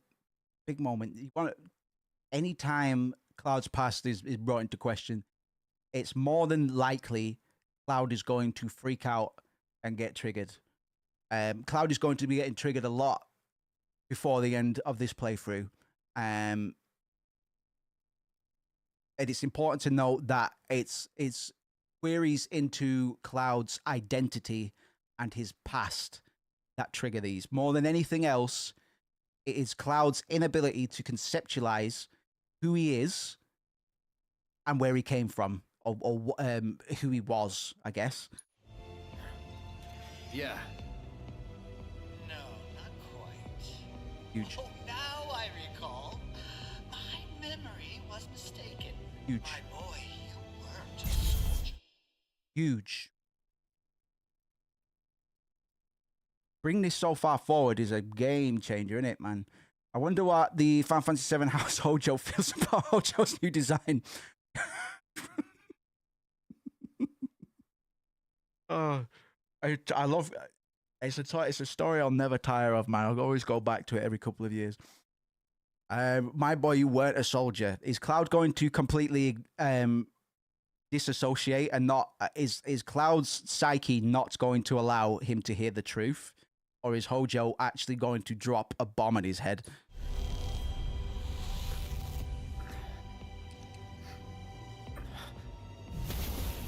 Oh! Okay, this is interesting. Cloud isn't supposed to know this yet.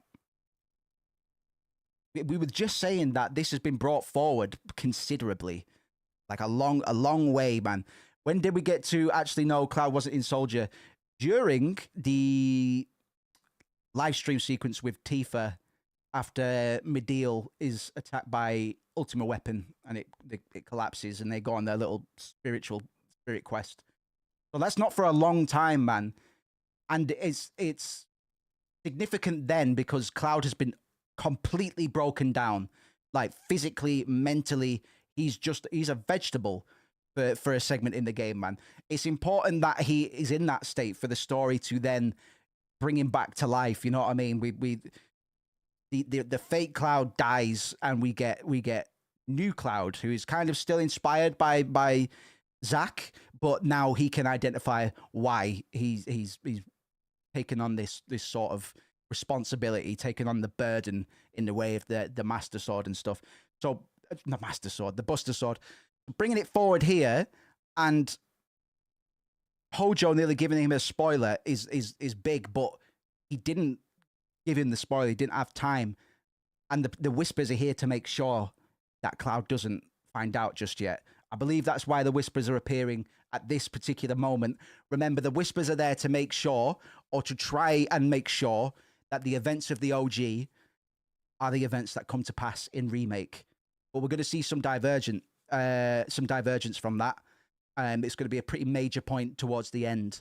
Like, the Whispers are doing a good job of keeping the narrative pretty consistent so far. But there has been some moments where things could have been very fucking different.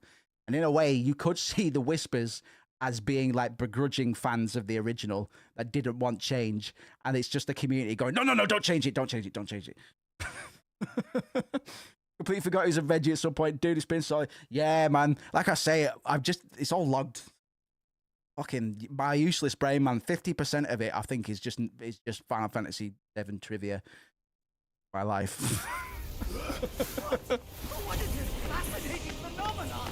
What's happening? Where are you taking me? What are those things up to this time? Cloud! Barrett. Got it. Stand back.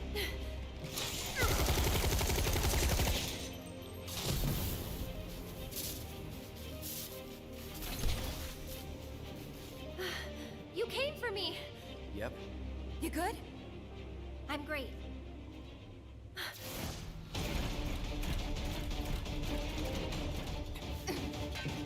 Thanks for saving my lead. I owe you one. Save it for later. I'm going to show you guys a really wild Easter egg in a minute that not many people are aware of in Remake. I think it's after this fight, before we get on the elevator.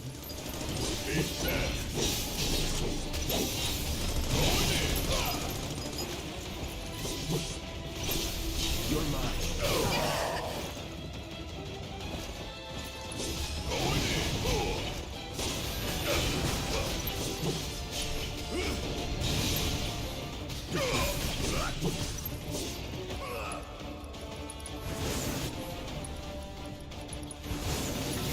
Ow. Shit. Going in. Going off, man. I'm laying down some serious pain right now. How quick Cloud gets limit breaks for this build, bro. I'm waiting till they self-destruct, right? And then a little man jumps out. What I'm waiting for. There we go. He's crazy. Look at him go. Yep. Barrett, I could do with you scanning these boys, actually. Guess it's my turn. Oh, no, yeah, well, it is, yeah. But I need you to do something. You got this. I got this. You got this. I got this. Owie. That did a lot of damage.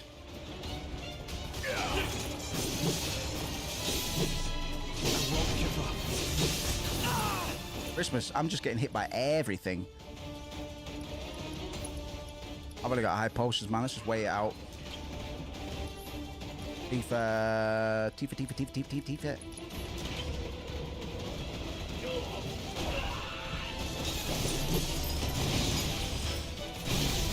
You're mine. Do it in the suit? Oh, maybe. No.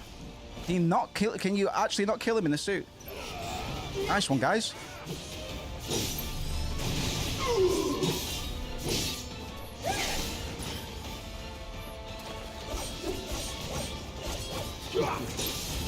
Stop dancing.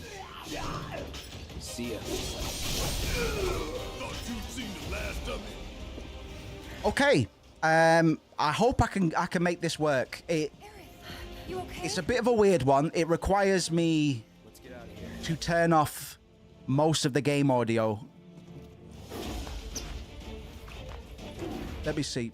Let me double check.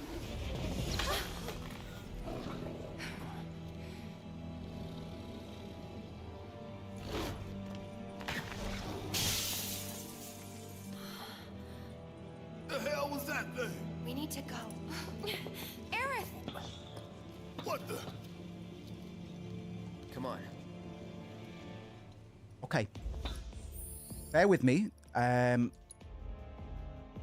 have to turn off some of the audio for this to work.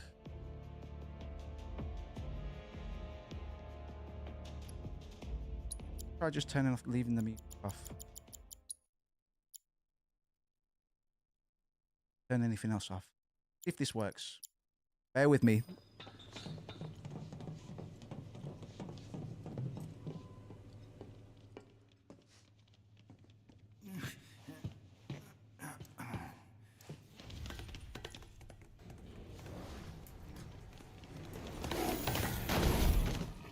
Got his fucking boot trapped.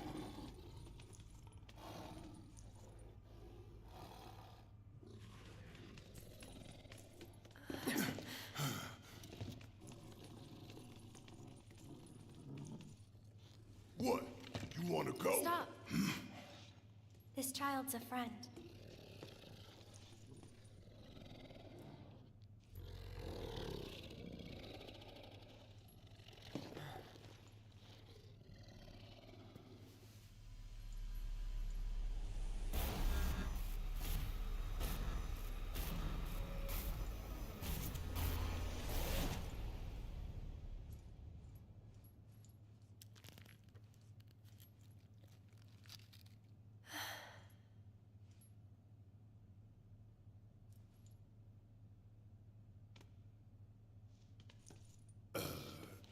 So what the hell is it?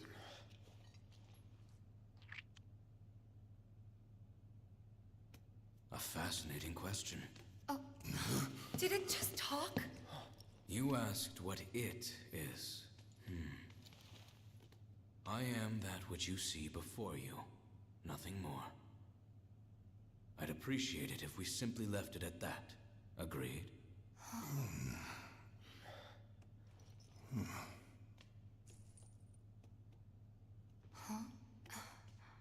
13?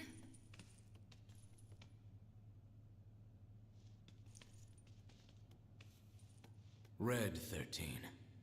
The designation given to me by Hojo. Then you must have another name. What is it?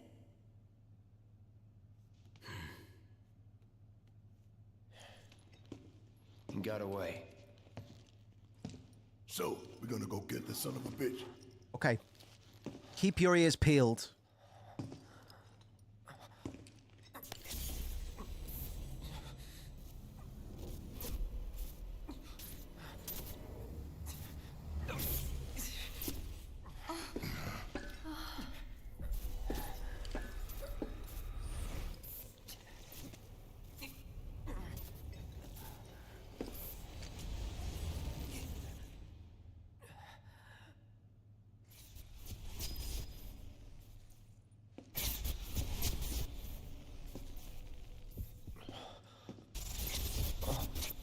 Mother, I have come for you.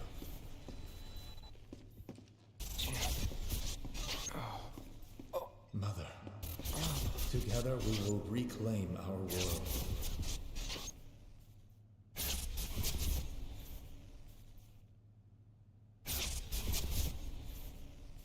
It's not distinct enough. Buried in this audio. Mother, they have come again.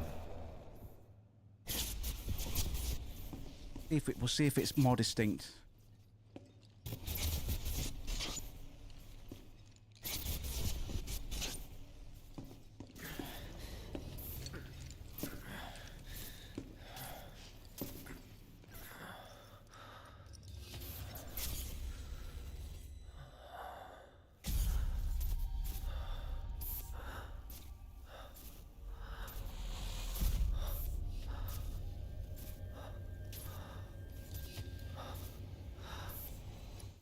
Notice where that cord is placed. It's the first time I'm noticing it, but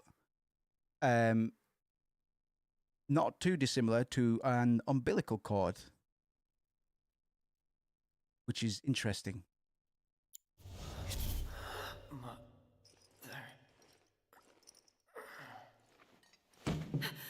Cloud!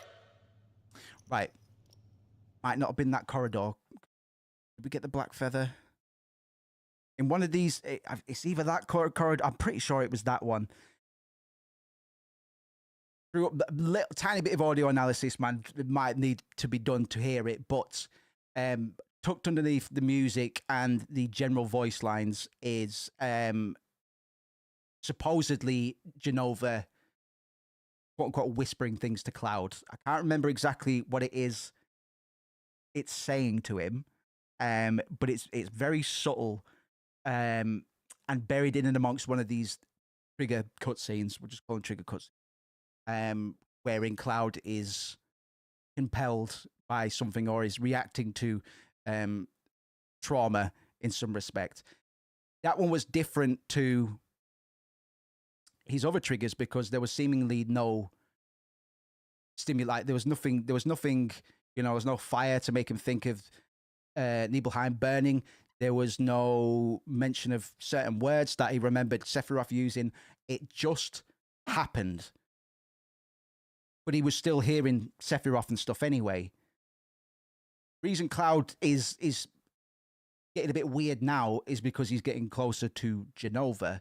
At this point, it cannot be, like, we've already identified that it can't be Sephiroth talking to Cloud. At this point, even though we've got very similar visuals, this isn't a typical Cloud trauma response. This is something entirely different.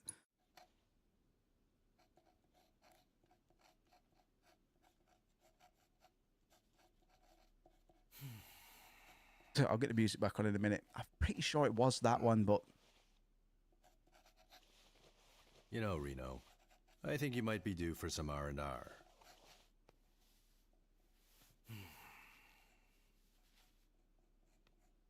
Nah, I'm good. What are we going to do about Sector 7? We are going to do nothing. Been thinking. Was all that necessary? Had we refused, someone else would have completed the task. We have spared that someone the burden of a guilty conscience. Perhaps that will ease yours. Yeah, nope. Let's try another tack then. They were a sacrifice to balance the scales. Say what? After everything we'd taken from the planet, we were due to give something back. Do you actually believe that? Does it matter?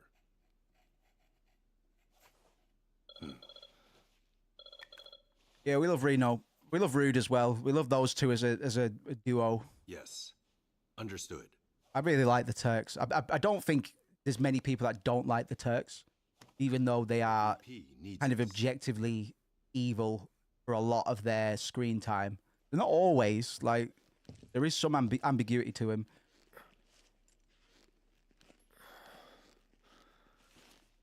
Cloud.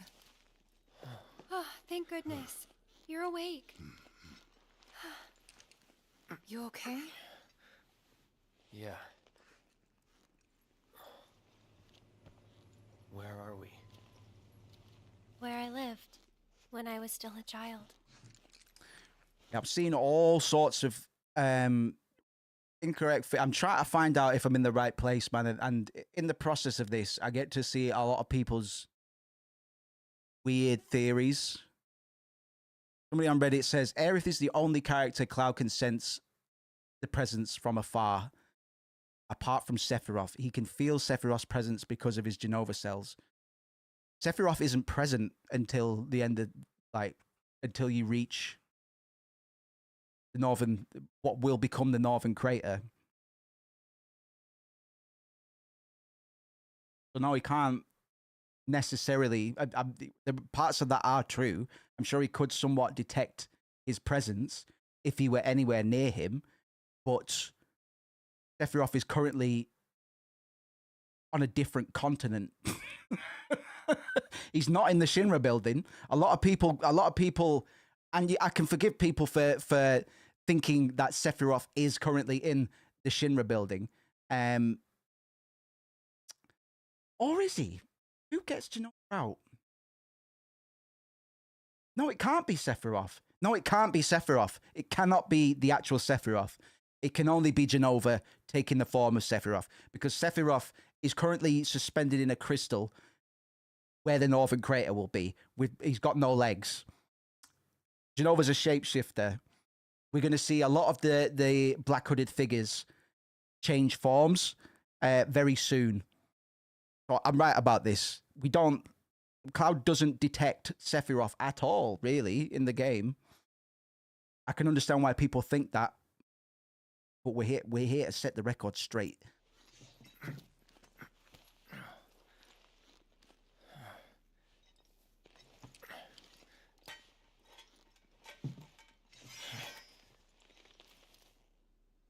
Right, let's get that music back on. If I can find a clip, I'm having a hard time finding a clip of that little Genova whispering moment, but it's not a fever dream. Somebody went in further into the deep end than I have been personally, and I've heard it. I just can't remember what she's saying. It might just be reunion. It might just be whispering reunion to him. Chapter 16. We have got about half an hour left. It's not looking too likely we'll finish today, Exactly the same. but we'll see where we are in half an hour.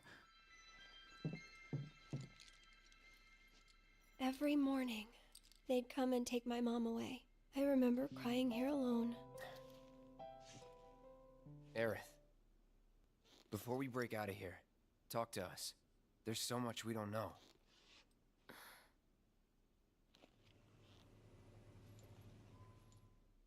I'm a descendant of the ancients. That's pretty much it, really. Oh, but just so you know, that's not their actual name. They called themselves the Cetra. We who were born of the planet, with her we speak, her flesh we shape. Unto her promised land shall we one day return. Her flesh we shape. Oh, By her profound. loving grace and providence, may we take our place in paradise. You know it. Yeah, well, honestly, I thought that part was just a fairy tale. Shinra thinks it's true. Barrett is technically a religious extremist. For a long time. And they must think you can lead them to it. Can you? He's a jihad, man. Like, he's inadvertent, man. He doesn't see it as, but what he practices and what he preaches is a reading of Cetra scripture. Even if you could, that land belongs to to you and your people. Shinra's after it because they believe it's rich in Mako. Mako they've got no right to claim. But they'll try to take it anyway, won't they? Greedy bastards will never stop. Okay, new plan. Y'all take Aerith and get the hell out of here. Me, I'm gonna go bust some Shinra heads. Barrett, wait. You can't do that.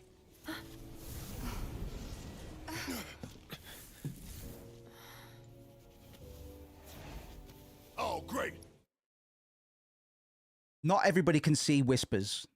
This needs to be pointed out now before things get out of hand very quickly. Cloud wasn't able to see the whispers until he came into physical contact with Aerith. That's very, very important. Remember, we're going to see something weird happen with Rufus in a little bit. But yeah, not everybody can see the whispers. It's a very select. It's basically the core party and the extensions of. But needs to be pointed out. These assholes again. Probably some Shinra science experiment. Whispers. Perhaps best described as arbiters of fate. They are drawn to those who attempt to alter destiny's course and ensure they do not. Like capital D? Destiny? The flow of the great river that is the planet, from inception to oblivion. Predetermination. And you're saying that that flow is somehow fixed? Yes, for it is the will of the planet itself. So if we're destined for a bleak future, these whispers will try to keep us on that course? Not this. Now wait just a damn minute. How in the hell can you possibly know any of that? Spouting that cryptic stuff, which could all be Hallucinogenics, probably. I mean, ain't you a Shinra lab rat or dog? Or red. Rat dog. When Aerith reached out to me, I found this knowledge of the whispers. Yes. Listen to me. Please. This isn't the first time. This is probably not the first time Aerith has imparted knowledge through touch. If we think about Marlene during the Sector 7, before the plate collapses, Aerith has a moment with Marlene in which Marlene is also terrified, similar to how I imagine Red 13 was. And she wouldn't budge. She wouldn't get out from under the counter at Sector 7. But upon coming into physical contact with Aerith, Marlene gasps, looks at Aerith, who does a little shushing motion, And that's more or less all. We don't have any context, but we do know the developers have said that Marlene saw something that she wasn't meant to see. And that makes it sound like it might have been a negative thing. But Aeris got a bit of a smile on her face. She's not conceited, you know what I mean? She's Dareth. She's Mother Mary, you know. She is all that in terms of purity and innocence, I guess. So Marlene, we can probably say, has been imparted some knowledge as well. We just don't know the extent to what that might be. I've got some theories, but that'll probably come at the end. Eric. The Shinra Electric Power Company isn't the real enemy. It started with them, sure, but I promise you, there's a much bigger threat. I just want to do everything in my power to help. All of you. And the planet. Aerith, what are you not telling us? I'm gonna get crucified. Every step is taking me further from the path. Every time the whispers touch me, I lose something, a part of myself.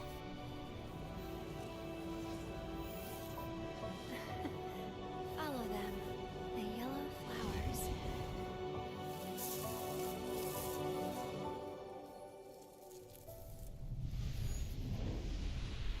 This is so massive.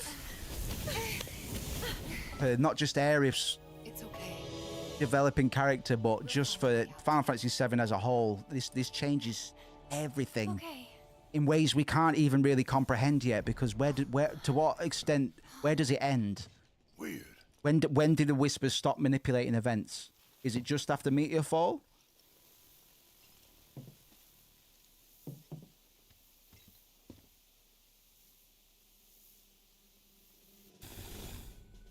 Aha! There you are. Surprise! What are you doing, man? Hey guys, long time no see. Wedge? You're here? You shouldn't be up and moving. I'm feeling much better thanks to Elmira's cooking. But that's not what I wanted to talk to you about. Never change, Wedge. Never change. What was that? An explosion? HQ's running the show this time. They're raising hell to try and flush out the president. This complicates matters. That explosion just now put the whole building on high alert. So now we're trapped in here? No need to panic, little lady. See? You can still move freely within Hojo's laboratory. Find a way to These old school maps, bro. come to extract you. These old school mini maps make me smile, man. I doubt it. Not after all the shit we've pulled. I asked them really nicely. Like super duper nicely. Thanks, Wedge. Just get to the roof, okay? So Wedge has gone to the main avalanche, because remember, Barrett, Biggs, Wedge, Jesse, and Tifa are part of a Splinter Cell. They had views that were too extreme, I didn't ask him to do any even for Avalanche. Yeah, well, I'm glad he did.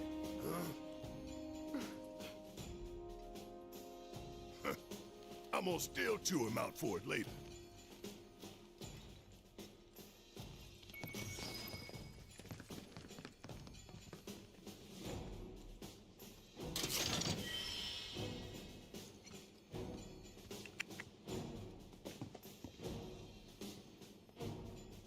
Trying to think where I'm at. Right, we'll look for a good cliffhanger,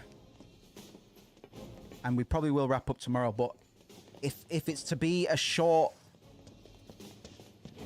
amount of game left on Remake's part, I will Use the same elevator that Hojo did. make sure I've got Final Fantasy VIII ready. Unless people would prefer we run Undertale or something else on this run. Otherwise, I'll get some notes together in preparation to play Final Fantasy VIII. We might as well get the Final Fantasies where a lot of my creative passion is responsible for I mentioned before, I'm a jack of all trades, and it's because of Final Fantasy VII that I kind of veered off in all that, like character design, world building, music, writing, fucking everything that was in Final Fantasy VII was something I wanted to be able to do because of Final Fantasy VII. I owe a lot to Uematsu, Sakaguchi, Kase, Gucci.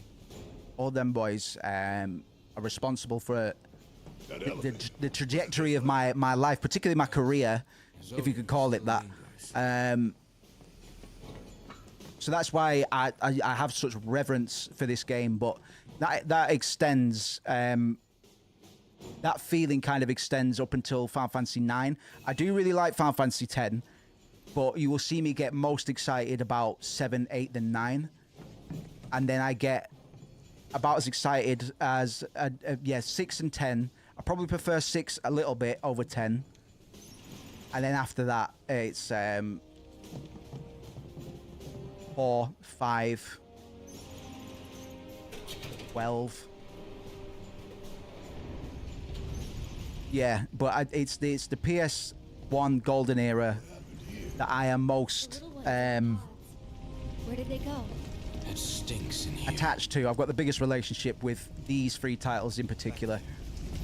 And by all accounts, it seems like we're going to get... Oh. We're probably gonna get the Final Fantasy IX remake, which is still fucking crazy to say out loud. But that is looking like a very real possibility at the moment. And it does make sense. Hey, whatever you want, man. Any FF game would be interested to see. Got you, bro. Appreciate you, Pudge. Way ahead of you.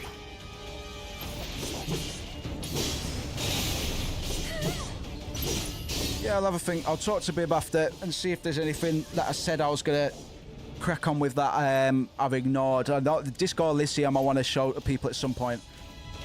That game's about as heady as it gets. It's almost going to be difficult for me to talk about because it's just so advanced. The writing of it is so dense. But a fantastic little game. We've done Silent Hill recently as well. Another one of my absolute favourites. We'll do Soma, bitch. We'll do Soma at some point, man. I think we'll have a laugh with Soma. Soma is so interesting to talk about, and it can, and people want to talk about it as well, because it deals with topics that are innately interesting to anybody, to any living human. We had a really, really, really good time with Soma last time. It's only about 10 hours long, so that's 2 sessions. Shit! What the hell, Red? I forgot about Red's tail. It's so iconic as well. I don't know. Yeah. Oh, hold on. Is it this cutscene? Let me turn the music off again. Sorry about this. Because this might be the feather cutscene. It might be this one. I'm sorry if I'm knocking off the music again for no good reason. We'll just pretend it's a gritty drama for a minute. Hey, the music's still on.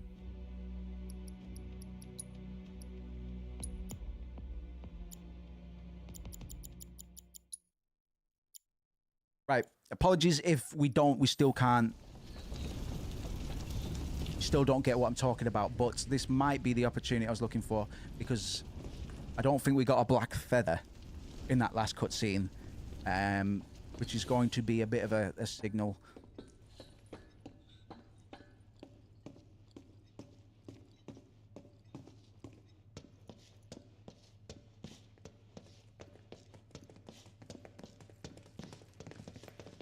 Oh.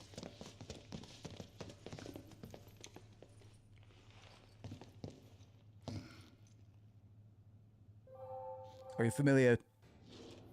You familiar with Soma? I'm glad, man. We've got very similar sensibilities. It feels like Soma's one of my favorites, man. Right. It's horrifying, like to properly think about, because all the oh, here we go. Talking about horror.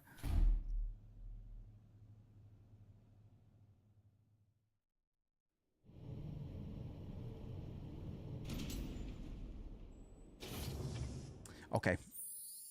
Back on. It was the cutscene earlier, I think. Yeah, Soma is because most of the horror's done in your head. I remember well, that was it, man, because I was a bit slow. I didn't realize when we were streaming, when I was playing it through on stream for the first time, a couple people kind of guessed what was going to come, but the first coin toss, that was when I just couldn't really move. I was just like, oh, and I've not.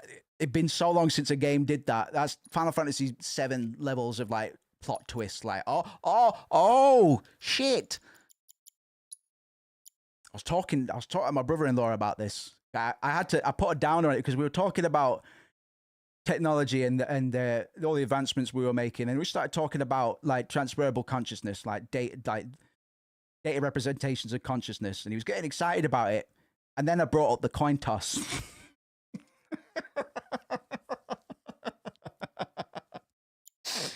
I just watched his face drop, man. I do feel bad, but I'm sorry, man. It's just the reality, man. Hojo's treasure. Shinra's dark secret. What I wouldn't give to burn it all down. But we need to get to the roof.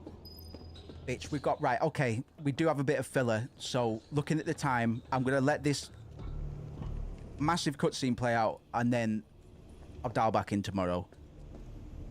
We've got a good thing going. I don't want to break stride on this because we've been doing well. I don't want to lose momentum. I don't want to forget what we talked about. So I'll be back tomorrow. And if you can never make the live streams, man, YouTube do a pretty good job of keeping the VODs. What is that? But we'll keep on running it up this week, I think. I'm in the mood.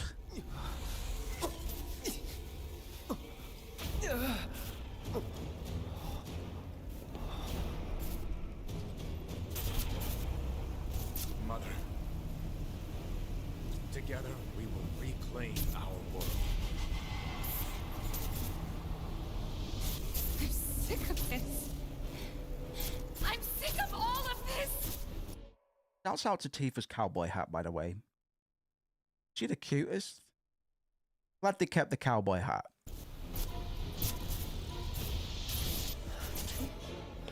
Cloud? Notice how nobody else can see quote-unquote Sephiroth right now. I'm going to keep on bringing up touch. I'm going to keep... Touch is a very important thing. Like human contact, very important in Remake. Far more so than it is in OG, because now they don't have Lego hands. You know, they don't have big blocks for hands. So now gesticulations and body language counts for so much more. So I do really want to drive home the keep looking out for when characters are touching each other. Don't be immature. We know what Cloud and Tifa get up to later on, but that's their own business. And now she can be quote unquote Sephiroth.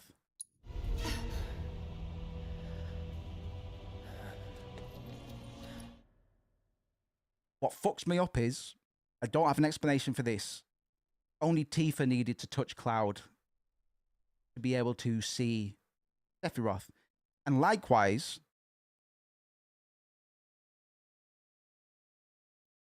Barrett hasn't come into direct contact with Aerith. At least when the Whispers descend on the Sector 7 slums for the first time. No way. The characters have never met. They could have touched Cloud, though. So it's a bit of a chain reaction thing. It's a bit of a virus. But in this case, nobody else has come into contact with Cloud.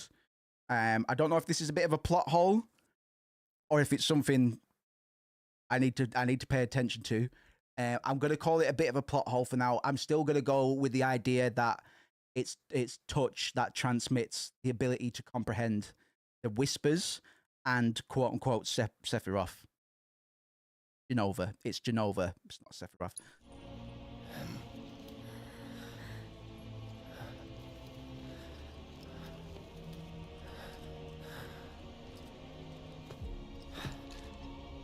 Tell me, is it really you?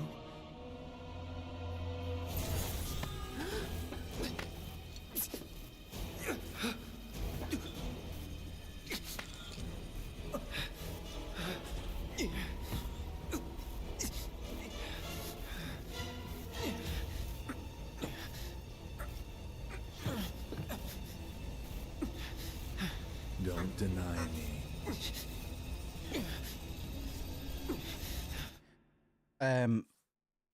Sorry, I don't mean to keep cutting in, but we haven't had much time to talk about Sephiroth, and we're not going to get much time today.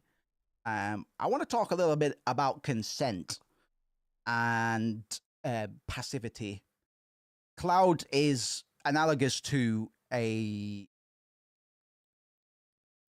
somebody who's been in an abusive relationship, a toxic relationship with, and this is allegorical. You know, I'm just making the connection, but we can perceive Cloud's trauma over Sephiroth as not being too dissimilar to the effects and the symptoms of somebody coming or trying to break away from an abusive, controlling relationship.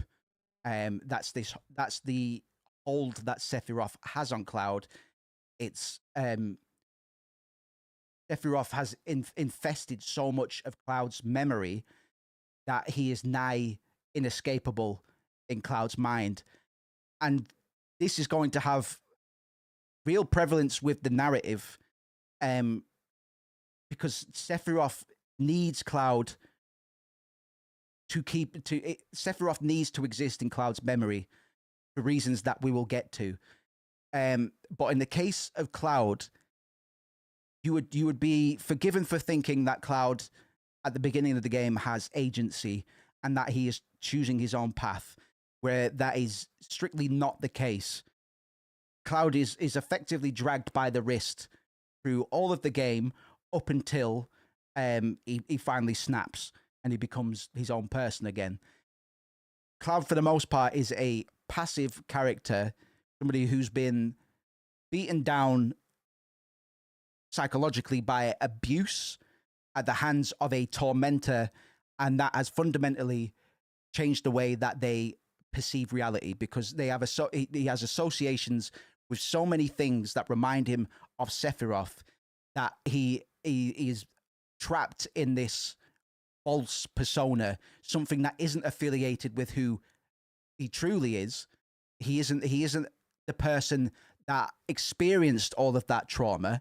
He is this other thing that he's created to protect himself, man. I don't like diagnosing characters with mental disorders because they're fucking characters. Don't have mental health necessarily, but we still see portrayals of mental health. And a lot of what Cloud exhibits is, especially stereotypically, but to be honest, is a fairly delicate representation of PTSD, following abuse at the hands of a tormentor, a controller. Sephiroth saying things like "Don't deny me" only drives this point home a lot further. In the original Final Fantasy VII, I understand why they took this out, but the fact that they took it out only kind of solidifies this for me. In the original, when Cloud goes to the Honeybee Inn, if you go in enough rooms, Cloud will be molested by a group of men against his will. That's just what happens, bro. That's just what happens. He just lets it happen.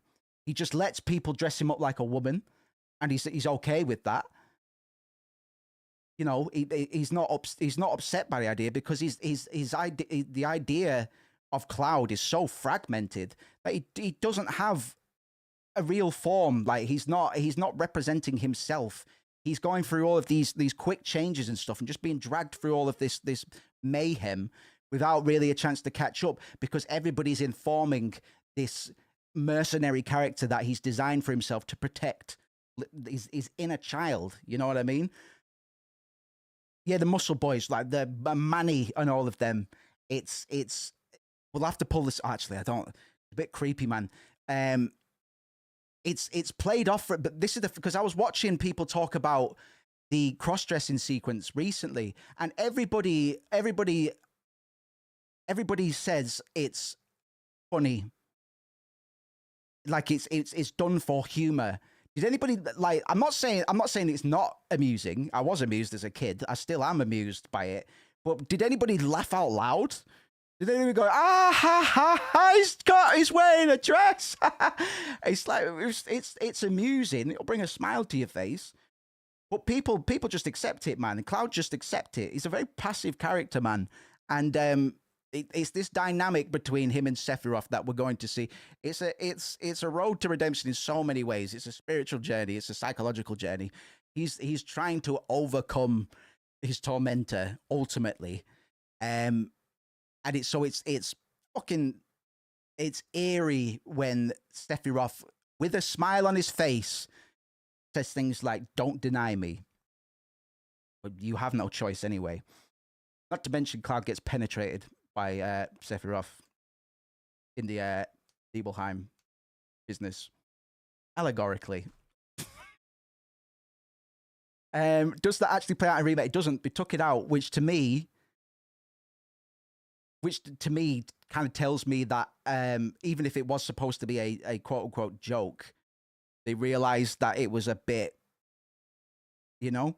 and we still get all of the other sides of his passivity. He falls into cross-dressing so easily, and in the remake, it has a whole dance sequence, man. And there's like flowers everywhere, and it's like drag, but it's not. It's really weird. It's weird, man. The new honeybee and stuff, like that whole sequence is fucking crazy to me, because that again is probably supposed to be played for laughs, but since I'm giving it this reading, not everything I'm going to discuss will be developer intent. We're doing a reading of it based on contextual clues that we can factor in from the real world and stuff like Shinra and the Kaidetsu and Mitsubishi and all of that stuff, and also the parallels that Cloud does have to a toxic relationship, a romantic relationship. Sure, they didn't have a romantic relationship, but controlling relationships don't necessarily need to be in the romance category. It so closely ties to that sort of dynamic that even if I'm reaching a bit in some places, we're just doing a reading of it. We are taking information that we're given, we're pairing that up with other things that might back up this idea that Cloud is passive and fragmented to the point where even his gender isn't really a solid concept. He really is just, Cloud at the moment is an idea. He's not mimicking Zack, which is what a lot of people think. There will be some aspects to that, but the fact is, he came out of Mako poisoning. He was wearing a soldier outfit. Tifa assumed that Cloud got into soldier. Cloud believes it, and that's part of Genova's mimicry as well. Like, Genova is a mimic and a shapeshifter. So because Cloud has Genova cells in his part of his genetics now, he has this. It's supposedly Cloud has this mild mimicry ability as well. But in Cloud's case, he takes the idea of Tifa's hero, and he goes balls deep on that idea of himself. The Tifa part made me uncomfortable, but Cloud I always thought was able to be, safe. It's crazy. Tifa plays the role of the carer. Both Aerith and Tifa kind of play quite a motherly role to Cloud. When we start talking about Jewish mysticism, trust me, gets wild. I'm going to double down on this by way of Jewish mysticism. This is why I can speak about it with some level of conviction, because there's enough correlations that I in my own mind I can make enough sense of it where I don't believe I'm just insane. We're doing a reading, you know what I mean? And I'd be remiss not to point these things out. I'll let the rest of the cutscene play out, but Tifa is very interesting as a character because she is doing the best she can to keep Cloud sane by just playing into this, not heavy-handedly, but just playing into this idea, this new idea of who Cloud is. But she said early on in the game, in the Sector 7 side quest sequences, that she was scared of Cloud. Somebody that she grew up with. It's like, you're a bit weird, bro. A little bit weird.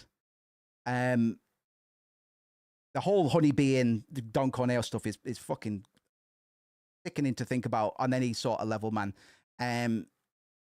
Cloud's sexuality is out of the picture, man. He's not a sexual being at all. Not saying he's asexual, because ultimately him and Tifa do get it on. If you've got enough affinity with Tifa, the night when Cloud sends everybody away to go be with their families before they descend the crater, Tifa has nobody else. So her and Cloud spend a night together. And it's more or less accepted that those two got it on. But it doesn't progress beyond that, I don't believe. I'm sure in some fan theories it does, but for the most part, Tifa is a bit of a mommy to Cloud. She's his carer, and without Tifa, Cloud maybe wouldn't have ever really come back, as it were. He would have probably just self-destructed at some point. A bit like Barrett, man, self-absorbed, just on a trail of retribution with no real end goal, just action. You know, shoot first, think later. Embrace me. Embrace me.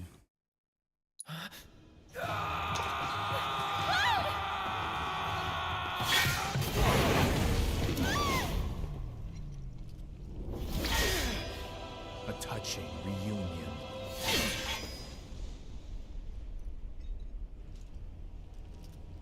Yeah, man.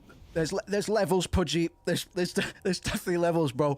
A lot of these aren't my ideas. A lot of them are. A lot of Cloud's trauma stuff isn't as widely discussed as a lot of the spiritual and religious stuff. But I've got an innate interest in psychology. So it's interesting to see these things play out in quite a tasteful way. I would say that the way they handle Cloud's trauma is tasteful, to be honest.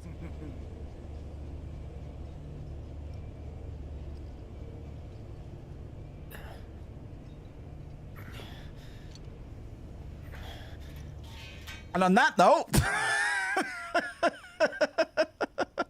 I'll break the tension before I quit out. But I know there's a bit of padding now. We're just past 11 anyway.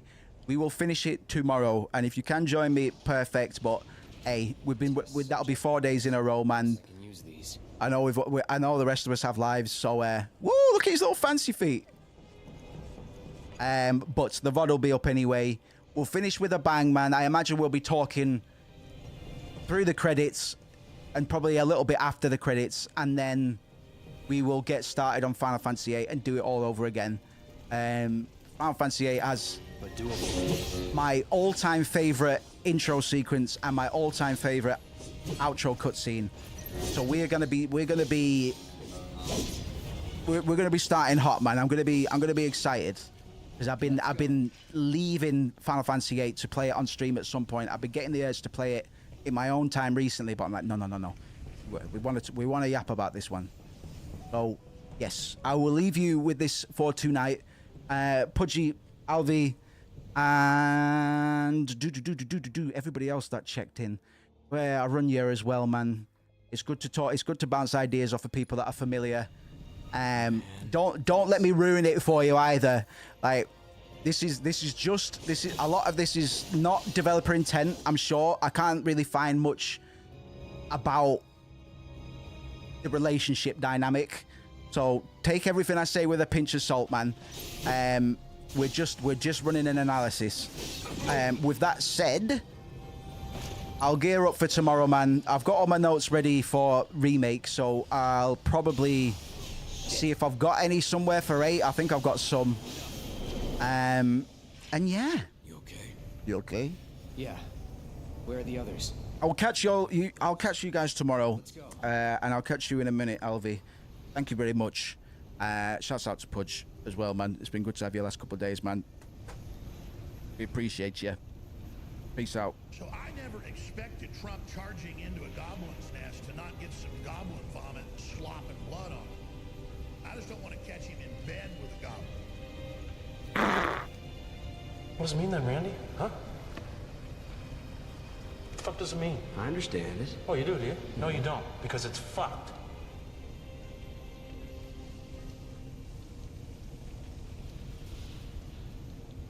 You don't understand anything. I'm not gonna smoke. I don't even need to smoke marijuana. I just do it right now because I hate this